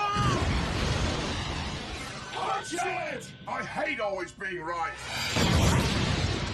Override drives away in silence, but deep down, she is impressed by what he pulled off. The real problem arrives when Starscream touches down on Velocitron. He borrows Ransack and Crumplezone and corners Red Alert in a junkyard. The Autobot manages to handle the two idiotic goons, blowing them away, but Starscream is on a whole other level. With a single lethal blast from his chest, he knocks Red Alert out cold and flies off. With the map in his hands and his rivals on the ground, he smiles. The era of Starscream has finally begun. At the Autobot base, Optimus Prime and Landmine are trading friendly punches in sparring, oblivious to the fact that a suited government agent is studying photos of them in a dark room. Meanwhile, on Velocitron, Megatron is having a frustrating day. The supreme leader of the Decepticons tries to bust down the door to the Planet Cup sanctuary with brute force and fails miserably. Ransack and Crumplezone show up with a plan that sounds almost smart. They've entered the big race and promise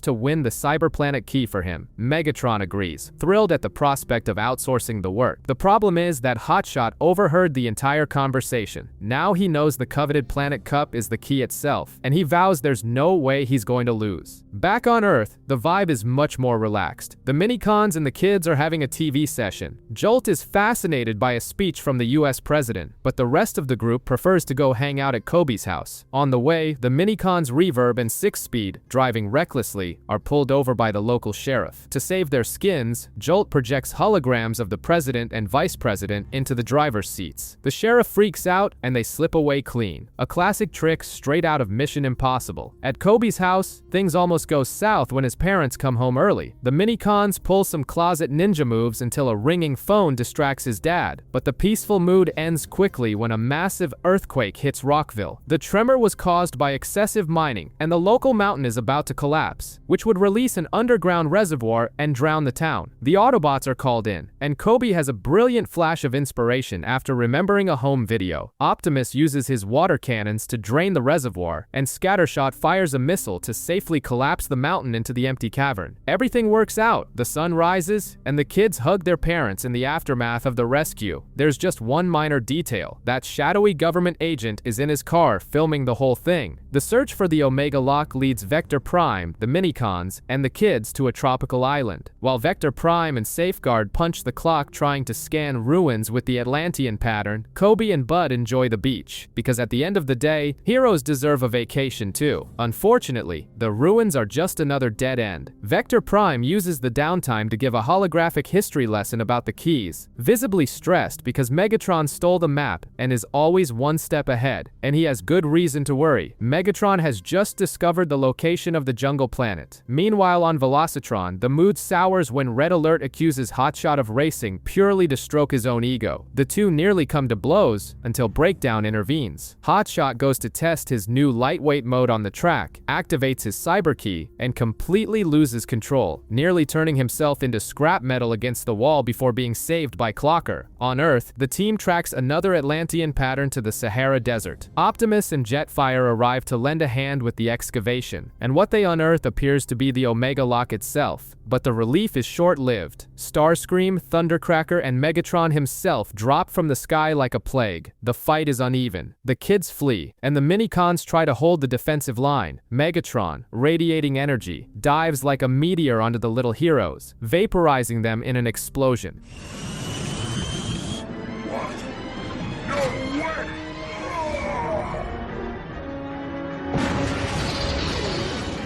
Consumed by guilt and despair, Vector Prime takes drastic action. He pushes his powers to the limit and rewinds time itself. The scene resets. This time, the Minicons retreat to safety with the kids. The temporal shift saves lives, but it comes at a high price. Vector Prime collapses from exhaustion, leaving the path clear for Megatron and Starscream to steal the lock and open a portal to the jungle planet. Thundercracker tries a cowardly shot at Optimus's back, but misses and hits the Omega Lock dead center, shattering the artifact. Megatron doesn't even blink, he just smiles. If it broke that easily, it was a fake. The villains set off in search of the original, giving the Autobots a small window of peace to look for the real lock on Earth. The contact network on Earth starts working in the good guys' favor. Kobe is helping repair a civilian Autobot with a backhoe alternate mode, who suggests activating other undercover transformers across the planet to speed up the search for the Omega Lock. Meanwhile, on Velocitron, Red Alert gives his report to Optimus, omitting Hotshot's recent rebellions. In the same city, Ransack and Crumplezone try to intimidate the troublemaker Dirt Boss into joining the Decepticons. Override steps into the argument to help, but Dirt Boss has an ego bigger than his own chassis. He takes offense at the leader's intervention and decides to ally with Megatron purely out of spite. Across the galaxy, on the harsh jungle planet, Megatron and Starscream stumble upon a massive temple and come face to face with Snarl, Undermine, and the planet's supreme leader, Scourge. The beastly transformations are impressive, and Scourge demands they converse in a civilized manner. Megatron delivers his best speech about being a wronged hero trying to save the universe, but Scourge doesn't buy it. He sees right through to the Decepticons' thirst for power instantly. Back on Earth, a civilian Autobot with a motorcycle mode finds the Atlantean pattern. Before she can celebrate, Thundercracker attacks from the skies. By sheer luck, an Autobot disguised as a payphone sees everything and calls in the cavalry, who arrives in time to save her. The pattern carved into the rock was yet another fake, but it carried a much better consolation prize: the exact coordinates of the jungle planet. Optimus wastes no time and assigns Overhaul and Landmine to explore the new world. Vector Prime opens the dimensional portal, but Thundercracker appears out of nowhere, making a strafing run. Overhaul manages to cross the rift, but Vector Prime is hit, and the portal closes. Thundercracker nearly finishes off Optimus until Scattershot improvises, using the cannons on the leader's trailer to sweep the Decepticon from the skies. The damage is done. Vector Prime's systems have been damaged, and he can't reopen the gateway. Overhaul is officially stranded on the jungle planet with no communication signal, hanging over the edge of a river of lava after an earthquake. And to top it off, he watches Starscream head back to Earth. And as if things couldn't get more complicated, at the bottom of Earth's ocean, an Autobot submarine has just found another Atlantean pattern. Deep down in the Bermuda Triangle, a new Atlantean pattern is discovered. This excites the kids into telling the Autobots the legend of the Lost City, and they decide to investigate right away. However, their departure doesn't go unnoticed. Starscream spies on everything and immediately sends word to Megatron, who was on the jungle planet wrapping up a sparring session with Scourge. Still on that planet, Overhaul wakes up up after that near-fatal earthquake. He discovers he was saved by Backstop, the local pacifist guru. Being his usual tough guy self, Overhaul hesitates but eventually caves and explains his mission to find the cyberplanet keys. Soon Snarl, Backstop's student who is undercover in Scourge's crew, shows up. Backstop fears that the power of the keys will corrupt whoever uses them, exactly as it did with the current tyrannical leader. Back on Earth, the Autobots arrive at the beach and, ignoring all common sense, drive straight into the ocean. The result is obvious. They sink like stones. It falls to Bud to dive in and teach giant alien robots how to swim. With the basic swimming lessons sorted out, they use the minicons to descend into the depths, dodging marine life until they find the mountain with the pattern.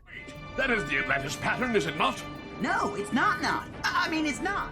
Just as they start excavating the entrance, the party ends. Megatron, Starscream, and Thundercracker arrive blasting, but quickly realize that lasers underwater are pretty useless. While the Autobots hold the front line, Vector Prime's group enters through an airlock and reaches the control room. Safeguard boots up the systems, revealing the ultimate truth. The legend of Atlantis was born because a Cybertronian starship crashed into the ocean eons ago. To protect the ship from Megatron, Vector Prime fires up the engines and rips the vessel right out of the mountain. Optimus ensures Scattershot jams human radars, and Vector Prime teleports the entire ship into the unknown. The hunt has begun anew, and watching all this from atop a cliff, a mysterious orange and black robot smiles, ready to play both factions like puppets. The hunt for the missing ship doesn't last long. Optimus Prime quickly figures it out. Without enough power for a long jump, the Atlantis could only be hiding on the dark side of the moon. The problem is that the Decepticons use the stolen map and reach the same conclusion way ahead of them. What they don't know is that the mysterious orange and black robot is tracking their every move. Aboard the Atlantis, Vector Prime reveals that the coveted Omega Lock is hidden inside. Alarms blare, and Megatron quickly blasts a hole in the ship's hull. The timing is perfect for the Autobots' arrival, who engage the enemy in space. In the midst of the chaos, the orange and black robot appears out of nowhere, blasting Starscream and creating the opening Optimus needed to breach the ship. The Autobots think they've gained a heavy-hitting ally, but in a plot twist straight out of pro wrestling, the newcomer summons a cyber key, swaps his faction insignia to the Decepticons, takes down the entire team, and leaves. Everyone is left completely baffled. Inside, Vector Prime's team finds the Omega Lock Chamber. 6 pedestals are touched simultaneously, and the artifact finally emerges. But before they can disable the security, Megatron crashes the party, snatching the device and accidentally triggering the ship's self-destruct sequence. That's when Optimus smashes through the ceiling. He orders his team to evacuate and charges at the Decepticon leader. Outside, the team watches the Atlantis explode into a colossal fireball. For a tense moment, the Autobots believe they've lost their leader, but Optimus emerges from the flames, unharmed and holding the Omega Lock. Believing Megatron has been reduced to space dust, the Decepticons retreat. On the lunar surface, Optimus hands the artifact over to Vector Prime. Instantly, the Omega Lock fires an energy beam into the cosmos, causing the planet Cup and the Beast Totem to resonate on their respective planets. A space bridge opens, and Red Alert calls in from Velocitron with urgency. Wasting no time, Optimus grabs Vector Prime and Landmine and steps through the portal, heading straight into the next problem. Arriving on Velocitron, the situation is already heating up. Red Alert and Hotshot get into a heated argument because the kid, despite being exhausted, insists on racing Dirt Boss to earn the right to challenge Override. He knows he broke the rules and wants to secure the prize before having to look Optimus in the eye. The problem is that the race is nothing but an ambush set up by Crumplezone and Ransack. They nearly turn the Autobot into scrap metal on the track until Optimus, Vector Prime, and Landmine emerge from the portal and send the brutes packing. The adrenaline wears off, and Hotshot simply passes out from exhaustion. While the kid is being patched up in the garage, Optimus loses his patience. He gives Red Alert a reality check about the sheer madness of deciding the universe's fate through street races, and goes to speak directly with Override. Meanwhile, back on Earth, Kobe fixes his dad's motorcycle effortlessly, proving that the humans are holding their own just fine. On the private track, Optimus's diplomacy fails miserably. Override has already heard his and Megatron's speeches, and she couldn't care less about either of them. She challenges the Autobot leader to a race and drives off. Classic Velocitron behavior. To make matters worse, Crumplezone and Ransack eavesdrop on the conversation and rush off to tip off Dirt Boss. Back at the garage, Hotshot wakes up feeling like a total failure and wants to quit. Landmine plays hardball, yelling at the kid and saying he can't wait to ship him back to Earth. It seems cruel, but the veterans know exactly what Landmine is doing, pouring gas on the kid's ego to reignite his fighting spirit. Hotshot storms out, furious, and punches a stone wall. From the shadows, Optimus listens to his soldier's outburst and gets the message. Surprising everyone, Optimus shifts strategies and orders the team to stick to Hotshot's original plan. They are going to win this key by racing. Far away, Megatron, who survived the ship's explosion and is currently hiding out on the jungle planet, receives updates from his spies regarding the tournament. The next day, the big race begins. Override and Dirt Boss speed ahead, while Hotshot's engine stalls at the starting line. Without a second thought, Red Alert jumps in front and pulls the young bot into his slipstream, giving him the push he needed to fire up his engines, tear up the track, and prove he's still in the fight.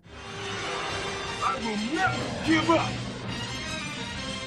The grand race for the Planet Cup is all or nothing on Velocitron. Hotshot, Override, and Dirt Boss take the lead, while Optimus Prime stays in the rear to hold off Crumplezone and Ransack. The two villains pretend they're going to play fair, but at the first opportunity, they attack from behind. Hotshot gets distracted by the explosions, but Prime orders the kid to focus solely on the race. On Earth, the vibe is far less thrilling. Bud, Lori, and the Minicons are stuck in traffic, a classic urban nightmare, on their way to a university to track down an alien artifact. The search turns into a Scooby-Doo style chase with a campus security guard, and they end up hiding in a professor's closet. However, Dr. Lucy Suzuki discovers the intruders, and to everyone's surprise, thinks it's awesome. She has a collection of bizarre artifacts, and one of them is exactly the gear they were looking for. Back on the track, Ransack and Crumplezone decide to innovate their cheating. Ransack uses a spring to attach himself to Optimus and catapults into the lead, pulling Crumplezone along to create a smokescreen. The real chaos ensues when the duo blows up a bridge. With nowhere to go, Optimus improvises. He uses his own cannons as a ramp for Hotshot to jump the chasm. Override crosses the finish line first, and Hotshot secures second place. Meanwhile, behind the galactic scenes, the Decepticon alliance is crumbling. Megatron orders Starscream to head to Velocitron, but the lackey finally says no. With communications cut by his boss, Starscream decides it's time to go rogue and recruits Mudflap, a civilian Autobot who is highly frustrated with his life on Earth. To wrap things up, over on the jungle planet, Overhaul attempts to negotiate with Scourge. However, his subtle conversational style sounds more like picking a fight, and things quickly boil over between the two. The mood on the jungle planet has gone from negotiations straight into an all-out brawl. Overhaul is getting the upper hand on Scourge, until the planet's leader resorts to his cyber key and unleashes a massive blast of fire. Snarl jumps in to save Overhaul, who instead of being grateful, throws a fit, believing his warrior's honor has been stained by the interference. While Overhaul decides to literally dive into lava to build fire resistance, the second leg of the Velocitron race heats up in a different way. The track is now a narrow nightmare filled with urban obstacles. Override proves she knows how to read the terrain by transforming and running down a staircase on foot, forcing Hotshot to copy her strategy. But the real horror show comes courtesy of Ransack, who sabotages the signs at a crossroads in the middle of the maze, sending everyone on a detour toward failure. Tipped off to the trick by Landmine, Hotshot does something no one expects in a cutthroat competition. He warns Override. The two get back on the right path, but Crumplezone refuses to lose control of the race and blows up a tunnel ceiling. The dust blinds Override, who crashes hard and ends up in the crosshairs of a giant falling boulder. Instead of speeding past to win the race on a silver platter, Hotshot stops and destroys the rock, saving his rival. Dirt Boss exploits the opening to take the win, but Hotshot's actions leave Override completely shaken, reconsidering what this so-called Autobot spirit really means. The action cuts back to the jungle planet, where Overhaul's extreme training is finally put to the test. He challenges Scourge again, taking the fire head-on. Amid the chaos, Megatron shows up and kicks Snarl straight towards Scourge's axe blade. Overhaul steps in, taking the hit to save his friend. It's during this genuine act of sacrifice that the magic happens. The planet's cyber key resonates with him, and Overhaul is reformatted. He scans an ancient sculpture and emerges as Leobreaker, a giant robotic feline who sweeps the Decepticons from the area in seconds, and from the top of a cliff, embraces his new destiny.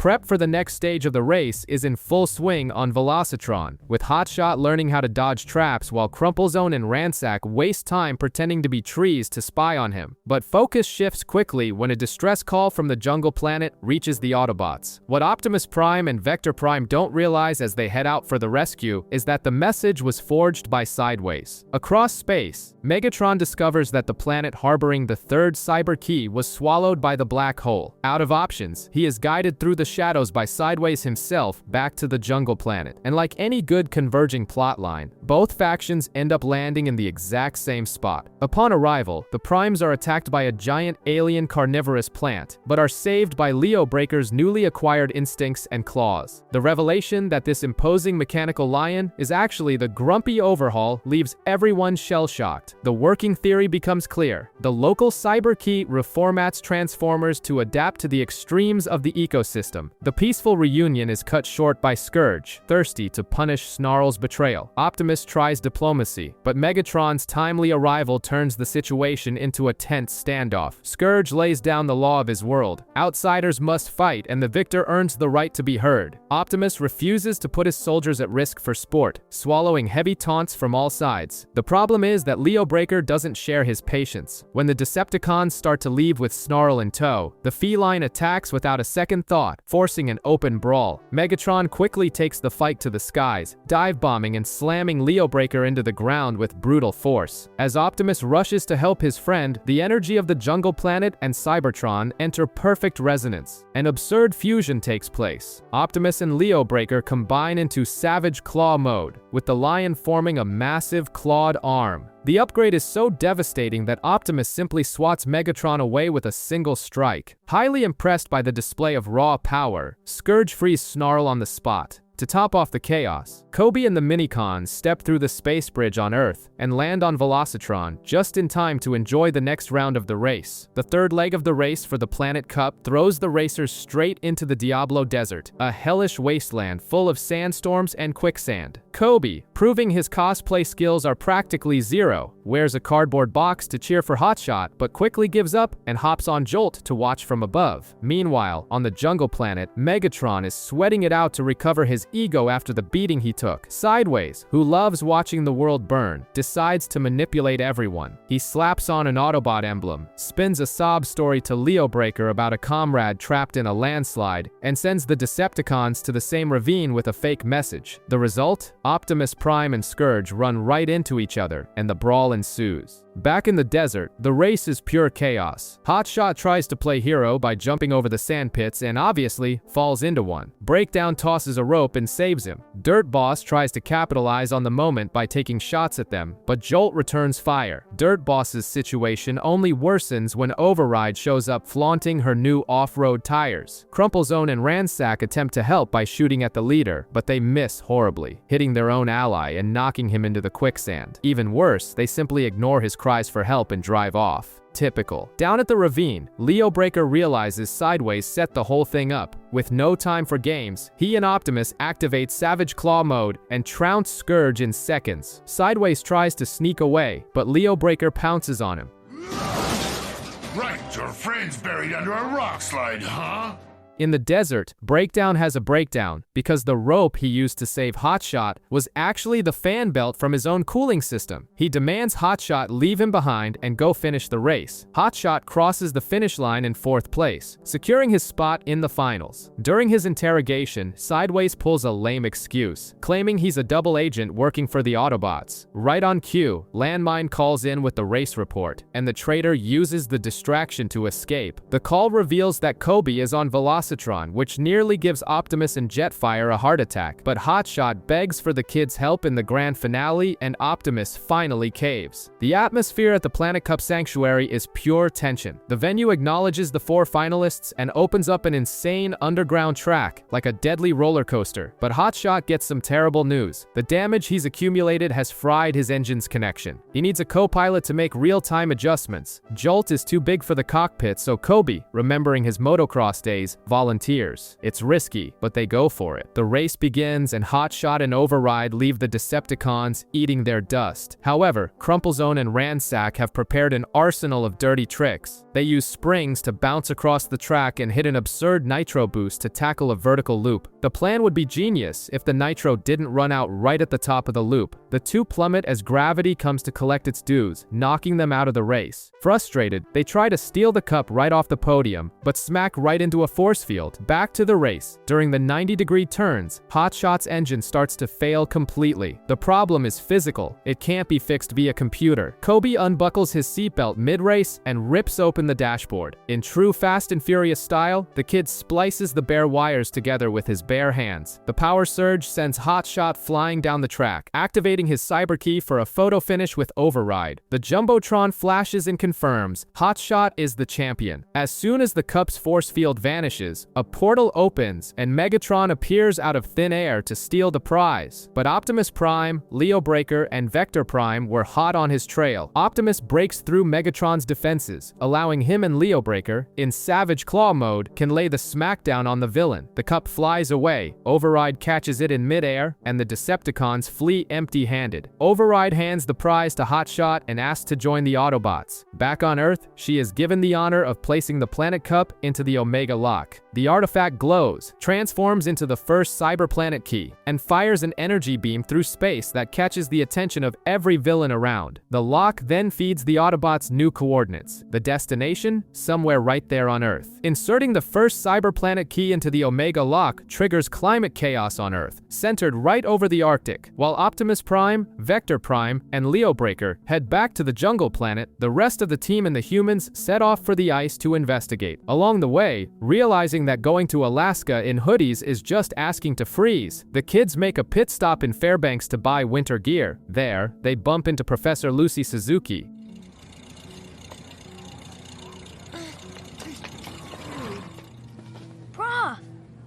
Prof? Yeah, Professor Suzuki. She gives the gang a ride while rambling non-stop about Hollow Earth theories and aliens, sounding like someone who binge-watched The X-Files one too many times. Kobe is skeptical, but Lori decides to trust her gut, inviting the scientists to join the expedition. Meanwhile, on the jungle planet, Megatron sends Crumplezone and Ransack to take on Optimus's group head-on. Naturally, they don't stand a chance. The Savage Claw mode crushes the two henchmen as easily as crushing a soda can. Back on Earth, the expedition takes a break at some hot springs. The next morning, defying common sense and Kobe himself, Lori spills the beans and tells the professor the whole truth about the Autobots. Lucy is ecstatic, seeing years of crazy theories confirmed all at once. The joy is short-lived. A lightning bolt strikes Lucy's Jeep, and Starscream and Mudflap drop from the sky, demanding information. Scattershot jumps into the fight to defend the humans, but Starscream pulls a surprisingly smart move. He drops a water bomb on the Autobot. In the sub-zero Arctic climate, Scattershot's gears freeze instantly, leaving him vulnerable to a beatdown. Realizing the big guy wouldn't last much longer, the humans and Minicons grab a cannon Mudflap dropped and fire it into the sky like a flare. Seeing that the rest of the Autobots were on their way, Starscream does the math and decides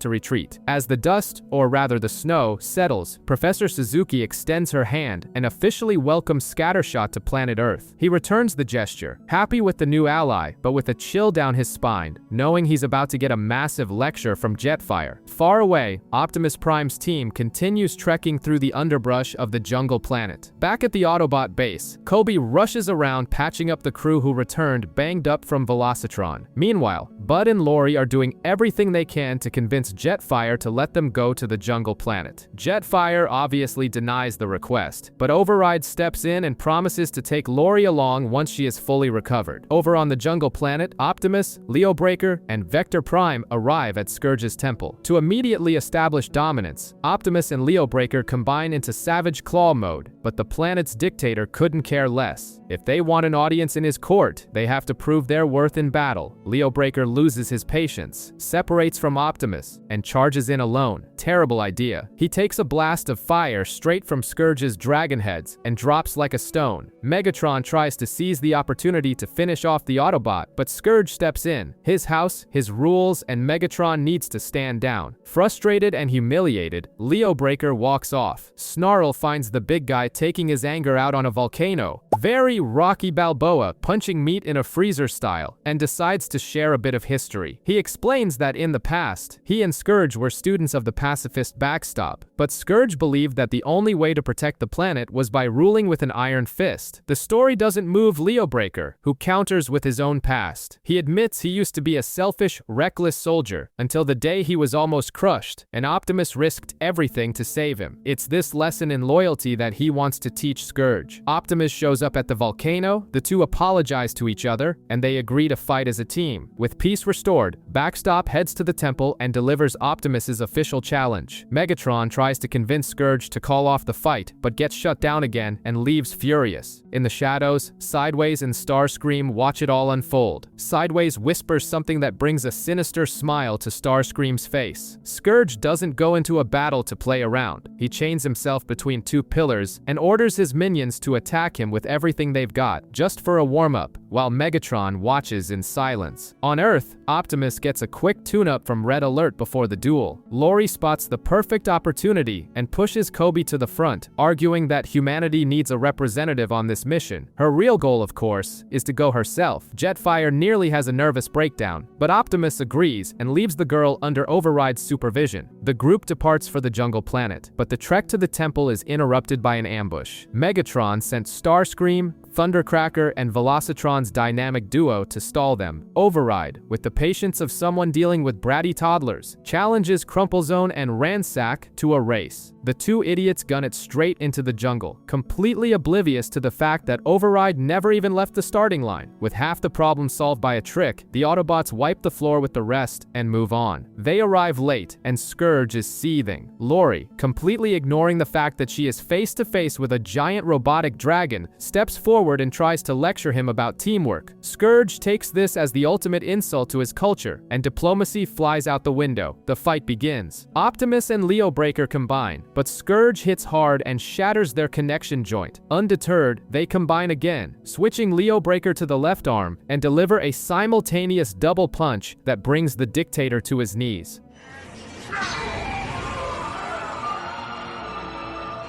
Defeated, Scourge awaits the finishing blow, but Optimus refuses to kill him. This act of mercy shatters the villain's worldview. Humbled, he hands over the cyberplanet key, and to top it off, he even calls Lori little sister. She flips out in anger. The Autobots burst into laughter, but the fun stops there. Megatron declares that his time in the shadows is over and orders an all-out assault. Megatron definitely doesn't know how to lose. Infuriated by Scourge's defeat and his newly adopted peaceful attitude, he leads an aerial bombardment straight onto the temple. At first, Scourge washes his hands of it and refuses to fight someone else's war, even with Lori pleading for help. To protect the cyberplanet key, Vector Prime suggests the oldest trick in the book. Put the real key in a box, create several decoy boxes, and split the team up. A game of cat and mouse begins across the jungle. Ransack and Crumplezone manage to steal Override's box and get a spring-loaded boxing glove straight to the face. Sideways uses his powers to snatch Vector Prime's box, only to find a rock. Meanwhile, Scourge finally decides to defend his home and helps Optimus put out the fires, knocking Thundercracker out of the sky with a fireball. In another part of the jungle, Leo Breaker and Snarl are strolling casually through an open field, convinced they are the obvious decoys. But when Optimus drops his own box during a clash with Megatron and it turns out to be a fake, it finally clicks. Leo Breaker had the real one all along. Megatron is utterly baffled by the concept of a leader trusting a subordinate with something so valuable. With the target confirmed, Megatron and Starscream corner Leo Breaker and Snarl. Optimus arrives in time, combines with Leo Breaker, but takes a treacherous backstab from Starscream. Megatron grabs the box and prepares for the finishing blow. It looks like the end, but Optimus's matrix resonates with the key, tearing open a space bridge straight to Earth. It's the Autobots' Avengers Assemble moment. The entire cavalry steps through the portal at once. Optimus rallies his strength, strikes Megatron down, and reclaims the key. As the dust settles, Scourge, acting like a homeowner who is sick of having company, kicks everyone off his planet. On the way back, Kobe expresses his concern about more humans discovering the robot's existence, and he is absolutely right. Far away, in the isolation of the Arctic, scientist Lucy Suzuki witnesses an alien robot thaw out, scan a car, and break free from its icy prison. To make matters worse, a government government agent is watching the whole thing through binoculars. The secret is out for good. Up in Alaska, the Autobot Crosswise has managed to escape his icy prison and is now on the run from the authorities, camouflaged in traffic. The guy has a peculiar resume. He's a monster hunter who millennia ago sealed threatening creatures deep underground on Earth, and now he's racing against time to make sure that seal remains intact. Meanwhile, in the fire dimension, Megatron is throwing a classic temper tantrum because he lost the Velocitron and Jungle Planet keys. He almost destroys the map in a fit of rage, but Starscream steps in. Using the artifact, he discovers that the third cyber planet key is on Earth. Taking advantage of the moment, he opens his own portal and makes his exit. Sideways catches onto his game and follows him. On Earth, Colonel Franklin is mobilizing the army to capture Crosswise. The Autobot hits a roadblock and uses his cyber key power to blow everything up and escape. However, the flash of the attack attracts Starscream and Sideways. It's a 2-on-1 disadvantage, and Crosswise, who is nobody's fool, makes a tactical retreat. Back at the good guys' base, Leo Breaker inserts the Jungle Planet key into the Omega Lock. A golden light engulfs everyone, and they have a vision of Primus himself, the god of the Transformers, delivering the classic cryptic message about protecting the balance. But the peace is short-lived. The alarm goes off, pointing to a massive problem at the North Pole. Optimus Prime, Jetfire, Leo Breaker, and Landmine arrive at the location and enter a colossal cavern filled with stasis pods. Starscream comes out of nowhere, takes the team down, and destroys Crosswise's seal. The pods open, revealing that humanity's great monsters, werewolves, vampires, and Bigfoot, are actually ancient Decepticons. Starscream buries the Autobots in the cave and sends his new army to spread chaos. And to top it all off, he uses a copy of the map to trap Megatron and his squad inside a giant metallic sphere in space, declaring that he's the one in charge now. The situation on Earth turns into a full-blown alien invasion movie in a matter of minutes. Under Starscream's command, the ancient Decepticons merge into gigantic ships and take over the skies around the world. The era of disguises is over. Humanity has finally discovered it's not alone, in the worst way possible. In the Arctic, Jetfire is punching an ice wall running on pure rage to free Optimus Prime and the rest of the buried team. At the base, the mood is pure desperation. Lori thinks Professor Lucy Suzuki could help, but the scientist is busy in a standoff with Colonel Franklin, both refusing to reveal what they know about the robots. Far away, Crosswise reaches his destination and meets up with Evac, an Autobot disguised as a helicopter. Sideways, who was lurking nearby, is spotted and gets handed a quick beatdown by Evac before fleeing with his tail between his legs. Back in the Arctic, Jetfire uses the heat from his turbines to melt the rest of the ice. With Optimus free, the team heads straight into a confrontation with Starscream. All hell breaks loose. Vector Prime and Snarl arrive to provide backup, but the US military decides the best tactic is to send drones and shoot at everyone, regardless of who's who. At least Franklin has the common sense to realize the Autobots are on their side. At the base, the kids can't stand just watching and sneak out with the minicons. On the battlefield, Evac and Crosswise arrive right on time. Starscream fires at them, but Optimus Prime makes his classic heroic sacrifice, jumping in front of the blast to save the rookies.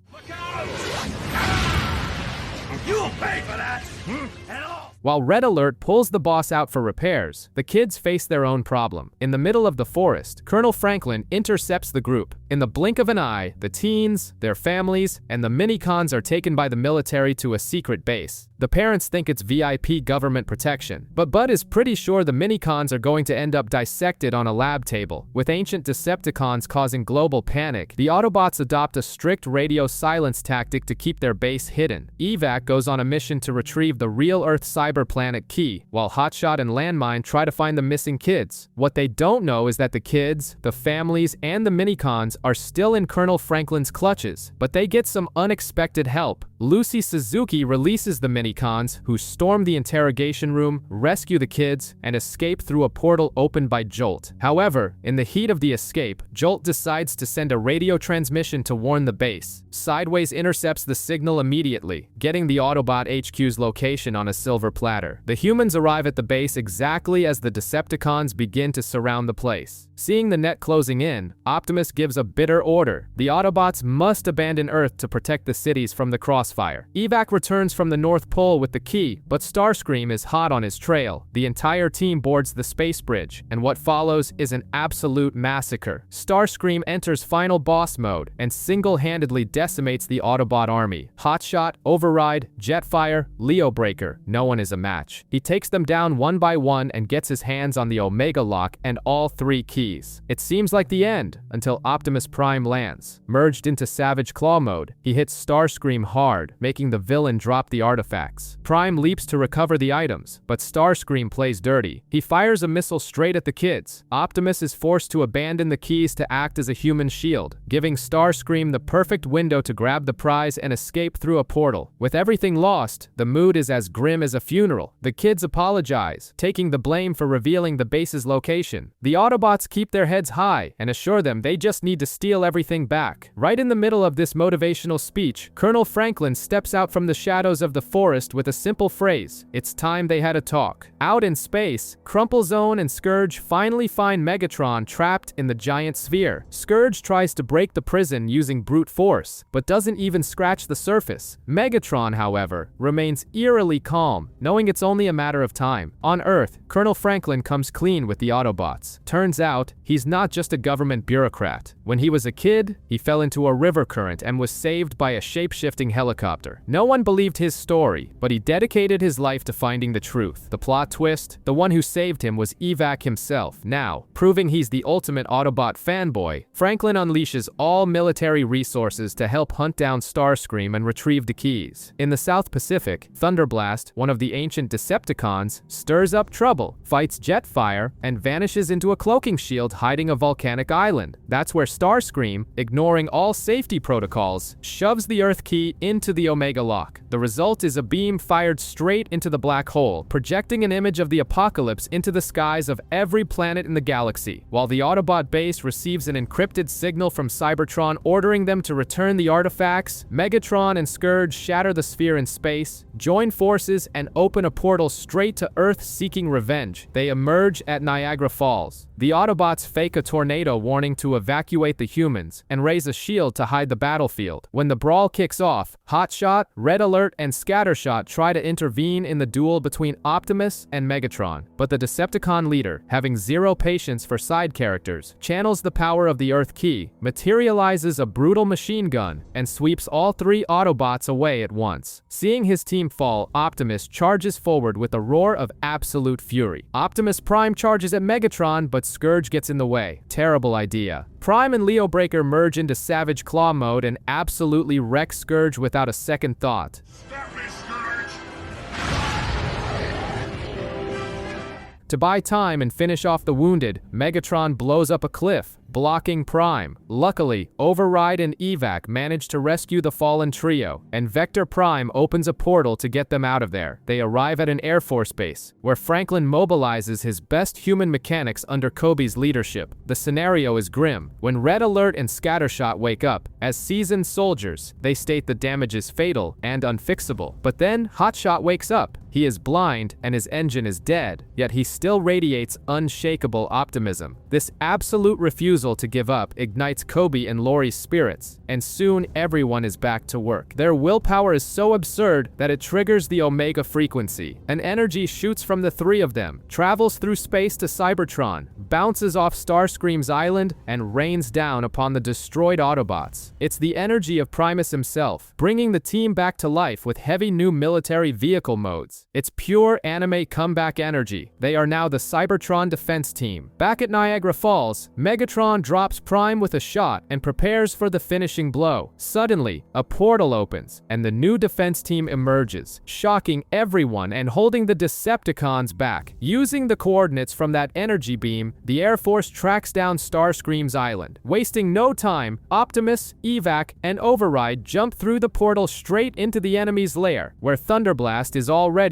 eagerly waiting for a fight. With Optimus en route to the island, the kids and the Minicons take the controls at the Autobot base. base, coordinating the mission like generals. On the volcanic island, Thunderblast and Lugnuts, an ancient Decepticon with a bored hipster vibe, try to block their path. Evac and Override take them on, leaving Optimus free to advance toward the volcano. Sideways sends more ancient monsters, but Prime simply shoots his way through until Crosswise arrives to capture them all, Ghostbuster style. Meanwhile, at Niagara Falls, Thundercracker tries to help Megatron, takes a whip strike from Leobreaker, and decides he's done for the day. Scourge, who despises cowardice, incinerates his own ally, and Vector Prime takes the opportunity to kick Thundercracker across the sky. This slapstick comedy scene distracts everyone long enough for Megatron to escape through a portal straight to the island. Inside the volcano, Optimus and Vector Prime chase after Megatron, dodging sideways lava traps. Megatron points his gun at Optimus, but Vector Prime, even exhausted, throws himself in front of the shot. The villain just reloads to finish the job, but before he can pull the trigger, a fireball tears through the sky, crashes into the volcano, and hits Megatron dead on, knocking him off a cliff. The fireball is Wing Saber, an old Autobot known for being insubordinate and who has even punched Optimus in the past. The guy barely lands before he starts criticizing the leader's tactics and trading shots with Hotshot just for being contradicted. He's an absolute loose cannon. Megatron, furious at being knocked down, climbs back up and drags Wing Saber into a frantic aerial dogfight outside. With the black hole becoming increasingly unstable, Kobe opens a space bridge, and the new defense team is sent straight to Cybertron to clear the area. At the volcano, the hunt continues. Scourge dives into the crater after Starscream, followed closely by Leobreaker. The defense team's journey to Cybertron through the space bridge turns into absolute chaos when they start getting bombarded by asteroids. Amidst the destruction, Hotshot gets a face full of space goo right on his windshield and goes completely blind. The solution? He transfers manual control to Kobe, who basically starts piloting a giant alien robot all the way from Earth as if it were a tense game of Mario Kart. Meanwhile, all-out war rages on Starscream's island. The mess is so big that Ransack and Lugnuts literally decide to take a break from the battle. Sitting in the corner while everyone else kills each other. It's peak. I don't get paid enough for this energy. Inside the volcano, Optimus and Vector Prime keep descending, only to run into Sideways, who keeps teleporting around like a walking glitch. Vector Prime, tired of the trick, slaps Safeguard onto his back as a tracker. The moment Sideways reappears, Optimus and Leobreaker merge into savage claw mode and run over not only him, but Scourge, who tried to jump into the fight right after. Deep in the crater, Starscream continues to absorb Primus's energy through the Omega Lock. When the volcano erupts, no one expects what comes out of the smoke, a colossal Starscream, the size of a skyscraper. And to crown his megalomaniacal moment, he literally pulls a giant crown out of nowhere and places it on his own head. It's a level of ego that would make any comic book villain jealous.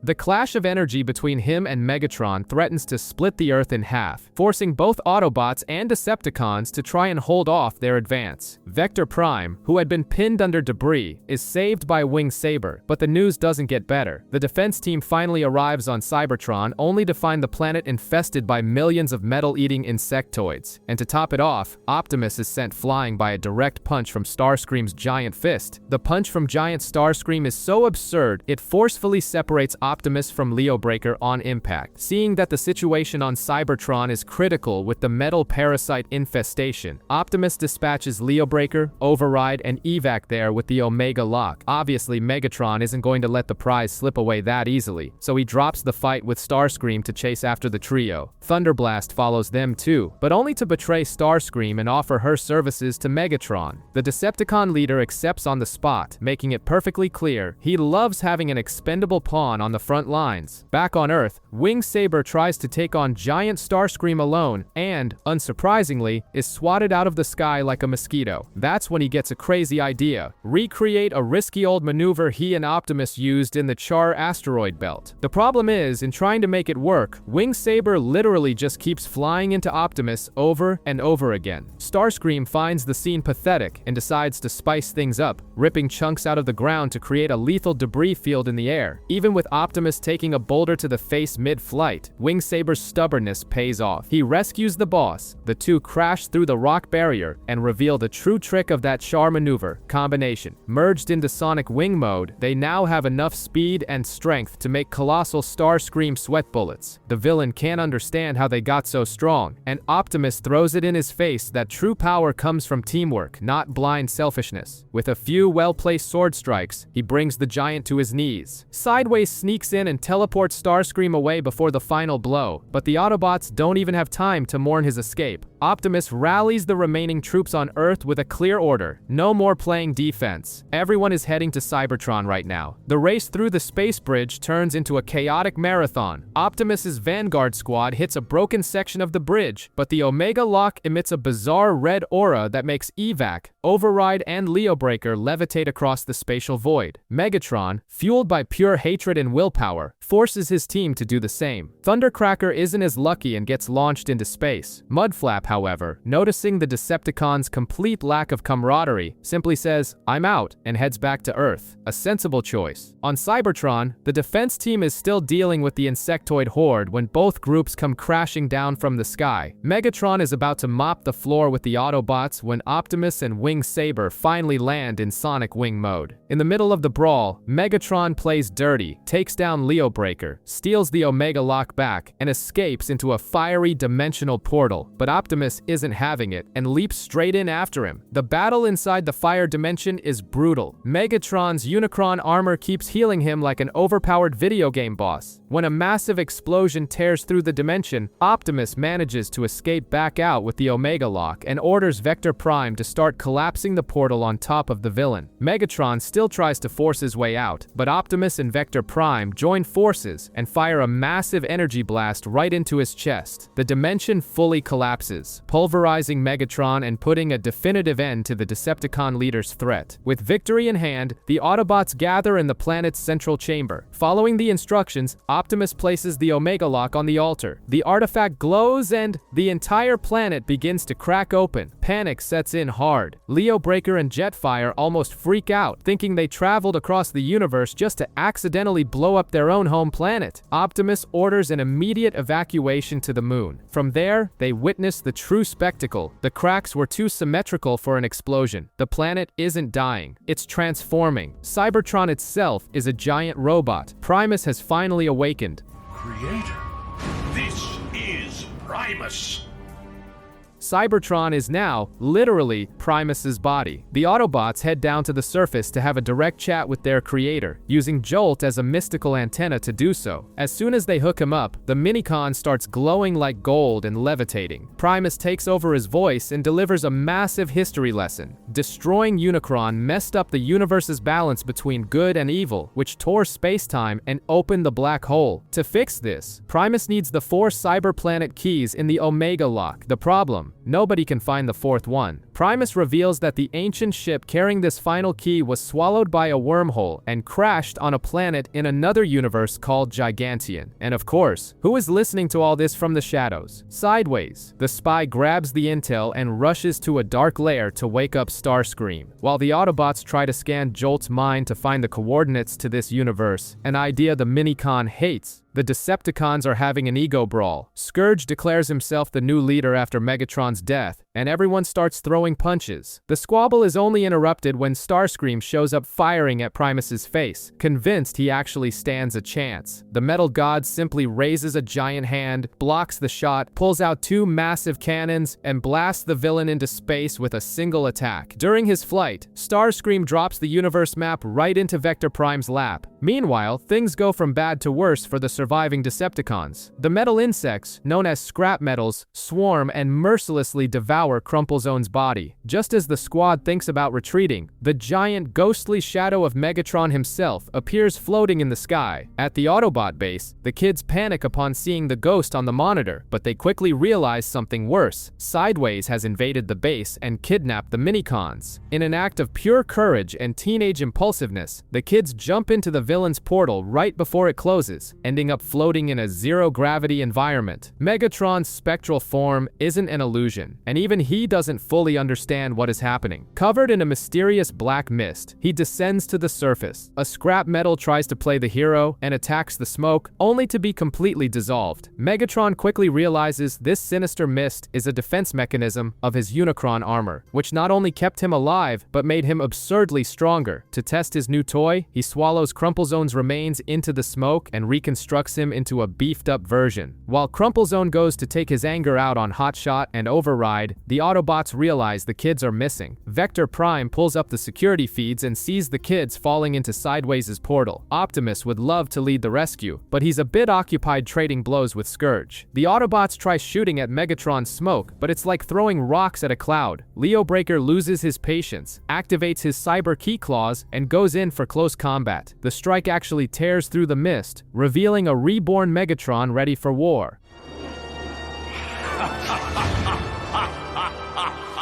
But the smoke has a mind of its own. It absorbs Leo Breaker's dark side and spits out Nemesis Breaker, an evil lion clone that now serves as Megatron's weapon to form Dark Claw mode. Far away in the floating lair, the kids fight the lack of gravity to try and reach a communicator drifting through the room, completely isolated from the chaos on Cybertron. Back to the main battle, Optimus abandons his combination with Wing Saber and merges with Leo Breaker into Savage Claw mode. The collision between the two giant leaders generates an energy explosion so insane it can be seen from space. When the dust settles, Optimus realizes the Decepticons use the explosion's smoke as a smokescreen to make a run straight for the Omega Lock. The hunt is back on. The race to the Omega Lock is short-lived as the Autobots intercept Megatron's team halfway there. Optimus goes straight for the enemy leader, but his mind is on the missing kids. And in a fight against Megatron, a single second of distraction means taking a free beating, which is exactly what happens. Speaking of the kids, Kobe finally manages to grab the floating communicator. The signal is dead, but the device's GPS gives away their location. They are aboard the wreckage of the Atlantis, parked on the dark side of Earth's moon, a typical classic villain hideout. On the ship's bridge, Sideways is losing his patience trying to extract Gigantion's coordinates from Jolt's mind. There is so much data there that the download keeps stalling. Frustrated, he decides to simply wipe the Minicon's entire brain until only the route he wants is left. Starscream thinks it's a great plan, but growing bored, he decides to fly back to Cybertron to try and steal the Omega Lock again. Using a maintenance scanner to see through the walls, the kids sneak through the ventilation shafts to the lab. The problem is that Sideways turns the ship's gravity back on right at that moment, and they plummet. When the villain spots the intruders, a high-stakes game of hide-and-seek begins, complete with fire pits and teleportation. But Kobe has a trick up his sleeve. He uses the communicator to project a giant hologram of Megatron ordering Sideways to surrender. The illusion almost works, right until the fake Megatron tells the villain to hop on one foot and call himself a pretty girl. When Sideways charges forward, furious at falling for the prank, he trips over a wire trap set by the kids and ends up buried under metal debris. The kids steal the unconscious Sideways key, free the others, and rescue Jolt. The group celebrates and prepares to disable the ship's signal jammer to call Optimus. But the victory is short-lived. A familiar shadow falls over the kids. Sideways is already back on his feet, standing right behind them. The escape inside the Atlantis ship is tense. Kobe, Bud, Lori, and the Minicons manage to lose Sideways by slipping through one of Jolt's portals, but they are still trapped on the ship. The plan now is to disable the shield blocking the communication signal so they can call the Autobots on Cybertron for rescue.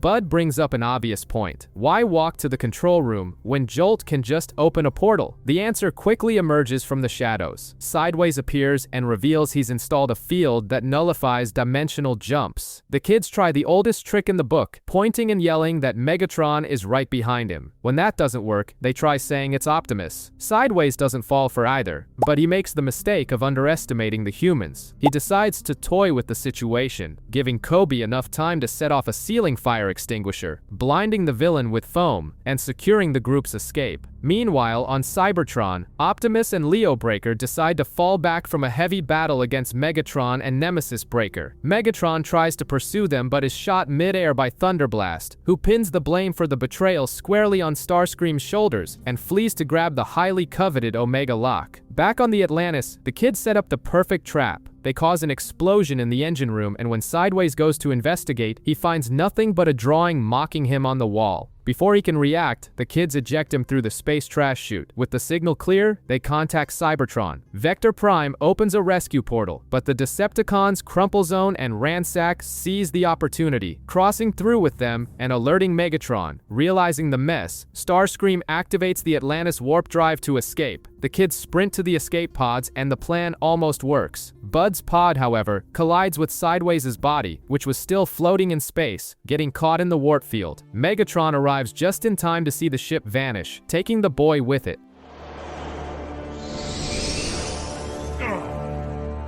The tension of not knowing where Bud ended up weighs heavily on the group. Red Alert brings up a curious fact to try and calm everyone down. Humans can survive interdimensional travel without side effects precisely because their minds are flexible and slightly chaotic. Transformers, on the other hand, with their purely logical brains, need a special program, a kind of dimensional vaccine, so they don't collapse. Basically, being a bit unpredictable has become an evolutionary advantage. Back on Earth, Kobe and Lori decide it's time to face the music and tell their parents the truth. Lori still tries to pitch the idea of saying they eloped, earning a very confused look from the Minicon's 6-speed, but Kobe is done with lies. The family dinner scene goes exactly as expected. The kids talk about aliens, intergalactic battles, and black holes. Unsurprisingly, the adults don't buy a single word. Landmine and 6-speed even watch from afar, but Optimus's strict rules about maintaining their disguise on Earth prevent them from transforming to prove the story is real. Just when the parents' patience runs completely dry, the entire house begins to shake. Optimus Prime and Vector Prime land in the backyard and assume their robot modes right in front of everyone, giving the kids the greatest "we told you so" moment in history. The Autobots ask for permission to take the kids to the world of Gigantian. The parents, desperate to protect their children, demand to tag along, but hit the harsh reality pointed out by Red Alert. Their minds aren't flexible enough. After all, the truth was sitting right at the dinner table and they refuse to accept it. With the Prime's solemn promise that the kids will be safe, the families say their goodbyes. The snack backpack is packed and the kids cross the space bridge. In deep space, Starscream is feeling like the master of the universe at the helm of the Atlantis, completely unaware that, in the basement, Bud is pulling his own version of Hansel and Gretel. The kid uses a blowtorch to brand scraps of metal with the Autobot symbol and tosses them down the trash chute, leaving a trail of breadcrumbs through the vacuum of space. Wing Saber and Jetfire follow the trail and find the ship. The problem is that Thunderblast was spying and soon brings Megatron along with the full squad. In the midst of the crossfire, Sideways activates the warp drive, and the Atlantis vanishes before any rescue can happen. And the Boss of the Year award goes to Megatron, who, completely frustrated by the escape, shoots his own henchman, Ransack. The rage is short-lived though, as a new enigmatic robot named Soundwave appears out of nowhere, promising to guide the Decepticons to Gigantian. On Cybertron, the scale of the threat reaches cosmic proportions. Optimus uses the Matrix to energize Primus himself, who fires a beam directly into the core of the black hole to try and stabilize it. Starscream senses this massive power spike and seizes the chance. He teleports the Atlantis back, dives straight into the beam, and absorbs the energy. The villain simply transforms into a planet-sized titan. The situation turns into pure desperation. The Autobots scramble across Primus's surface, pulling cables to redistribute the energy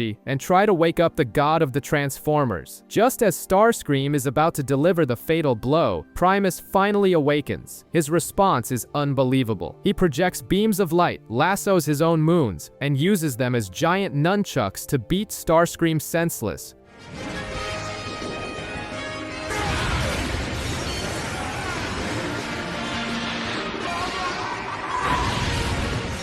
The planetary beatdown knocks the villain into a rocky body that explodes on impact. Fried and back to normal size, Starscream is scooped up by Sideways, who flees once again with the Atlantis. Kobe breaks down in tears watching his brother get taken away once more. But hope isn't lost. Vector Prime enters the room with the news that he has finally found the portal to Gigantian. At the Autobot base, Kobe is tinkering with a deactivated scrap metal. Optimus quickly catches on. The boy is trying to distract himself from thinking about his brother Bud, who is stuck on the Atlantis ship along with Jolt and Reverb, but there's not much time to mourn. Vector Prime gathers the team with breaking news. He's found a space-time tunnel in the Skeleton Nebula that leads straight to the alternate universe where Gigantian and the final cyberplanet Key await them. The catch? The tunnel will only stay open for a few days. Red Alert, always the bearer of bad news, warns that the trip could separate the mind from the body. Jetfire panics, but the medic assures them he's created a vaccine program to prevent this, administered via injection. While Leo Breaker trembles at the sight of the needle, Jetfire tries to pull a fast one, claiming he needs to stay behind to protect Primus. That's when the Transformer God himself manifests in a glowing sphere, just to say he's perfectly fine and dismiss the guy. With nowhere to run, Jetfire gets jabbed by a slightly sadistic-looking Red Alert. The transportation issue is solved when Override shows up with the Ogygia, Velocitron's legendary colony ship. With everything ready, they face the unstable tunnel, and just when the tension peaks, and Kobe even holds Lori's hand to calm her down, the Atlantis appears, firing at them from behind. The Autobots can't fire back because of Bud, who by the way, sees the Ogygia through the window and decides to act. He and the Minicons start wrecking the Atlantis' engine room, slowing the enemy ship down. Meanwhile, a shot hits the Ogyggia's engines. Kobe has the brilliant idea to reroute useless weapon power to the engines, saving the ship from sinking into the tunnel, but the relief is short-lived. A giant asteroid blocks the path. Stripped of the ship's attack power, Optimus gathers everyone with firepower at the nose of the Ogygia, and with a combined blast, they melt a hole through the rock, passing through unscathed. Kobe wakes up after a jolt, and they finally arrive in the new universe. The problem is, they aren't the first. Guided by Soundwave, Megatron and his Decepticons are already in the area, ready to take over. In the new universe, the Atlantis' trail runs cold. The logical deduction is simple. If Starscream is taking the ship to Gigantian, they just need to reach the planet first. And what a planet. Gigantian is a colossus covered end-to-end in cities. The Autobots split up to explore. Wingsaber even tries to solve a roadblock by headbutting the rock like a blind bull, but ultimately, firepower is what clears the way. Inside, they only find an empty, scrapped control room. It turns out the natives have a habit of constantly abandoning old cities and building new ones. The confirmation comes with an earth tremor. An entire city literally sprouts from the ground, with worker robots operating at full steam. Kobe and Lori, completely forgetting their survival instincts, run right into the middle of the construction site. When a colossal steel beam drops from a crane, Landmine and Optimus try to hold the line, but the weight is absurd. The one who saves the day is Metroplex, the planet's gigantic leader, who cuts the beam in half with his buzzsaw, and even scolds the worker for forgetting the safety-first motto. In the main bunker, Metroplex introduces his right-hand man, Quick Mix. They reveal that the cyberplanet Key is in the planet's core layers, but local laws forbid descending to the lower levels. Before they can argue, Chaos knocks on the door. The rebel Menasor reappears, accompanied by Megatron, the Decepticons, and Soundwave. The new guy takes the opportunity to show off, mimicking Optimus's voice with annoying precision. The fight erupts on all sides, but the absolute highlight is Metroplex against Megatron, who is now merged with Nemesis Breaker. Thinking the giant would be slow, Megatron takes a massive stomp. He tries to retaliate with a dark attack, but Metroplex energizes his monstrous axe, the Spark Drinker, and hits the villain dead in the head. The impact is so absurd that Megatron is driven down through several floors of the planet, and Nemesis Breaker evaporates into a black mist.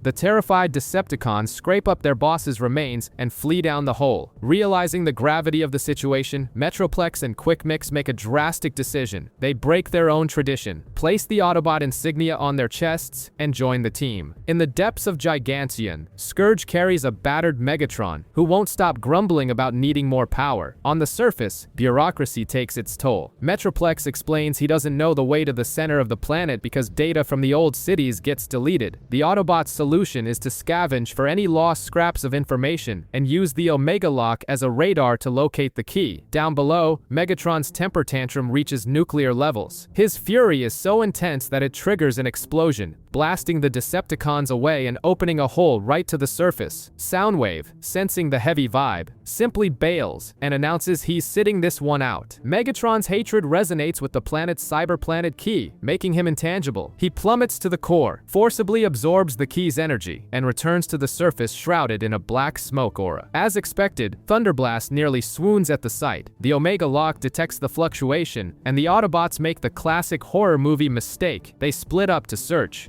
Megatron, now supercharged, takes full advantage of the buffet. He wipes out Leobreaker, Snarl, and Landmine in the blink of an eye. Then he drops Override and Quick Mix like they're made of paper. Optimus orders everyone to fall back, but Jetfire's team is delayed because Kobe asks for 5 minutes to salvage a data chip. This brief delay is lethal. Megatron arrives, having already swept through the Cybertron defense team, and knocks out Wing Saber, Evac, and Jetfire instantly. Optimus arrives at the very last second to save the kids, but his shots don't even make a dent. With a flying kick, Megatron downs Prime, dispels his dark aura, and reveals his new gleaming armor. He is now Galvatron again. The power show continues. Galvatron stops Metroplex's axe with one finger, snatches the weapon, and knocks out the giant. When the villain fires a fatal blast toward the kids, Optimus steps in front to take the hit. Remembering the promise he made to protect the humans, Optimus activates Super Mode. Metroplex tosses his colossal axe to Prime, who energizes it. In a scene straight out of a Western or samurai duel, the two charge, cross paths, and stop back to back. Optimus falls to his knees. Galvatron claims victory for about 5 seconds, until critical gashes open up all over his armor. Deciding he's taken enough of a beating, he retreats with his team. With Kobe's chip, the Autobots chart an underground route back to the Ogygia. On their way through the chasm left by Galvatron, they find a little surprise. The Atlantis is right there, hidden in the shadows. The Atlantis ship is grounded on Gigantian, and the hostage rescue mission finally gains traction. Inside, Starscream continues being the same toxic boss as always, ordering Sideways to go outside and deal with Optimus and Wing Saber. What he doesn't know is that the two big guys are just bait. While the brawl goes down at the front door, the defense team sneaks in through the back. In the air vents, the hostages Bud and the Minicons get the scare of a lifetime when a scrap metal jumps at them. But it's no ordinary monster. The shell opens up, and the one piloting it is Kobe, proving that his robotics lessons really paid off. Outside, Starscream tries to reroute engine power to fire the ship's main cannons. The Autobot Quick Mix's solution to this is brilliant in its brutality. He simply drowns the entire Atlantis in quick-drying cement. Game over for Starscream, who is left trapped inside looking like a museum statue.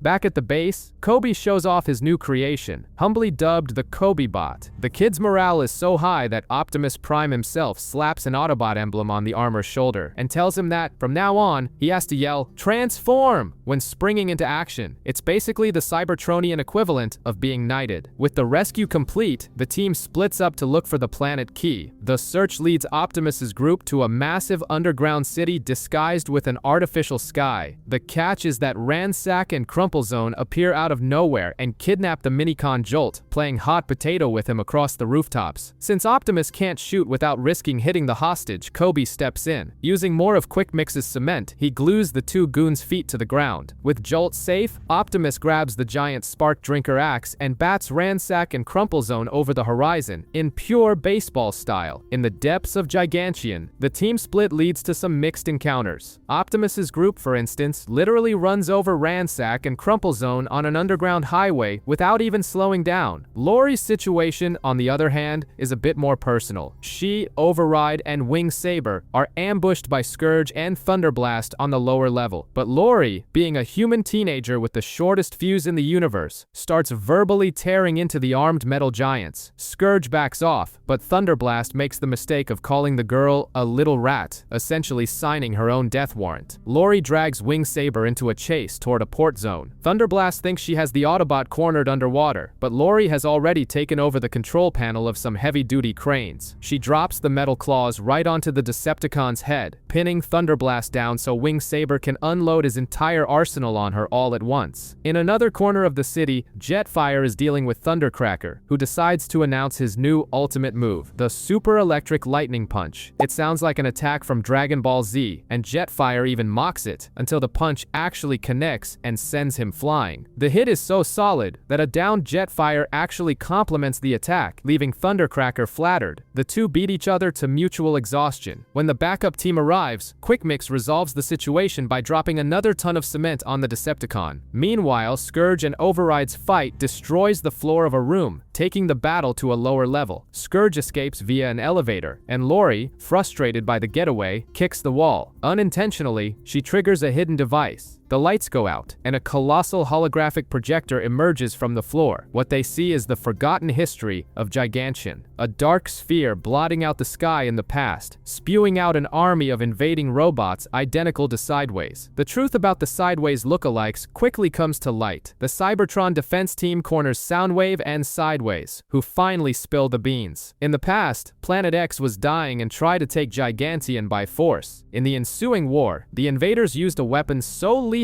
that it ended up destroying their own world. Sideways and Soundwave are the sole survivors, driven purely by vengeance, and they aren't going down without a fight. Soundwave releases a thick fog through Laserbeak, dropping visibility to 0, and uses voice manipulation tricks to pit the Autobots against each other. He even disguises himself as Hotshot, but Scattershot is way too sharp. The Autobot tosses out a question about a memory that never happened. The fake Soundwave falls for the bait immediately and takes a blast right to the face. To deal with the dozens of illusionary Sideways clones, Scattershot bluffs, confidently yelling that he can perfectly spot the real one. The actual Sideways panics, instinctively jumps, and gives away his own position. Wasting no time, the three Autobots bury the villains under an avalanche of rubble. Meanwhile, diplomacy fails miserably between the beasts. Leo Breaker and Snarl confront Scourge over his completely selfish leadership methods. The talk devolves into a brutal brawl across the city rooftops. It's a visceral fight that takes down entire buildings, but experience outweighs youth, and Scourge leaves the two laid out on the ground, proving his strength. However, the award for the worst henchman in the universe remains uncontested. Having learned absolutely nothing from getting run over in the previous episode, Ransack and Crumple Zone crash through the weakened ceiling, landing directly in front of Optimus once again. Looking like Wile E. Coyote after a trap goes wrong, they cross their arms and refuse to get out of the way. Optimus simply combines with Wing Saber and wipes the duo off the map one more time. Some things never change.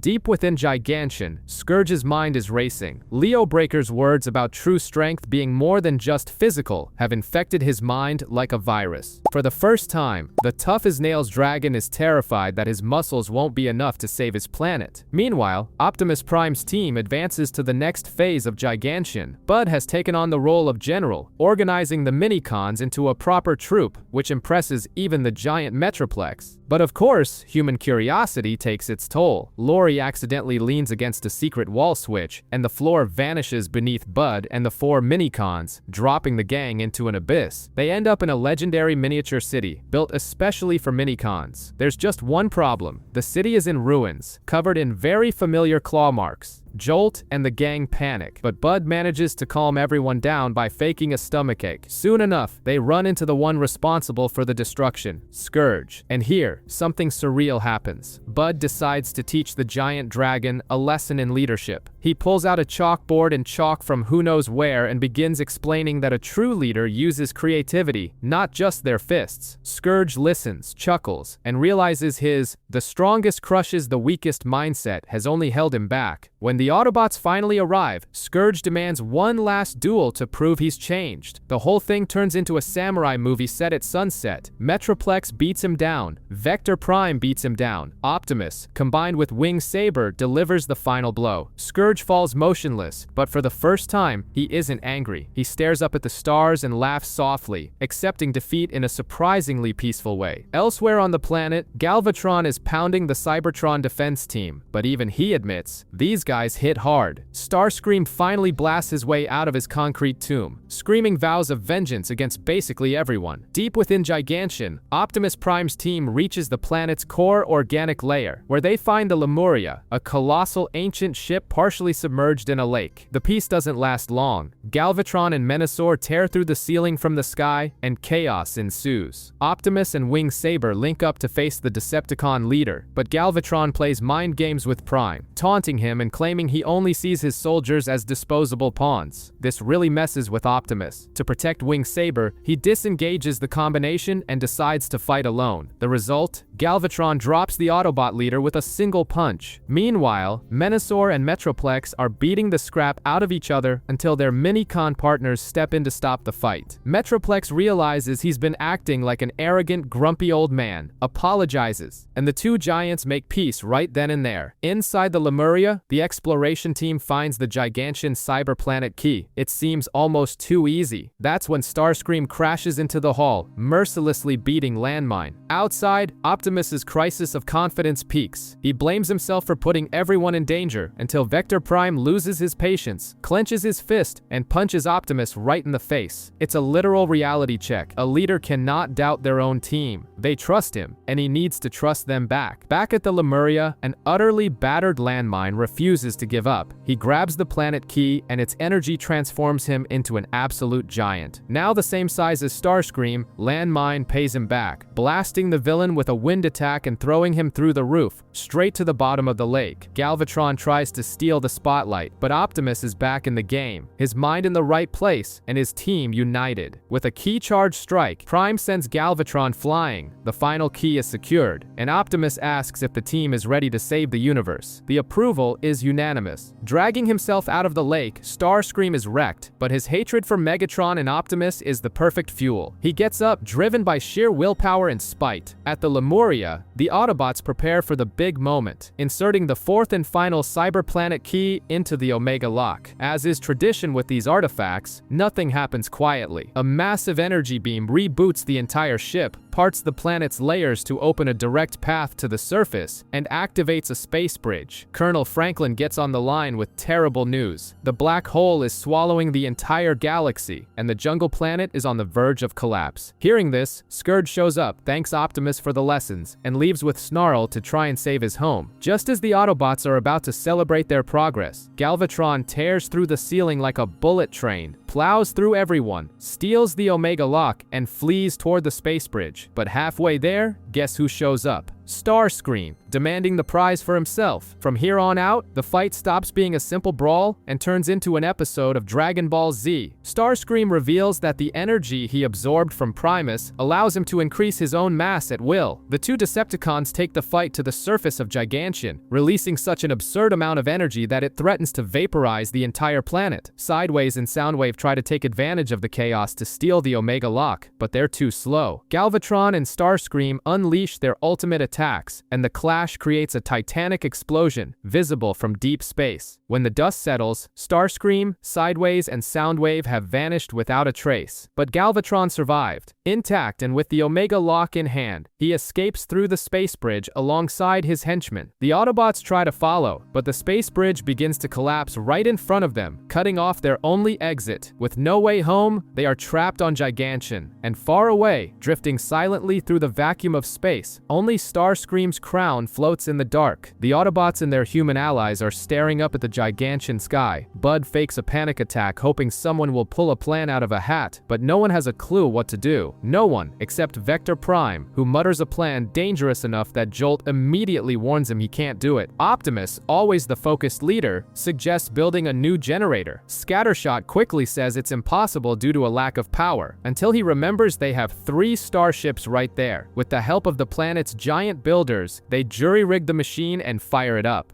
The bridge opens, but the victory is short-lived. A colossal swarm of Planet X drone birds floods the sky. Optimus's heavy fire and Metroplex's axe aren't enough. When the generator jams and refuses to shut down, Vector Prime solves the problem with his sword, destroying the machine and closing the portal. Out of options, Metroplex asks about the original spatial rift. The problem is, it won't open again for another year. That's when Vector Prime drops the bomb. He's going to use his powers to rewind time. The call cost? His own life. Optimus rejects the idea, but the Guardian of Time explains that the black hole won't just swallow planets, it will devour reality itself. He assures them he won't truly die, just return to existing in the void outside of time, something Bud doesn't quite understand, congratulating his friend on what he thinks is a new job. The goodbyes are heavy. Vector hands his map over to Bud and shares one last handshake with Optimus. With the ships in position, the veteran channels the engine's energy and forces time to reverse. The rift opens, and they travel through the time stream. In the final moments, Vector's strength falters, but he gives one last push, ensuring everyone crosses safely. His body glows and dissolves into stardust, leaving a silent legacy as the survivors wipe away their tears and ready their weapons for the final war.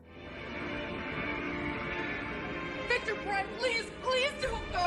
The future is my gift to you. Good luck, Victor Prime! Back in their home universe, the Autobots split their forces. While part of the fleet hunts Galvatron, Optimus Prime returns to Cybertron only to find absolute chaos. Primus is almost out of energy trying to hold back the black hole, and the cosmic anomaly is tearing everything apart. The situation spirals so far out of control that the entire jungle planet is sucked through a space bridge and dropped right next to Cybertron on the edge of the abyss. All of this because Galvatron is literally inside the black hole, manipulating the dark energy with the Omega Lock. The Autobots rush to set up an evacuation bridge, but Scourge suffers an attack of pride and decides to go down with the ship. Snarl, losing patience with his own leader, throws hands to knock some sense into him. The shock therapy works. Scourge finally accepts that the survival of his people is more important than the physical planet. He delivers a speech to the natives, earning Backstop's approval and Primus's glowing blessing. When Scourge's mountain begins to crumble, the end seems certain, until the mountain itself is revealed to be the Hyperborea, the fourth great starship. Meanwhile, on Earth, the evacuation is a logistical nightmare. Seeing the jungle planet being dragged across the sky, Colonel Franklin decides that staying on the defensive won't cut it. Jetfire heads to Cybertron to retrieve the lock, while Evac and Crosswise go to the North Pole to recruit the ancient, frozen Decepticons. All help is welcome, because Galvatron has chosen the exact moment Primus is weakest to attack. Optimus and Wing Saber take to the skies, but the Omega Lock's power is absurd. Just as Galvatron prepares the killing blow, the sky fills with ships. It's the full cavalry. Autobots from Earth, Velocitron, the Jungle Planet, and Gigantian surround the enemy, forcing an immediate retreat. In a final surge, Primus merges the four starships into the Colossal Arc, and the United Army gets into position to wipe Galvatron off the map. On the deck of the immense Ark, the Autobots face off against Galvatron and his small crew. The villain isn't fazed by being outnumbered. After all, he still holds the Omega Lock. As a show of power, he turns his henchmen into giants and advances toward the black hole. Primus tries to block his path, but exhausted from holding back the apocalypse, he takes a direct hit and passes out. The fight below gets interesting. Crumplezone discovers that being a giant doesn't improve his running skills against the Velocitron crew at all, and Ransack tries to use his new size against the Gigantian robots, completely forgetting that they are already giants by nature. While the defense team handles the rest, Optimus accelerates toward the abyss, flanked by the leaders of the four planets and the human kids. Diving into the cosmic singularity, they find a now colossal Galvatron, revealing his classic comic book villain plan: destroy the entire universe and create a new one from scratch in his own image. Determined not to let that happen, the five leaders combine the power of their cyberplanet keys and unleash a concentrated attack that finally brings the giant down. But Galvatron is the king of grudges. In a final act of absolute spite, he throws the lock and the keys straight into the core of the black hole. The group dives into the debris. The leaders recover their respective planets' keys, leaving the lock spinning freely in the vacuum. Optimus pushes his engines to the limit, guided by Kobe, but the distance seems insurmountable. At this critical moment, Bud's map glows, and Vector Prime's ghost appears, offering that metaphysical push to help Optimus reach the artifact. With the pieces reunited, they blast back to Primus. Fully recharged, the planet god grabs the Ark and channels a blast of pure divine energy straight into the heart of the black hole, erasing it from existence. The crisis is over.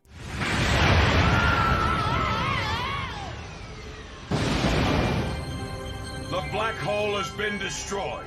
We've won! Cybertron reshapes itself, absorbing the best traits of the colonies, and out in deep space, even Galvatron's henchmen grow tired of his crazy ambitions and abandon him, leaving him to float alone in the void. The universe breathes in peace. With the black hole threat finally neutralized, peace reigns on Cybertron. Kobe, Bud, and Lori are enjoying the moment, complete with the brothers roughhousing and Lori rolling her eyes at their immaturity. But Optimus Prime can't relax. He knows Galvatron is still out there, and he isn't wrong. Galvatron is on a floating rock high above the planet, stewing over his defeat. That's when a moment of pure spectral mockery happens. A light flashes, and suddenly he finds himself in a fiery dimension staring at Starscream, who is sitting on a throne flanked by Soundwave and Sideways, laughing in his face. The vision fades, revealing that the light was actually Starscream's crown. Galvatron crushes the crown with his bare hands. His wounded pride is exactly the fuel he needed to decide to end this war once and for all. Meanwhile, the Autobots are on a heavy engineering mission, using the massive Ark's engines to push the jungle planet back into its original orbit. Everything was going smoothly until Galvatron dives from the sky and blows up one of the thrusters. The planet goes off course and enters a direct collision trajectory with Cybertron. As if that weren't enough, the villain teleports to the Autobot base. Optimus dispatches the team to fix the planetary crisis and decides to face Galvatron alone. On the jungle planet, the situation is desperate. The rocket begins to tip over. In a scene worthy of Avengers Endgame, where everyone unites against the impossible, Scourge, Leobreaker, the Gigantian Giants, and incredibly, even the former villains, Thundercracker, Crumplezone, Ransack, and Thunderblast, start pushing the thruster with their bare hands. Their unity generates a glow imbued with Primus's energy, and they manage to realign the rocket, sending the planet back home and saving billions of lives. On Cybertron's moon, the brawl between the leaders is brutal. Galvatron uses a dark energy sword to sever one of Optimus's wings and prepares for the fatal blow, but at the last second, Bud's map flies in out of nowhere and blocks the blade. The artifact's light reveals the spirit of Vector Prime, who gives his old friend one final gift, his legendary sword, Riesling. With the power of the Matrix shining brightly, Optimus drives the blade straight through Galvatron's chest. Even impaled, the villain still reaches out, swearing that this will never end, before completely disintegrating into ash in the lunar wind. Optimus falls to his knees, exhausted. The war, at last, is over. Weeks after the dust has settled and Galvatron's ashes have vanished into space, life returns to normal. Optimus Prime calls an intergalactic peace conference. Everyone expects him to announce an ultra-secure vault to lock away the Cyber Planet keys, but he surprises them. He proposes using them to build a new space bridge project and explore the universe. Basically, the Transformers version of the Star Trek initiative. Everyone agrees, and Jetfire, a bit hesitantly, is appointed the new commander of Cybertron, with everyone's full support. As preparations move forward, the new planetary leaders are chosen in the most unconventional ways possible. Scourge retains leadership of the jungle planet by throwing down in a boxing tournament, and Hotshot becomes the leader of Velocitron simply by winning a race without even knowing what the prize was. Because of course, the fate of a planet would be decided like that. On Earth, humans and Transformers work side by side on reconstruction. Kobe and Lori share that classic teenage romance moment under the stars. He says he dreams of building a ship to explore space, and she makes it clear she wants to go with him. I need to study and learn engineering so that someday I can design and build my very own spaceship. No, you are not. Even Signal Lancer, who spent the entire series disguised as a payphone, gets tired of the routine and speeds off to join the colonization mission. Launch day arrives, and it's a festival of emotional goodbyes. Mudflap and Landmine are granted permission to go on a side mission to hunt down Starscream, who is apparently still alive out there somewhere. Bud hands the map to Optimus, asking him to return it to Vector Prime if he ever finds him among the stars. As the gigantic ships begin to take off, we get a moment of pure comedic chaos. Thundercracker, who is loving the peaceful Autobot life, is kidnapped by Thunderblast, Ransack, and Crumplezone in a ship that looks like it's made of scrap metal. They rip the Autobot symbol off his chest and declare the creation of the new Decepticon army, while the poor guy cries in despair because he just wanted to stay on the winning team. Out in deep space, the map in Optimus's hands glows one last time, tracing Vector Prime's smile across the stars. Optimus nods and orders full power to the engines. The universe is vast, and the exploration is just beginning.